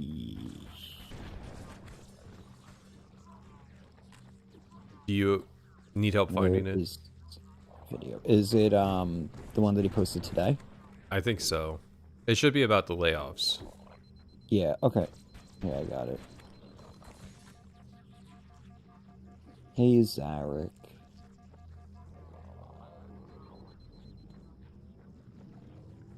Hello, everybody. This is Hey, what I Zarek. was reluctantly anticipating since the Microsoft buyout of ZeniMax Media, the parent company of Bethesda, was initially announced. Microsoft's new head of Xbox has laid off 50% of ZeniMax Online Studios, a good chunk of id Software, and 25% of Obsidian Entertainment, and other assorted employees from all around the Bethesda Softworks brand as a whole, with more layoffs promised for the future. It's a roll of the dice as to whether I'll have this video up before more news comes out, but let's address some of the things that have happened. Remember that I've been making videos online for 16 years now, and I have the long view of things. Whoa. I used to have a pretty good... You're an ML hipster. ML hater hipster. Should head this way, towards the ship's gravity lift. upbeat on what ZeniMax Media as a company was going to do, predicting things like Fallout 76 and the Creation Club prior to their announcements. But in this topsy-turvy, Microsoft-dominated corner of the industry, I have no idea what's coming next. I can make some guesses, but I have no certainty or proof behind them. So take so these opinions not with a He grain wants of... to have the same conversation we were going to have, which is like, what does the death spiral like look like long term? Yeah, because I mean, a lot of this was yeah, what does foretold. it? You run a bad business, eventually the economic reality is going to catch up with you and layoffs are going to happen. That's easy to predict. What's hard to predict is where this goes, because one, we don't know how long Asha Sharma is going to be around to enforce her vision, what comes after that. And it's all predicated on like whether or not Todd Howard has the stones to actually improve himself as a businessman. I think the safe bet is he doesn't. Yeah. And so fundamentally, I think it just turns into a death spiral. I mean, even something as simple as like losing Jeff Gardner and Nate Perkypile completely crippled Starfield's world design. I can't imagine, like, you don't have Bruce Nesmith working on systems anymore. You don't have Will Shin helping to, like, corral the quest designers. To me, it just looks like it's just going to be the gradual enshittification of the entire formula. Yeah. Yeah, I think they lost too much talent too quickly. And then their general refusal to, like, try to get an optical win, to be like mandated into talking about the games that they're working on, is just, it's already wearing on people. It's like, people want to know about Elder Scrolls 6, you're refusing to talk about it. Anytime you do talk about it, it sounds like passive aggressive and you're like busting out the we made 65 million sales on Skyrim, we're a healthy company. I'm a healthy company. I'm a healthy... You know, it's just... It reeks of insecurity. Everything that they're doing is just, like, not terribly competent. So, I think it does not inspire confidence, at all. Yeah, I think Again, So, I think the hard part is just predicting how the death spiral will play out. Yeah. Yeah, this is an interesting death spiral, to be sure. Salt, barrel of salt. Prior to both the ZeniMax Media and Activision Blizzard buyouts, I reminded people that Microsoft has a tendency to do one of two things to their franchises. Either throw them away and forget about them, or to hollow them out until they are a shell of their former selves. There are, of course, exceptions, and occasionally allow studios to become independent under draconian publishing agreements, and other times truly free. But the main reason I brought this up is anytime I talk about a company's tendency to do something, someone will point out the exception as if it breaks that company's tendency, when the exception proves the rule. I think anyone who's been paying attention can see how the games industry has been hollowing itself out for some time, since well before the buyouts have occurred. Between premium currencies, loot boxes, live service elements in single-player games, the transition to live services in general, and the multitude of games that were directed and originally developed as live services, only to have their development pivoted mid-production into a single-player game that was then met with critical reception. I'm sure you can think of 2 or 3 of those at least. Although this has been happening all over the industry, as it is relevant to this discussion, it is mostly Blizzard in its pre-buyout days, named Activision Blizzard King, or ABK for short. They were trying to optimize profit, something I had a front row seat to over the years, whereas I mostly have to guess when it comes to... We were talking about this as like the prime example of the type of greed that everybody assumes the entire games industry is conforming with. The Bobby K, buy high, sell higher type shit. Yeah. For every dollar we invested, we got 10 back. Whereas Microsoft is just incompetent type greed, where it's like, we invested a ton of money into it and then didn't make it back. And that's why we have to inshitify your product. We have to. I was fucking watching a video about Copilot, the history of like how Microsoft has gone about trying to push that product, and I got to the part where they were like, they shoved Copilot into the Office Pro, and then hid how to get the cheaper Office. They hid it behind the cancellation screen for Pro. So you had to get Pro and then cancel it, and then they would offer you the like cheaper version. Also, they raised the prices on all of their Office packages because they were including Copilot in it, but nobody like actually wanted Copilot. And then it had like an extremely low adoption rate compared to the overall like Office ecosystem. So it's just like this is how they are. Yes. Bethesda these days. The World of Warcraft and Elder Scrolls Online shared a common role in Blizzard and Bethesda in the sense that those games covered for those companies' less successful ventures. Both Blizzard and Bethesda were making successful products and earning vast amounts of money that greatly eclipsed the money they were spending. But when it comes to a company's valuation to be purchased, if you're not growing, you're dying. The owners of both companies wanted to show growth to make themselves more attractive to potential buyers. So they engaged in experimental ventures, which were all ideas to create explosive growth. For Bethesda, this was Fallout 76 as a live service and Elder Scrolls Legends and Blades as mobile live services. Redfall as the failed prototype for an Arcane live service, and the unannounced, now cancelled MMORPG by the developers of Elder Scrolls Online. Although some of these ventures proved to be successful revenue streams and produced value, they never replicated the Elder Scrolls Online's level of revenue. Blizzard was more catastrophic in their ventures in trying to artificially create esports, which failed to garner the kind of returns they were hoping for. Esports scenes developed... Has anybody done a like overview of the entire rise and fall of Overwatch? But I mean like somebody entertaining. Yeah, that's a good question. I would like to watch that. Because it's like that game went from being like on top of everything to just gone. Dude, I was I was watching somebody doing benchmarks and stuff the other day, and they had Overwatch 2 as one of their benchmark games, and I was just like, who the fuck is playing Overwatch 2? Come on, pick a different game. Organically, and supported themselves through the interest of fans, trying to artificially pump them up in order to develop an army of high-paying sponsors like American football, did not in fact work, and those leagues fell apart the moment they were no longer supported with the massive investments by Blizzard. In a world where business needs to only make more money than it spends, these companies would have their futures secured. However, that's not how business at this level works now, and they must show growth at all costs.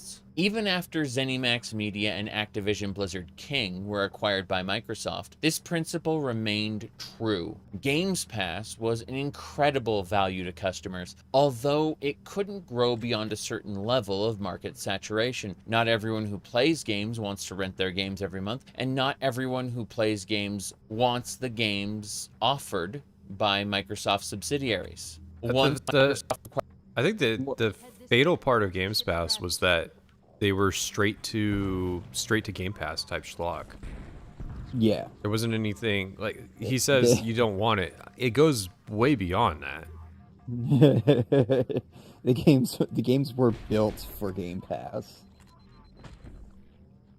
It's kind of like I mean like it would be like if Netflix purposefully went out of their way to make movies that nobody would want to see in theaters. Not just like we're not going to put it in theater, we're going to go straight to our product, but that like they genuinely strived to make it so that you wouldn't want to own or like see the movie in a theater. Yeah. That's I mean that's a way of doing this. We need to normalize not owning your games. How do we do that? Let's make games that people wouldn't even want to own. Yeah, there you go. It makes sense to me. See, the problem is that with that mentality, doesn't really work when you have competition. So, yeah. Like Blizzard or Bethesda, the expectations are no longer that the company just make a profit. They need to make profit weighed against the cost of the purchase. Meaning, if one of these large acquisitions fails to meet expectations, they are failing not only on their own merits, but weighed against the cost of the acquisition. Instead of the company investing in its own improvement, weighing the profits or losses against itself, it is now weighing the profits or losses against the cost of the acquisition and paying that back alongside of whatever projected profit increases. You would be tempted to say that their profit Microsoft may is... be... Listen, I'm just in my growth phase right now. I may be an established tech company, but I'm still in my growth phase. Microsoft has been in its, or Xbox has been in its growth phase for like 25 years. Xbox is like the fucking pirate software second puberty meme. Yeah. Listen, some companies go through a second round of venture capital. Yeah. Especially when they're owned by Microsoft. Listen, AI has come out now and stuff like that. The future is now. Such that it's paid for the acquisition. And if all things were equal, you might, in this incredibly hypothetical scenario, be right. But all things are not equal. Expectations are not just to pay itself off, but to pay itself off in addition to its operating costs and further investments that Microsoft makes into them. The idea is that they could be raised up to a higher level of performance under new management. Given access to new resources, they should be bigger and better and more successful than ever before. At least that's what people are led to believe. Failure to meet any of these goals results in the company seen as underperforming, even if they were performing just as well as before. The growth has already been factored in as a goal to meet. I remember rolling my eyes at Bethesda fans. That's why who said the Blizzard acquisition never made sense. They already hadn't made a return on buying Bethesda. So I don't know. I wonder if the FTC just let it through because it's like it was more like a "Are you sure you want to do this?" type question. They were giving Phil Spencer the opportunity to back out of the deal. Not that they were concerned about monopolization.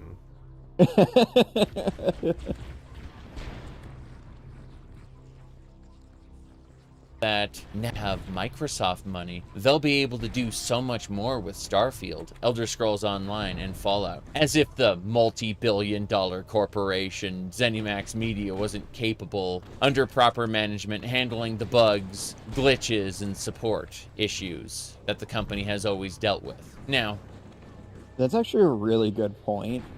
And again, it goes back to what you were saying earlier of like, why would Bethesda ZeniMax sell out to Microsoft? This was a rumor back in 2018 that ZeniMax was just looking for a buyout, and it was literally just like Robert Altman and the board of directors wanted their shares to be bought out. That was it. Yeah.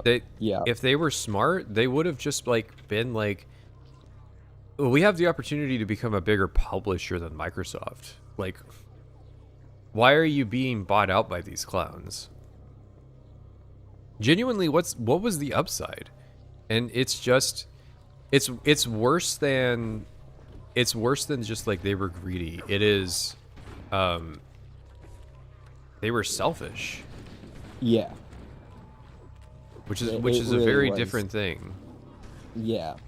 They could have sold their shares to somebody who honestly, what Bethesda should have done instead of being bought out by Microsoft was go public.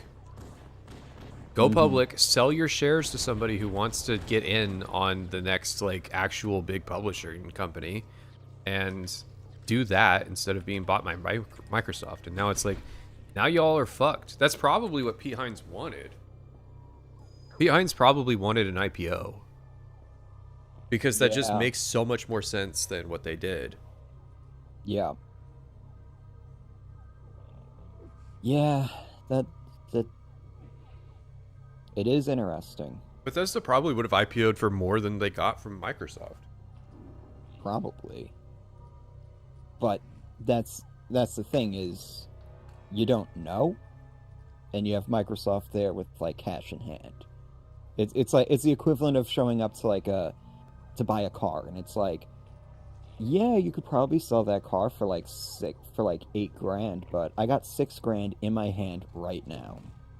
It's just like, all right, I'll take it less to just have this off, off my driveway, and have the cash in my pocket like right now. But it's like, what the hell is the point of a physical publisher? What's the point of being owned by Microsoft? There is no point. You have the money and resources to. You have a fuck back up. end to fucking Azure. Yeah. Well, again, it was like it's the idea of like they probably thought they were going to be getting bankrolled by other Xbox studios and stuff, and it turns out no, you guys were supposed to be the ones bankrolling the Obsidians and shit like that. You're supposed to help us cover for the $500 million deficit that we created when we made Halo Infinite. Yeah. No, we bought you guys to make money immediately. Which is also funny because it's like you guys are buying a studio that you're I mean, yeah, like ZeniMax has other IPs and stuff like that, but like let's be honest, the main selling point was Bethesda Game Studios. And it's like you guys are buying a studio that is known for taking a while to make their games and shit. Like even by the time they were buying it out, everybody was like, bro, Tez 6? Hello? Yeah. Looks like another shuttle day. Good lord. Be able to reach the control room from the 3rd level. So. A lot of stupidity on both sides. A decision that will As never far- make sense. Yeah. As player expectation goes, failure to meet players' expectations in Skyrim or Fallout 4 is not the failing of a lack of funding on Bethesda's part. Bethesda was doing quite well for themselves financially speaking, but there is a divide from what legacy players who play Daggerfall, Morrowind, or Oblivion, or Fallout 3 or New Vegas. Bear with me, I know Obsidian made New Vegas, but there's a divide between players I want to talk about. The fact is that player numbers have never been higher than Skyrim and Fallout 4. Although Fallout 76 has brought in more cash through its microtransaction systems, that's why Microsoft lent its partner This is a reiteration of the whole. Listen, there might not be a lot of us, but us Starfield players are worth $400 each, type shit. Of like. Bethesda should cater to us, the Fallout 76 fans, because we buy the battle passes. Guys, if you guys just like spent more money on creations, you'd be getting Starfield too. Yeah, it's... we need to get all the whales together, and we all need to just buy more creations. But I already own all the creations. Just buy more. Make another Bethesda account and buy more creations.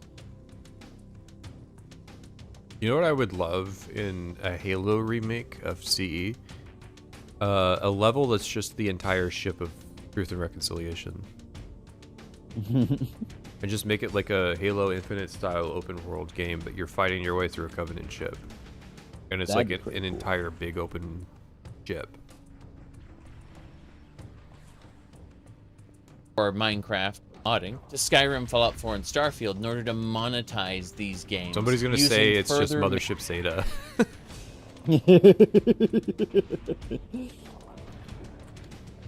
made players. This is the holy grail of passive income. It requires an active player base to make work. The bigger, the better. Make no mistake, Quality and success exist irrespective of one another. Something of exceptionally low quality can be insanely successful, and something of exceedingly high quality can be a financial failure. When we ask the age-old question, are games art? We can almost all agree that games contain art. But from there, people disagree on what makes the whole of the experience art or not. To the average player, they are slop and rare gym, with almost no nuance in between. Most games in their eyes either being a children's toy or a cynical money-making device not worthy of the title of art. This is somewhat a misunderstanding of what art is, but I just want to say I am so over the argument of like, is video games art? It's like, yes, by the literal definition, it is art. Can we move The on to definition having of a more substantive conversation? Yeah, Nothing against Zarek, because he brought it up. I think Zarek's more identifying that this is the lines of dialogue that people like to have, yeah, as opposed to like, he's not making the case himself. And it's like, yeah, it's prudent to point out that when people appraise games as a concept, a lot of them are thinking of it as just like a business venture. I mean, there's so many people that are like, I mean, we do it here, but it's like, it's because we're interested in the business component of it. Whereas Yeah. like, there's way too many people that are like getting into dialogues about like stocks and investors and what have you. And it's just like, film people don't do that, you know? Film people, when they're appraising the back rooms, aren't going. I mean, there are people who are like obsessed with box office figures, but that's mostly in the perspective of like talking about why Star Wars is falling off, and it's just like, yeah, this shit's not making as much money as it used to in the box office, and it's like, that's the context where it makes sense. Whereas like gamers are just obsessed with like standing a company and being like, I'm Xbox Gamer Man 69, and I'm obsessed with the FTC filings, and it's like, yeah. why? Is there so little for you to do that you just like obsessively keep up with like the business aspects of the industry? Yeah, like the kind of like the delineating factor there is like a lot of the film people will look at the box office numbers as an indication of if future projects are going to get greenlit, whereas a certain group of gamers will look at a game's sales figures as a indicator of quality. Yeah, that is true. I'm identifying specifically the people that are just like purely keeping up with like, so what's Xbox up to in terms of like being a money-making venture?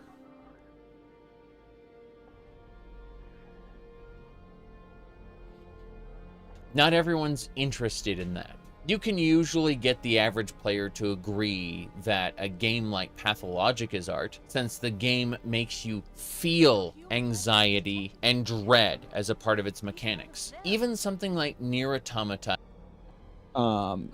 Well, The Outer Worlds 2 made me feel anxiety and dread. Just for extrinsic because it was like a strong anti-capitalist critique, right? You felt dread and anxiety about the world that you were forced to live in. Sure. Has people argue back and forth as to the game's core message, where even critics disagree as to the value of the story presented before you. All of this is incredibly subjective, as art critique should be. Beyond the is it or is not art, players will also latch on to one or more mechanics, story or world-building elements, or more, and claim that this hyper-specific part of the game, if your game has it, it's good. Otherwise, it's bad. In other words, there are people who will view the cinematic presentation of Skyrim as being more important than the political intrigue of Morrowind. There's a lot condensed in Morrowind, and it's easy for a player just doing what they're told to miss stuff if they're not paying close attention. I've had people tell me that the Fighters Guild, for example, is just fetch and kill quests, nothing more, not realizing that these quests, beyond the introductory set, are actually linked to the politics on Vardenfell. So are the Mages and Thieves Guilds. Pretty much everything is interlinked, with the exception of the poorly written factions, the Imperial Cult and the Imperial Legion. Todd Howard did the Imperial Legion, by the way. He did inherit some information about the Cult of Talos, but that was just kind of stapled onto the end, awkwardly. But because the game, Elder Scrolls III Morrowind, does not expressly hold your hand and point these things out with a spotlight, it's very easy for people to miss them. It is possible to destroy the Thieves Guild by accident while following the commands of another guild blindly, entirely locking you out of content. This reminds me of my time playing World of Warcraft, hanging out in a private voice channel with a couple of the game's developers. It turns out that those game developers were horrified at the players' statistics when they realized that only a small fraction of the player base had ever even entered the final raid of vanilla, Naxxramas. The raid was meticulously designed for its time. Again, for its time, it had complex fights, set pieces, not gears. There's a component to this that's interesting.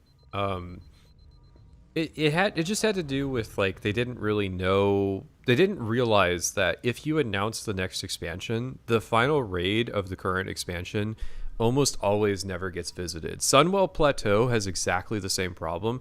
I am being told by members of my guild right now that, like, once we clear Sunwell Plateau that first time, a lot of them are just dropping out until Wrath comes out because they don't see the point. Yeah. It's a very kind of pervasive problem where it's like, people are very invested right now in the current phase that we're doing. We're in SSC and Tempest Keep. In a few weeks, we're going to be doing Mount Hyjal and Black Temple. And people are very invested into trying to set us up for success when Black Temple comes out. Because it's in the middle of the expansion. People want to see the chance at glaives and what have you. Naxxramas was kind of the same way. As soon as they revealed that, like, TBC was coming out, it was like, well, one, it's a pain in the ass to get into and deal with. Why would I go through all that when TBC is just going to, like, wipe out all of the progress anyways? Yeah. So, I think I attribute that to being one of the main reasons why Naxxramas was so rarely visited. The other reason being that you needed players to have done Blackwing Lair, and that just wasn't, that itself wasn't a big portion of the population, because to do Blackwing Lair, you need to have had done Molten Core and Onyxia's Lair. And so it's like, I think if Vanilla had run for another year, and if Karazhan had come out as a Vanilla raid, then Naxxramas would have been visited by a much bigger part of the population. Mm-hmm. But anyways, it's still not too late to join us, just FYI. I'm just I'm trying to figure out what's going on screen right now. This is so this is Morrowind. This is Starwind. It's yeah, so it's Morrowind with Skyrim in Star Wars. It's Star Wars. It's just a Star Wars conversion mod for Morrowind. It's like Starfield's Genesis mod. Okay. Set pieces, but like level design. It still looks kind of cursed. It is cursed. And mechanics blending. It's cool, together. but Point is, it's cursed. Many hours were spent developing this raid that comparatively nobody saw at the time. Squirreling away a section of your game to where only a small fraction of players will see it is the kind of thing. You can blame Jeff Kaplan for all this. It's really all his fault. You would expect from games as an art form. But it's also grossly inefficient from a cost-benefit analysis if all you care about is ensuring the maximum number of players see the maximum amount of content. Also, Naxxramas, it was peak way bullshit. There's also another way of looking at it, though, in that putting something out of reach for, like, most players, that still gives them something to work towards, even if they never reach it. Yeah.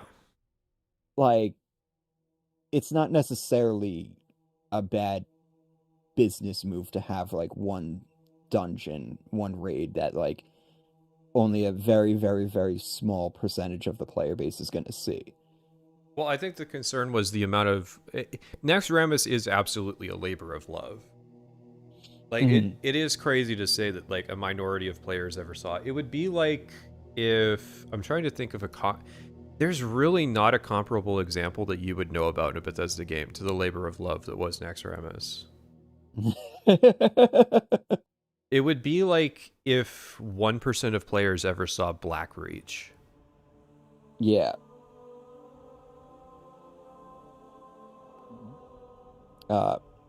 Chat asks, what server and faction? We're Dream Scythe Horde. There you go. When companies hands of product people and are put into the hands of either sales or marketing people, also known as bean counters, accountants, things of that nature, that's when profit optimization kills the kind of creativity that would allow things like this to occur. Funny enough, Steve Jobs, of all people, spoke out on this, referring to how product sensibilities of a company, the know-how to create great products, gets rotted out of companies. More than anything, Bethesda's obsession with you being able to do almost everything in a single playthrough is explained by the need to make their development more efficient. It's part of why they use the same engine, not only so that players can use modding, but also just so that they don't have to take time to teach new developers how to use a new engine. A lot of things people blame on the engine are actually the fault of the developers. The developers won't get any better by throwing them into a new engine. As far as development efficiency goes, occasionally you'll get something minimal like Destroy the Dark Brotherhood alternate route in Skyrim, which required almost no development time compared to the actual Dark Brotherhood questline. But there's a reason why both the Skyrim Civil War and the Dawnguard DLC have a lot of overlapping locations in Skyrim, because players need to be able to do the max amount of content per playthrough, and more importantly, it's just easier to do from a development standpoint, repurposing existing content. I was going to say, I don't even think it's a Bethesda devs want players to see everything so much as how easy is it to implement. I know we've historically been, you know, they're trying to make everything accessible on one playthrough. I think that critique applies the most to stuff like Fallout 3 and Oblivion, that era of the game. Whereas I think Skyrim is more accurately described by, like, organizational, just do it as efficiently as possible.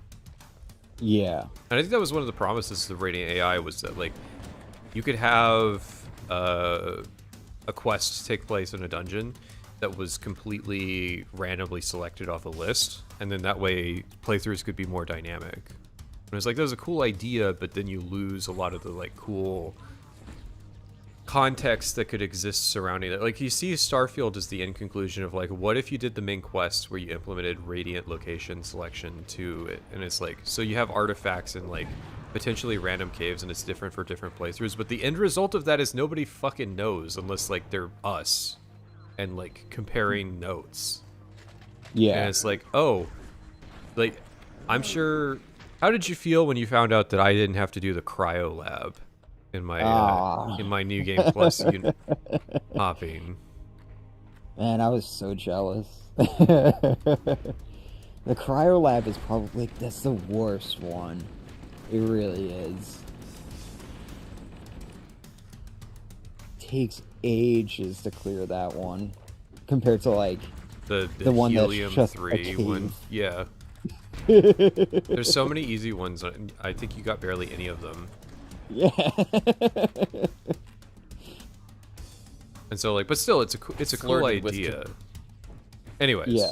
Anyways.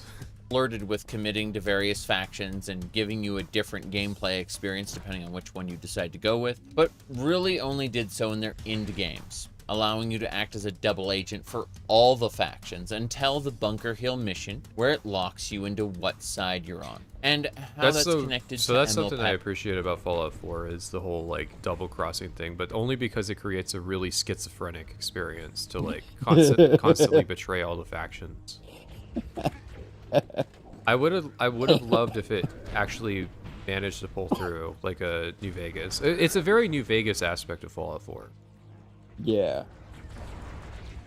Yeah, I do like I do enjoy trying to play both sides of a conflict for as long as possible. That's why I was really surprised when the Outworlds 2 was like, oh no, you can piece out both factions. It reminds me of when see, because what I really want is the confrontation point. Because in Mass Effect 1, you could try to romance Ashley and Liara at the same time. And then eventually, they'll both confront you and be like, yo, you gotta choose. And Renegade Shepard can just be like, why can't I have both? I want that. I want that moment. Well, that's the beauty of interactivity. Is the polycule. No, it's the potential to play multiple sides in a conflict. Yeah. Bagley Rouleau. I don't plan on talking about Can you back up 10 seconds here? I want to hear him say ML.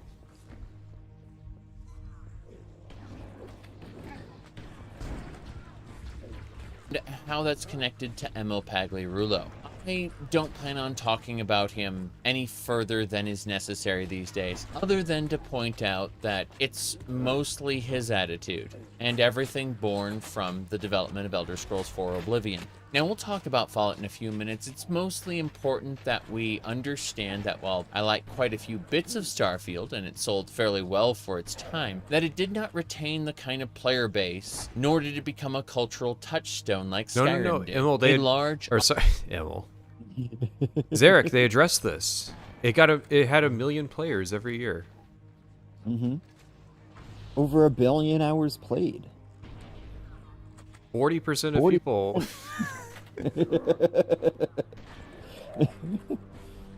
We can't. This is when Todd Howard calls up Asha Sharma. It's like, see, we can't even say like the stuff we're doing well because the fan base, our haters, are just going to throw it back in our face. They're gonna make content out of us. Yeah. You see, Your Honor. Ongoing player base that will be directed to buy paid mods, a la Creations, is what Bethesda will be aiming for moving forward. In this particular case, the schism in the fan base is between the people who wish the Elder Scrolls to acquire elements from earlier games while simultaneously retaining or improving on the production values from newer games, versus people who see Skyrim as the baseline and wish for exactly that style of game but with improved production values. In both cases, people are expecting at least 10 years worth of innovation from Skyrim when Elder Scrolls 6 comes out. Who's modeling the second argument from, because I've never really heard like Skyrim, but is he saying Skyrim but better or Skyrim but deeper? Look what happens. This won't take long. I'm hearing Skyrim but prettier. Give us enough time to make it to a lifeboat and put some distance between ourselves. That's what I think when I hear production value. I'm afraid that's out of the question, really. Oh. And I don't think that's possible. I believe that both parties are being set up for disappointment. I would certainly like Elder Scrolls 6 to reflect the time taken between Elder Scrolls 5 and now, but I just don't see that reasonably happening. I'll probably play and enjoy it regardless, but it's important to set proper expectations. It really is the party who were Daggerfall, Morrowind, or Oblivion fans that I suspect will be the most disappointed, though. I called Skyrim a cultural touchstone, and I earnestly believe that Microsoft will try to recapture that status in a new game at any cost. If they start introducing elements from previous games as anything other than a surface-level gimmick, I will be surprised, but not unhappy. That said, this is something a lot of people just don't understand when discussing publicly owned companies. Unless something very specific occurs, a publicly owned company cannot just decide to make less money than is possible in order to deliver a superior user experience. They cannot make that decision. They have a fiduciary responsibility to their investors to make as much money as possible and show as much growth. The problem is that this is like another one of those political realism things of like the most immoral decision makes the most practical sense, where it's like, no, sometimes corporations in a good position to do a goodwill action to generate positive PR. And so it's like, if 343 Industries would be in a really good place if they just sat down and made like a really solid Halo game. Like, even if they want to be shitters afterwards, like, they would benefit heavily from doing that. They just don't. And I look this is the thing that Justin Truman was talking about. It's about managing expectations. Sometimes you give the audience exactly what they want, and that buys you a lot of goodwill to then, you know, financially take advantage of them for the next 2 or 3 expansions. Yeah, I mean, it's a thing that's brought up in both a pro and anti-libertarian perspective, that like billionaire philanthropy comes from a position of buying positive PR, not from a genuine position of wanting to do it for the sake of it. But then the counterpoint, the utilitarian counterpoint, is that what's the difference between somebody who's just like trying to farm positive PR and like actually do it for real? Well, usually it's, you know, some level of corruption. It's like, yeah, I run charities, and it's like half the charities somehow end up funneling the money back to them. Yeah, well, it's... Or people associated with them. A lot of it, honestly, is just like, they don't like it because... It's kind of like the Mr. Beast thing. You know how people will critique Mr. Beast because, like... Oh, yeah, he's exploiting people. Yeah. And it's like, but at the end of the day, if he is improving the situation, what do you care? Yeah. It's like, but at the end of the day, you know, like 100 people now have hearing aids when they didn't beforehand.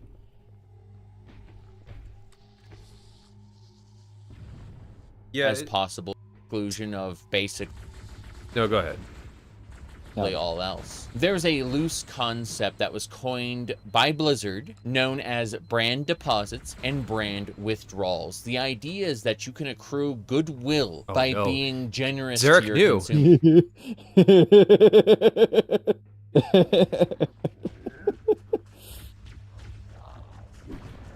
We should watch Zarek videos more often, just because he's on the same wavelength as us, and so like he can predict like. We're over here thinking we're playing chess, and it turns out we were actually playing checkers. And way they'll forgive you or even defend you if you fall short of expectations, but it will cost you some of that goodwill as collateral. I actually had this mentality when it came to school.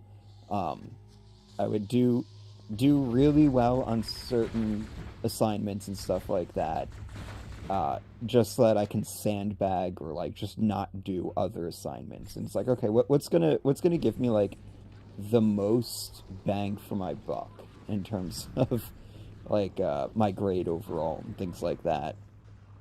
Right. And sometimes I did that with like the goodwill of the teachers as well. Yeah. When I was in college, the first thing I did every time I got a new class was at the top. The first page of my notebook for the semester, I would write down literally anything that the professor expressed in terms of like personal interests or like mentalities towards the way that they think, and just like everything I did catered to that sensibility. And like, you know, it's sociopathic to say out loud, but like that is the game at the end of the day. Yeah. Well, I mean, I would do similar shit with like my bosses and stuff. It's like I knew there were just certain things that they needed, like, you know, they would hyperfixate on or something like that. And it's like, those were the things that I would then hyperfixate on. Because then I would be able to get away with other shit elsewhere. That's kind of why I gravitated towards YouTube, because it was like, I wanted to move towards an ecosystem where I didn't have to play the political game of appeasing people's sensibilities. Yeah, exactly. Where like, yeah, that is rewarding on YouTube if you play like that, but like you can also just earnestly be yourself and express like the true ethical sense that you have about the world. Yeah, I can actually live by my own values. I don't have to betray my values for somebody else's fucking profit. And also, yeah, like, I still do think YouTube is, like, one of the few bastions of, like, actual, you don't have to engage in... Yeah, you don't have to engage in, like, intellectual nepotism. Yeah. The thing is, people realized you can also be really evil and make a lot of money in a very short amount of time by cashing out that goodwill with a brand withdrawal. Obviously, after Activision Blizzard came to the forefront and Blizzard's old leadership left, there were a lot of brand with... Hang on here. So, my dumbass thought, oh yeah, that's an elite camouflage carrying a carbine. That's the animation when an elite slow walks with the carbine. And I'm like, there's no fucking carbine in Halo fucking CE, dumbass.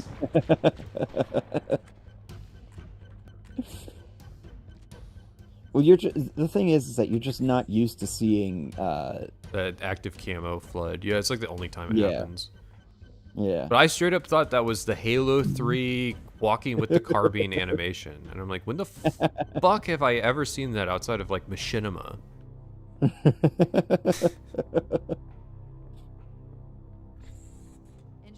Of brand withdrawals, more so than brand deposits. But the rare time in which a publicly owned company is going to make the conscious choice to make less money in order to improve the consumer's experience, it will always be framed under the marketing strategy distinct from but eerily similar to the idea of a brand deposit. It's transactional and its cost has already been accounted for in projected returns, meaning that brand withdrawal is already planned. Publicly owned companies are evil by virtue of needing to make endless amounts of money. How we ourselves deal with that fact is up to us, the consumers. So, fast forward to the Microsoft buyouts for Bethesda and Blizzard. I warned everyone long before that your favorite franchises have the risk of being haloed. Studios gutted, restructured, focus on... I do love that Halo is now a verb.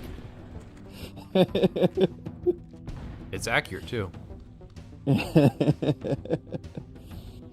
And relying on temporary contractors instead of generational talent, chasing industry trends instead of making more of what the original fans wanted. This was all in the pursuit of profit over product. And it's something that Microsoft has a tendency to do with its properties. Either that or throw them in the bin and forget about them. Either way, I warned people as the buyouts approached that this signaled not the end of those studios, but if the pattern held, one good product, one poor product, and then canceled. Obviously, history didn't repeat itself in that exact way, as we saw a lot of less than optimal releases, at least as far as profit goes. However, according to investor reports, all the holdings...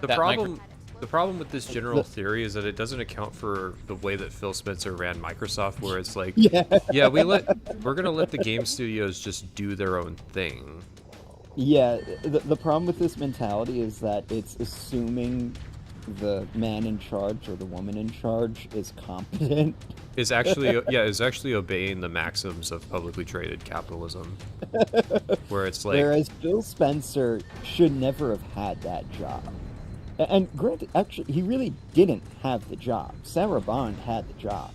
he was like just the operated as yeah. though he was the one doing it. Like, this is a weird But setup. it was still emphasized that, like, yeah, Obsidian can make Avowed in the Outer Worlds too. We want them to do their thing, because if they authentically do their thing, we can get their fan base. Whereas, like, that doesn't follow the model of, like, goodwill, badwill. Because if it was goodwill, badwill, they would have released something good first, and then hit us with, like, the Avowed and the Outer World 2. What are you talking about? The Avowed and the Outer Worlds 2 were the good ones. Yeah, you're not ready for what the bad cop in this metaphor is. The bad one was the MMO that which was it? The Outer Worlds? Was it Avowed? Yeah, it was Avowed. Avowed was supposed to be an MMO at one point. Avowed was supposed to be a lot of things. Yeah.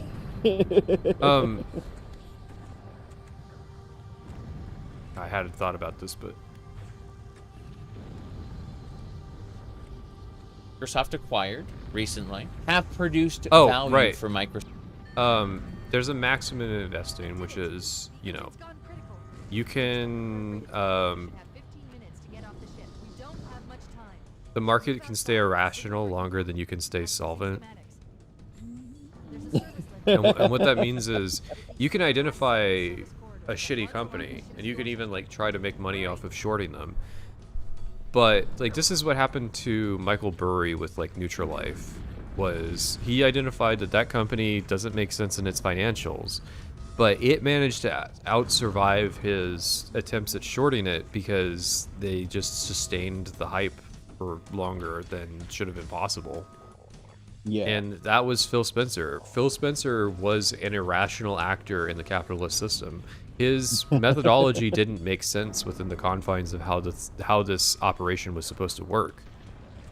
And he was able to maintain that irrationality for longer than he should have. And that doesn't make him a good guy. It actually makes him a really bad guy in the confines of the capitalistic system, because he's not running a business with the aim of winning. And so he's setting himself up where all of these people that he were propping up, that he was, you know, paying to let them do their own thing their own way, were inevitably set up for failure when the market reality hit. Yeah. See Tesla? Anything that Elon Musk touches fits completely with the maxim of, like, market irrational.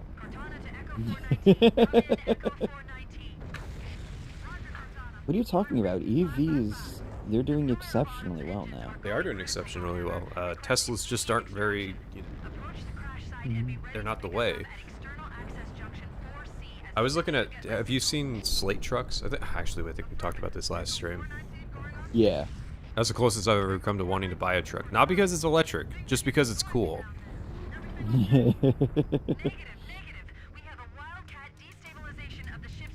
No, you will buy a cheap Chinese EV and you will like it. Embrace the crackly plastic.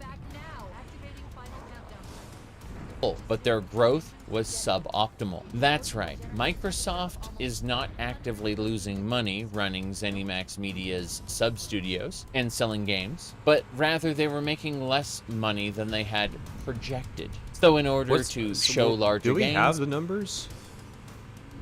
I don't think we have all the numbers to come to a determination that they were necessarily profitable. The most expensive part of game development is paying the game developers. Especially for, like, an active maintenance live service game. The ideal situation is you want a live service game that needs as little maintenance as possible. Yeah, you want a live service game that can be run by 2 people. Which, okay, so this is not under the Bethesda Softworks umbrella, but, like, look at fucking, well, you know, we'll do We'll do one that is Machine Games with Indiana Jones. That was not a profitable project. It can have been, Yeah. but it's not confirmed that it wasn't profitable. And so I think that is a component of the information war that's being played. Of like, well, if we don't tell you that we didn't make a profit on it, then you can't come to that conclusion. Yeah. They cut costs. Thus, they stand to make more profit now. Obviously, there could be other problems in the Xbox division or Microsoft as a whole that I've not accounted for. As I've explained numerous times, companies have so you this haven't- concept of the great. You haven't talked about like the Game Pass price hikes and that leading to the mass cancellations, the RAM shortage that's going to result in like future Xboxes being prohibitively expensive, which is going to limit their market share of their traditional physical market, which is almost invariably going to lead to them stopping production of physical discs the same way Sony did. I don't know. I don't think Xbox is in a good place. It kind of indicates the necessity of the layoffs. Yeah. Well, also, you have Microsoft saying, like, we might spin off Xbox. You don't spin off a successful business. So that is an interesting I mean, question you might. to the current topic. If Starfield was a super hit, would these same events be happening? Because like the logic is like if they're making money, would they still experience the layoffs? Under the Activision Blizzard model, yes, because we talked about Bobby K would fire people after record profit years, but that wasn't Xbox's MO of making money. It's more because you know who wasn't, you know who didn't have any layoffs? Playground Games. You know, the people who just released Forza 6 and are working on Fable or and stuff like Mojang, that. or Activision Yeah. Blizzard. Anybody that's doing well didn't experience layoffs. It's specifically the parts of Xbox that were not releasing functional like business models. And what's interesting too is that they reduced headcount down to a number that was like you can peg at like, oh, this is the size of the ESO team when they were still profitable, you know, like X number of years ago. So I think what probably would have happened if Starfield was a mega hit, you would just be like more Starfields basically. It would probably be a different type of dystopia. That's not really a winnable situation because then it's like you guys got to spin people off to make a Starfield 2 now. Yeah. Imagine if Starfield was so good that people just stopped clamoring for Fallout 5 and The Elder Scrolls 6. I mean, legitimately, yeah, that's not so a if reality that Starfield would ever No, occur. that's actually kind of possible in the sense of if Starfield was actually really, really fucking good, then people would be like, damn, Fallout 4 actually isn't that good. Like if this is what is possible, why are we excited for Fallout 5 when like or like they would be excited for Fallout 5 in the sense that it would be like another big hit like Starfield was in this hypothetical timeline. So it is an interesting hypothetical to imagine the alt history scenario of what would happen if this was the case. So, good the question. lesser. In Blizzard's case, it was World of Warcraft, and in ZeniMax Media's case, it was the Elder Scrolls Online. Larger, more successful projects fund the more experimental ones, and the more experimental ones are a gamble in order to make the companies experience explosive growth by discovering new revenue streams. In addition to just artificially showing increased profit margins by cutting costs, they may also have other strategies, such as funneling the profits into something else. We really don't know until a later report comes along. All we can do for now is speculate. What we do know is about half of ZeniMax Online Studios' team, the ones responsible for Elder Scrolls Online, have been cut. And ESO was, make no mistake, the Bethesda Softworks brand's most profitable product. There is no telling how this will affect them in the future and their ability to produce content. The fact that they had just moved from chapters to seasons was already damning enough. For those unaware, the chapter system basically released a single zone DLC that they would charge the same amount as other MMOs would charge for like greater multi-zone expansions. Then they'd release a follow-up DLC depending on the chapter cycle, which usually concludes the story. And that DLC was not covered under the chapter purchase. So essentially they would double dip monetization and do a 2-part story. The second half, being a standard DLC, would be covered under their ESO Plus subscription, while the chapters entered ESO Plus a year or a few years later. This buy-to-play content model often sold power systems along with it, such as skill lines, gear sets, powerful synergenic set bonuses, even like a whole new system called inscribing. Not only were they engaging in FOMO, or fear of missing out, selling chunks of cosmetics with each major release, but if none of those appealed to you, there were, make no mistake, mechanically you were still missing out on potential upgrades for your character. You bought the game, you bought the content, and then you were bombarded by other systems such as loot boxes that would cycle out of the store and you'd lose access to them potentially forever if you didn't buy them sooner. There are people... Yeah. I don't want to play games where I need a spreadsheet to keep track of, like, the content and how to access it. That was the best part of Fallout 76, was... That is true. We did have something loosely like that. Just dust and echoes. That was mainly due to just, like, We're all that's left. past updates getting patched out An and entire shit. Covenant armada obliterated This in is the this flood. is just like neurotic. This is awful. Halo. All for the And then- pleasure of playing more ESO. And then ESO fans like have the gall to like act like you're missing out if you're not seeing this stuff. Sooner. There are people who would defend some of the earlier systems saying, oh well, you can buy the in-game DLCs with gold. You really can't. What you can do is operate on the honor system, where you trade in-game gold to another player and you ask them, you request that they spend their premium currency to gift you the content with no guarantee of return. Oh, There are God. big guilds that my have God. good reputation. this Oh Jesus. this is a new level of degeneracy right here. Derek's bringing us the goods, like... You thought ESO was bad? Oh no. Let me give you the real details. For following through, but make no mistake, there is no mechanical enforcement requiring them to follow through on their agreement. What I'm trying to get at is, no matter what people said at the time, the monetization in ESO was always bad.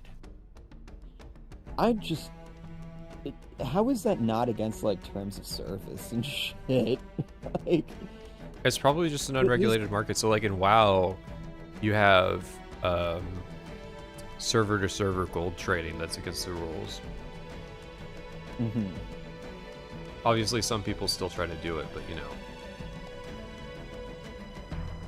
Despite allowing you access to the game without paying a monthly fee. Don't get me wrong, every zone was packed full of things to do, and it could take you double-digit hours to clear a zone if you went for absolutely everything. Since then, however, it abandoned chapters for seasons in order to get players into the game. This new model comes with a battle pass known as Tamriel Tomes, which has a free track and a premium track, as yet another way to get players to spend money. I suspect that they saw the player numbers trending down in terms of chapter purchases after poor reception of the Gold Road chapter. I personally enjoyed Gold Road up until the ending, which I feel was handled very, very poorly. But that's beside the point. Critical reception and the company's inability to sell even 3,000 statuettes of the primary antagonist means that ESO was, in their eyes, a dwindling brand.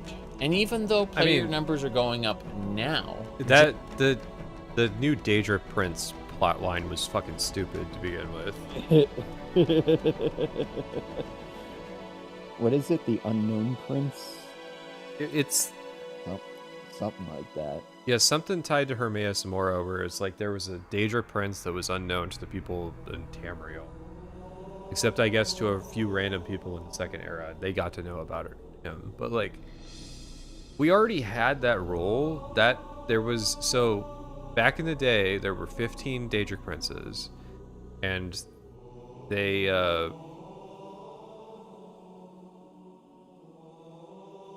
Sorry, Guilty Spark was, showing us a cutscene that I don't usually see, which is him surviving the Halo ring. Weird.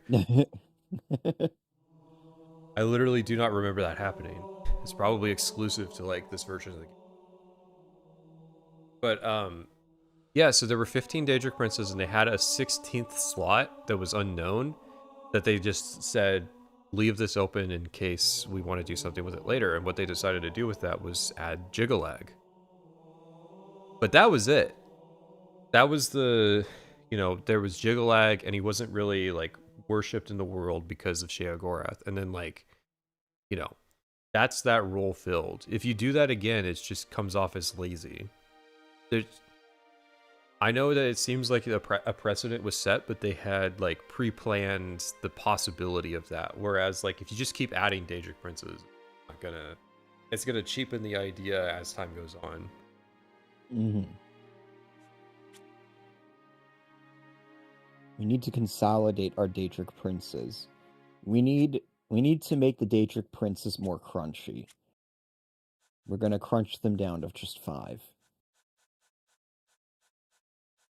Now, general sentiment and the willingness to spend extra money was going down. And since the lifeblood of ESO wasn't really the chapters to begin with, it was the FOMO or fear of missing out monetization, they just stuffed more of it into the game and dropped the chapter model. These changes went live almost immediately before the layoffs. So, as I said before, they were trying to increase their income and cut their expenses at the same time. The idea is those extra employees won't be needed to sustain the system that they themselves helped to create. The system can continue regardless of the state of employment. The ones that are left, they can maintain that system and feed it just enough content to keep players making purchases. That's the idea anyway. None of this is certain. On to the next sub-company under the Bethesda Softworks publishing brand, though, and that would be id Software. As I said in my previous video talking about difficulty levels, you should check that out, by the way. Doom, the one from 1993 at least, is my comfort game. Between Doom, Quake, Half-Life, Neverwinter Nights, The Elder Scrolls, and Fallout, they're all my favorite games, my most played games that I can play forever. The reason? They're modding platforms. Regardless of the fact that Doom 2016 put one foot into the arena shooter genre, Doom Eternal is a full arena shooter, causing me to play both of them much less than classic Doom. However, despite that fact, I still had an unprecedented amount of fondness for the Doom brand, and I was looking forward to seeing what id could show me next. Reports are that id cuts were especially hard. And while their team has been pruned down to the same size it was when they made Doom 2016, the actual content of the staff has resulted in them losing around 90% of their staff responsible for gameplay and enemy AI. So the teams are lopsided right now. As I mentioned earlier, Microsoft has done a similar thing before with their Halo brand, where they spent an unprecedented amount of money on the engine, only to move them to another one. Not having an in-house engine for a company, I wonder why they didn't do well. Let's see. Kind of dangerous, actually. Steam charts, Doom Dark Ages, all-time peak 31,000, currently 3,400. 3,400. Didn't they just have like a big expansion? Yeah, that peaked at 13,000. So I mean, Ooh. like, that's why. Ooh. Again, it's not they're cutting corners to like generate extra revenue. I mean, I'm sure it's more like they're cutting corners out of parts of the business that aren't profitable because they made a whole fucking Doom game that people didn't play. Yeah.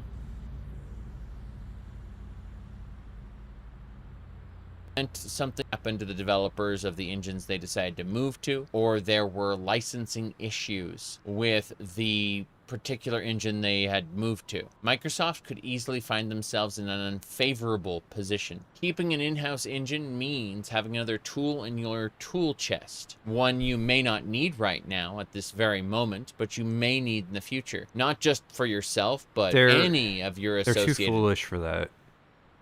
I get the logic, but they still haven't internalized that like the future isn't going to be able to be just all done on Unreal Engine. And I know I think they confirmed that like they're not switching to Unreal, but it's more the mindset of I don't know, it's just not very smart. The thing is that like id Tech can pull a lot more performance out of hardware than Unreal can, but it might be harder Right. to develop for because it's specialized to a specific workflow. Yeah. I get the logic. I'm trying to think if I was the one making the decision, would I pull it? I think I would kind of do the opposite, where it's like id Tech is just our like tech house. Like you guys aren't really going to be doing much in the way of making games. Like you're tech now. I mean, the problem is that Help id Tech is help cool, studios. but id Tech wasn't really pushing the boundaries of like what was possible. Nobody's really Yeah. innovating in the engine space. Ray tracing was like the last thing that was notable, and that wasn't notable. Like Intel did ray tracing in the mid 2000s, so there's not, the only innovation in engine technology is just how do you make making games easier. Yes. That's really it. Like that's where you see Unreal leaning into procedural generation and things like that. Like that's been their big push lately. Is that an optimization? Yeah, I don't know. I don't know what you do with id. I think that's kind of the problem. You have to mandate that they make games that sell, and the problem is that the Doom community, maybe he will probably talk about this, but the Doom community has experienced the same kind of polarization that the Elder Scrolls community has experienced, where Yeah. you have a bunch of very different fan bases that surround that game, and the problem is that the ones that they're catering to just aren't the largest majority share. They need to make Doom games that appeal to everyone, in that sense. Kind of like how Is that even CE is trying. possible? Well, it's like, kind of like how CMake is trying to cater to the new Halo fans and the old Halo fans by like trying to offer olive branches between the two. Yeah, I can't wait to see how that works out. Yeah, I'm very curious. What I don't get is I don't understand the skull to turn off sprinting versus the skull. It should have been a skull to unlock sprinting. Yeah. That's going to be a head scratcher for a while. Well, listen. You control what buttons you press. That's the biggest head scratcher of all. It's like, is sprint going to be integral to the experience? Because if not, what the fuck are we doing here?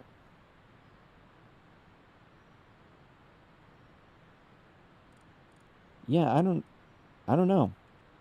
I don't really know where id would go. I don't know where Doom would really go. I think the problem too is that like just like shooters in general, the whole genre is kind of fucked at the moment. Well, it's fucked in the AAA sense. Yeah. And the problem is that they really don't want to commit to. The problem is that they have to downsize to regress to a point where they're making like bolt gun style games, or the various boomer shooters. You kind of don't need 200 people to do that. Yeah. And so like cuts kind of become inevitable. I think the vision of the high fidelity, fast paced arena shooter Doom was not sustainable. Yeah. Yeah, because it's like, what do you really do there? I want What do to. you really do with Let's see that? if he answers before we just commit to this tangent. Of your associated companies. It's smart business to keep one if you can afford it. And everything I've heard indicates that id, Bethesda Softworks, Microsoft, yeah, they can afford it. The problem is that id They Software really is can't. very Hang on unlikely to here. be. They really can't, because like Asha Sharma said, they were losing 64 cents for every dollar they invested. That they gotta cut payroll somewhere. I mean, honestly, it's surprising that id Software was hit as hard as they were, and Obsidian wasn't hit harder. Yeah. I think it's just because Obsidian can make another Fallout game. Honestly, that's it. Is that Obsidian still has a potential value to be mined out of them, which is ironic because they weren't under the Bethesda umbrella before. Yeah. Yeah. It's like two separate purchases, but it came along well. What I should have mentioned this when you were asking what do you do with id. You have them make Halo game. Ah, yeah.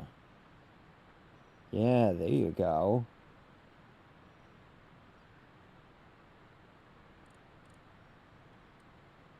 Able to produce games with their current employee distribution. It's not about numbers, it's about specific people with specific talents. The reality is they will probably have to rehire or work inter-studio with other Microsoft holdings in order to ship a viable product. I share over 30 years of history playing id games, so to say I was angry about the id cuts was an understatement. But we have to remember that current day id isn't the same as the id we had in the past. I'm glad At he the time mentioned of it. these cuts, Because I think it's, I can't personally be mad about it. I have a big connection to Doom as well.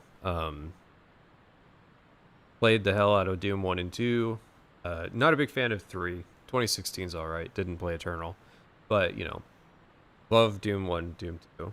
And I'm just not mad about it because it's like all, like, John Carmack and George Romero and all those guys. Yeah. Sandy Peterson, technically. They're all gone. They've been gone since the 90s. They've been gone, like, as long as I've been alive. So, you know, I'm not terribly... I don't know, I'm just not terribly upset about it, partially because, like, the people that lost their jobs are kind of part of the company that's responsible for, like, one of the dumbest gaming discourses, which is, you control the buttons you press. It's like... there being a material consequence for pushing that narrative, I don't know, too satisfying for me to be. But part of it is, a few years ago, I resolved myself to not allow a company to hold people's jobs hostage. And so it's like, I don't care, fire them. Like, yeah. I'm not going to financially support a studio just because, like, people have jobs there. That's not my job. That's not my responsibility. Well, and there's no the onus end... on those decisions are on the people making those decisions. I'm not making that decision. And there's no end to it. As soon as you allow yourself to be emotionally browbeaten into supporting a studio because you don't want the people to lose their job, they're gonna weaponize that against you forever. Yeah.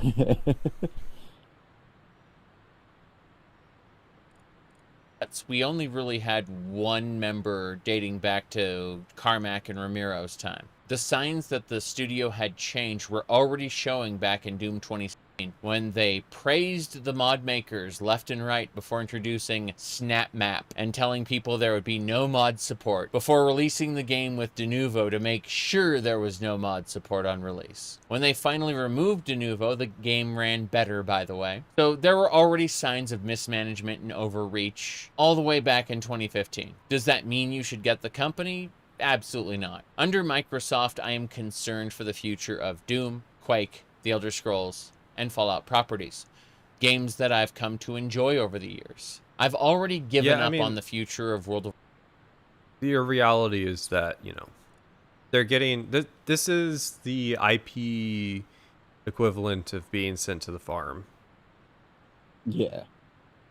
And it's like, that's not necessarily a bad thing. It sucks that, half this stuff is going to get haloed, and you're going to see like shitty revivals every 10 years or so. Halo 1 is going to be remade probably 6 more times in my life. But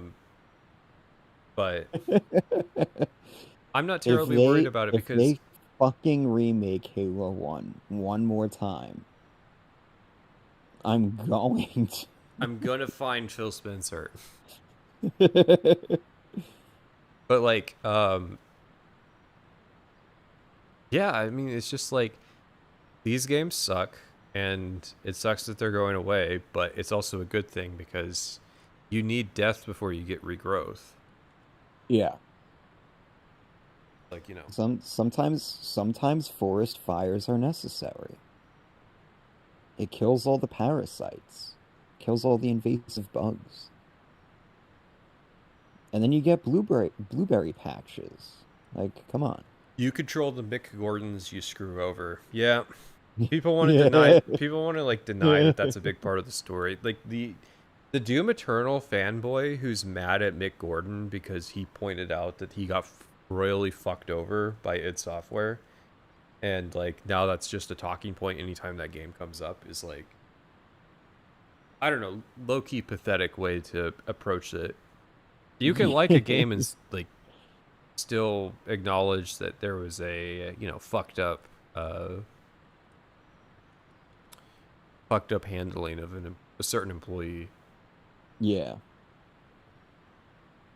Of Warcraft, StarCraft, and Diablo. So while I still enjoy the older games, I'm in a position now to seriously doubt the future of these studios. Obviously, being on YouTube and Twitch, it will profit me to buy, play, and talk about these games regardless of their qualities. But it's annoying to come from a place of love to where we are now. Obviously, it's a horrible thing that all these people lost their jobs, but this is mostly a consequence of the previous lead of Xbox having acquired too many game brands. In this depressed economy, and contrary to the fact that the top earners are earning more than ever, what I mean to say is the majority. Do you think it would still have happened if the Activision Blizzard buyout hadn't occurred? What, the cuts that are happening right now, the layoffs? Yeah. Because it doesn't necessarily mean that they have like $70 billion in the bank to just like fund non-profitable game studios. Well, if the cuts were to occur, there have been less of them. It would have been like a slower, sustained bleed. That's kind of what I think it would have been like. It's kind of the merciful but also end but also Phil Spencer probably would still have his job. So it's like the difference between trying to kill yourself by jumping off the Empire State Building versus like jumping out of the second story of your house. Yeah. It's like if buying Activision Blizzard is them climbing to the top of the tallest building they can and jumping off, whereas like if they hadn't, they would have just been like repeatedly jumping out of the second story of their house and then like crawling back in to do it again until it finally stuck. It's just like repeated, painful, slow, dragged out, fucking miserable. Like the only mercy would have been like if Microsoft itself was like going insolvent. That would have been like the quicker end. Whereas like at least this is a spectacular blood spatter going everywhere. Honestly, I think of the two options here, I think this is more likely the avenue for things to change because it was so spectacular. It's like the losses were so catastrophic.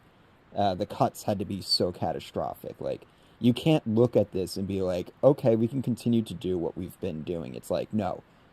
Everybody has to fucking reevaluate here, and you gotta shape up or get the fuck out. But the healthy outcome probably won't be at Microsoft, because even if by all miracles, let's say the Obsidian Fallout game is like really good, Mhm.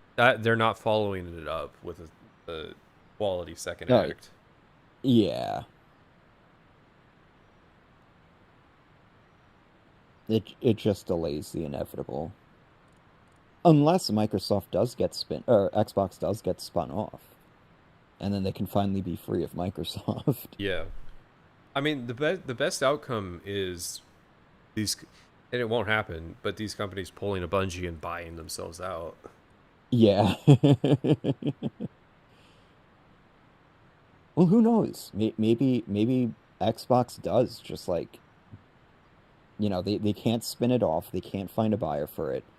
So then they basically hold an auction. It's just like ZeniMax, Bethesda buy themselves out. Obsidian buys themselves out. Like, that could happen.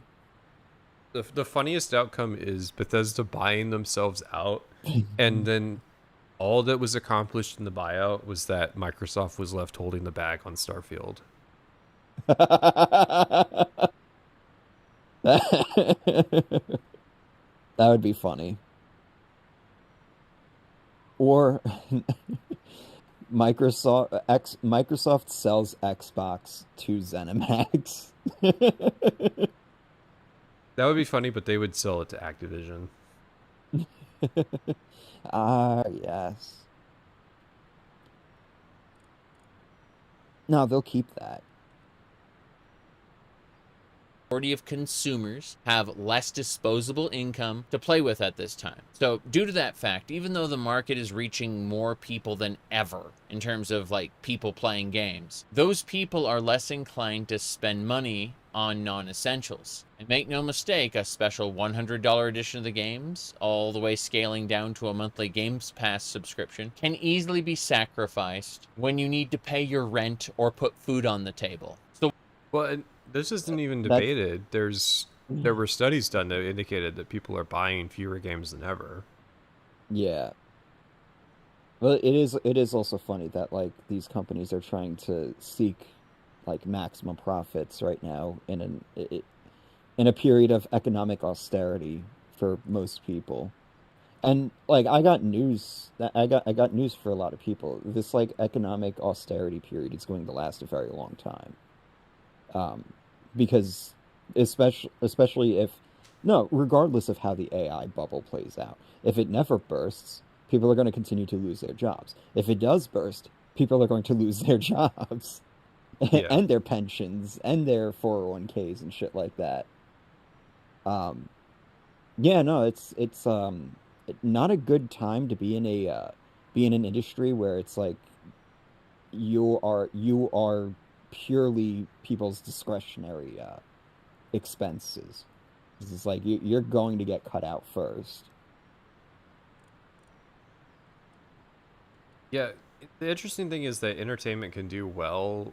It can be mildly recession-proof, but you have to fundamentally make concessions on how you're running your business during a recession, even if you're in the entertainment business. Mm-hmm. You have to scale it back because people don't have the disposable income. They want the entertainment because their life is miserable. They want to support you, but you got to scale back operations. The only way to make it affordable. Yeah, the demand is there, but the price the price drops.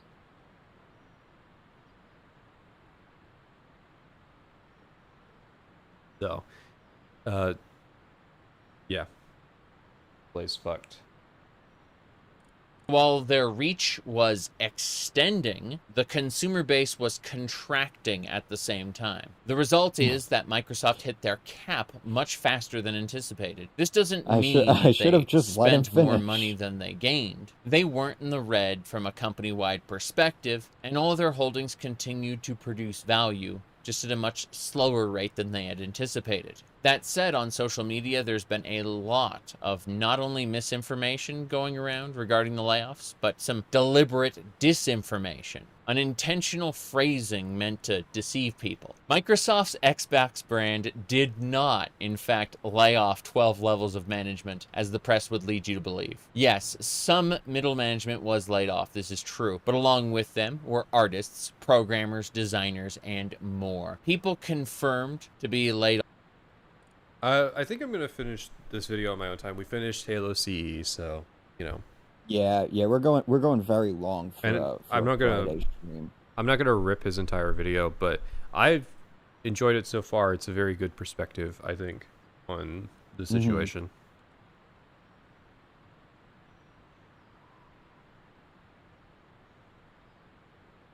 Zarek, as usual, being kind of the calm, methodical voice in the room. No, I want blood. Give me blood.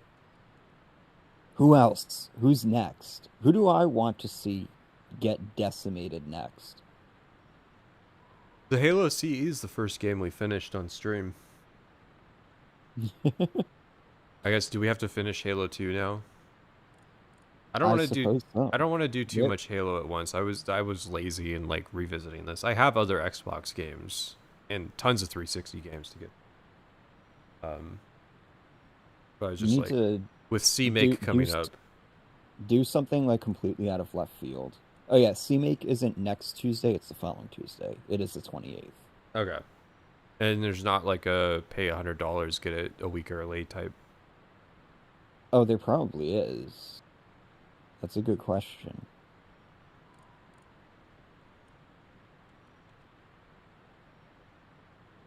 Let's see. But there might be an exciting stream soon. I just have to think. I just have to think about how I want to approach it, because there's certain logistical complications with doing it. Oh yeah, there's a $70 version to get it 5 days early. Okay. July 23rd. Okay. Yeah, that was the date I heard. Yeah. KOTOR on CRT. I kind of forgot until I was putting Battlefront 2 up back on the shelf that I do own Knights of the Old Republic for Xbox. I just forgot. Because I was going to do 3 Star Wars games before we got derailed one week. But yeah, so Bethesda continues to deliver in terms of cathartic news. Mm-hmm. You love to see it. I really do love to see it. Even if Bethesda's being catty, the memorandum they wrote is very like cunt mode response. There's a weird war being fought where I feel like Bethesda's trying to garner sympathy by emphasizing we are a profitable company. Why is this happening to us? Why is this happening to me? Whereas, like, I feel like the vast majority of people in the Bethesda space don't care because they've been strung along for so long by a certain fucking...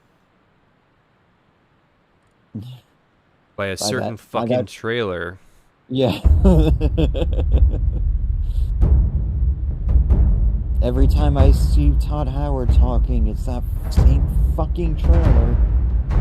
Fable 2 with the Master Chief DLC armor. I'm gonna have to mod the Xbox to get that. It's so loud. You know, I haven't listened to this trailer. I see the footage all the time. I forgot that the song that they made for it sounded like that.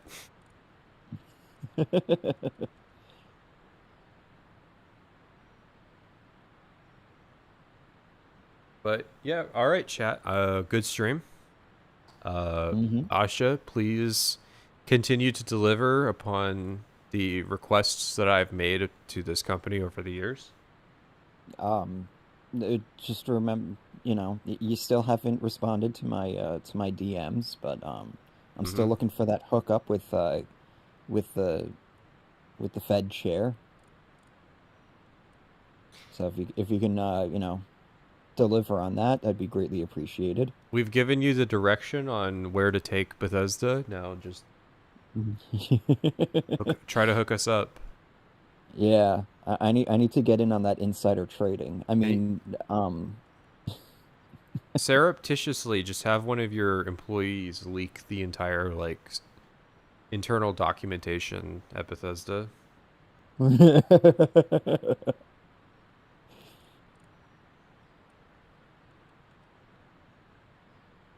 All right.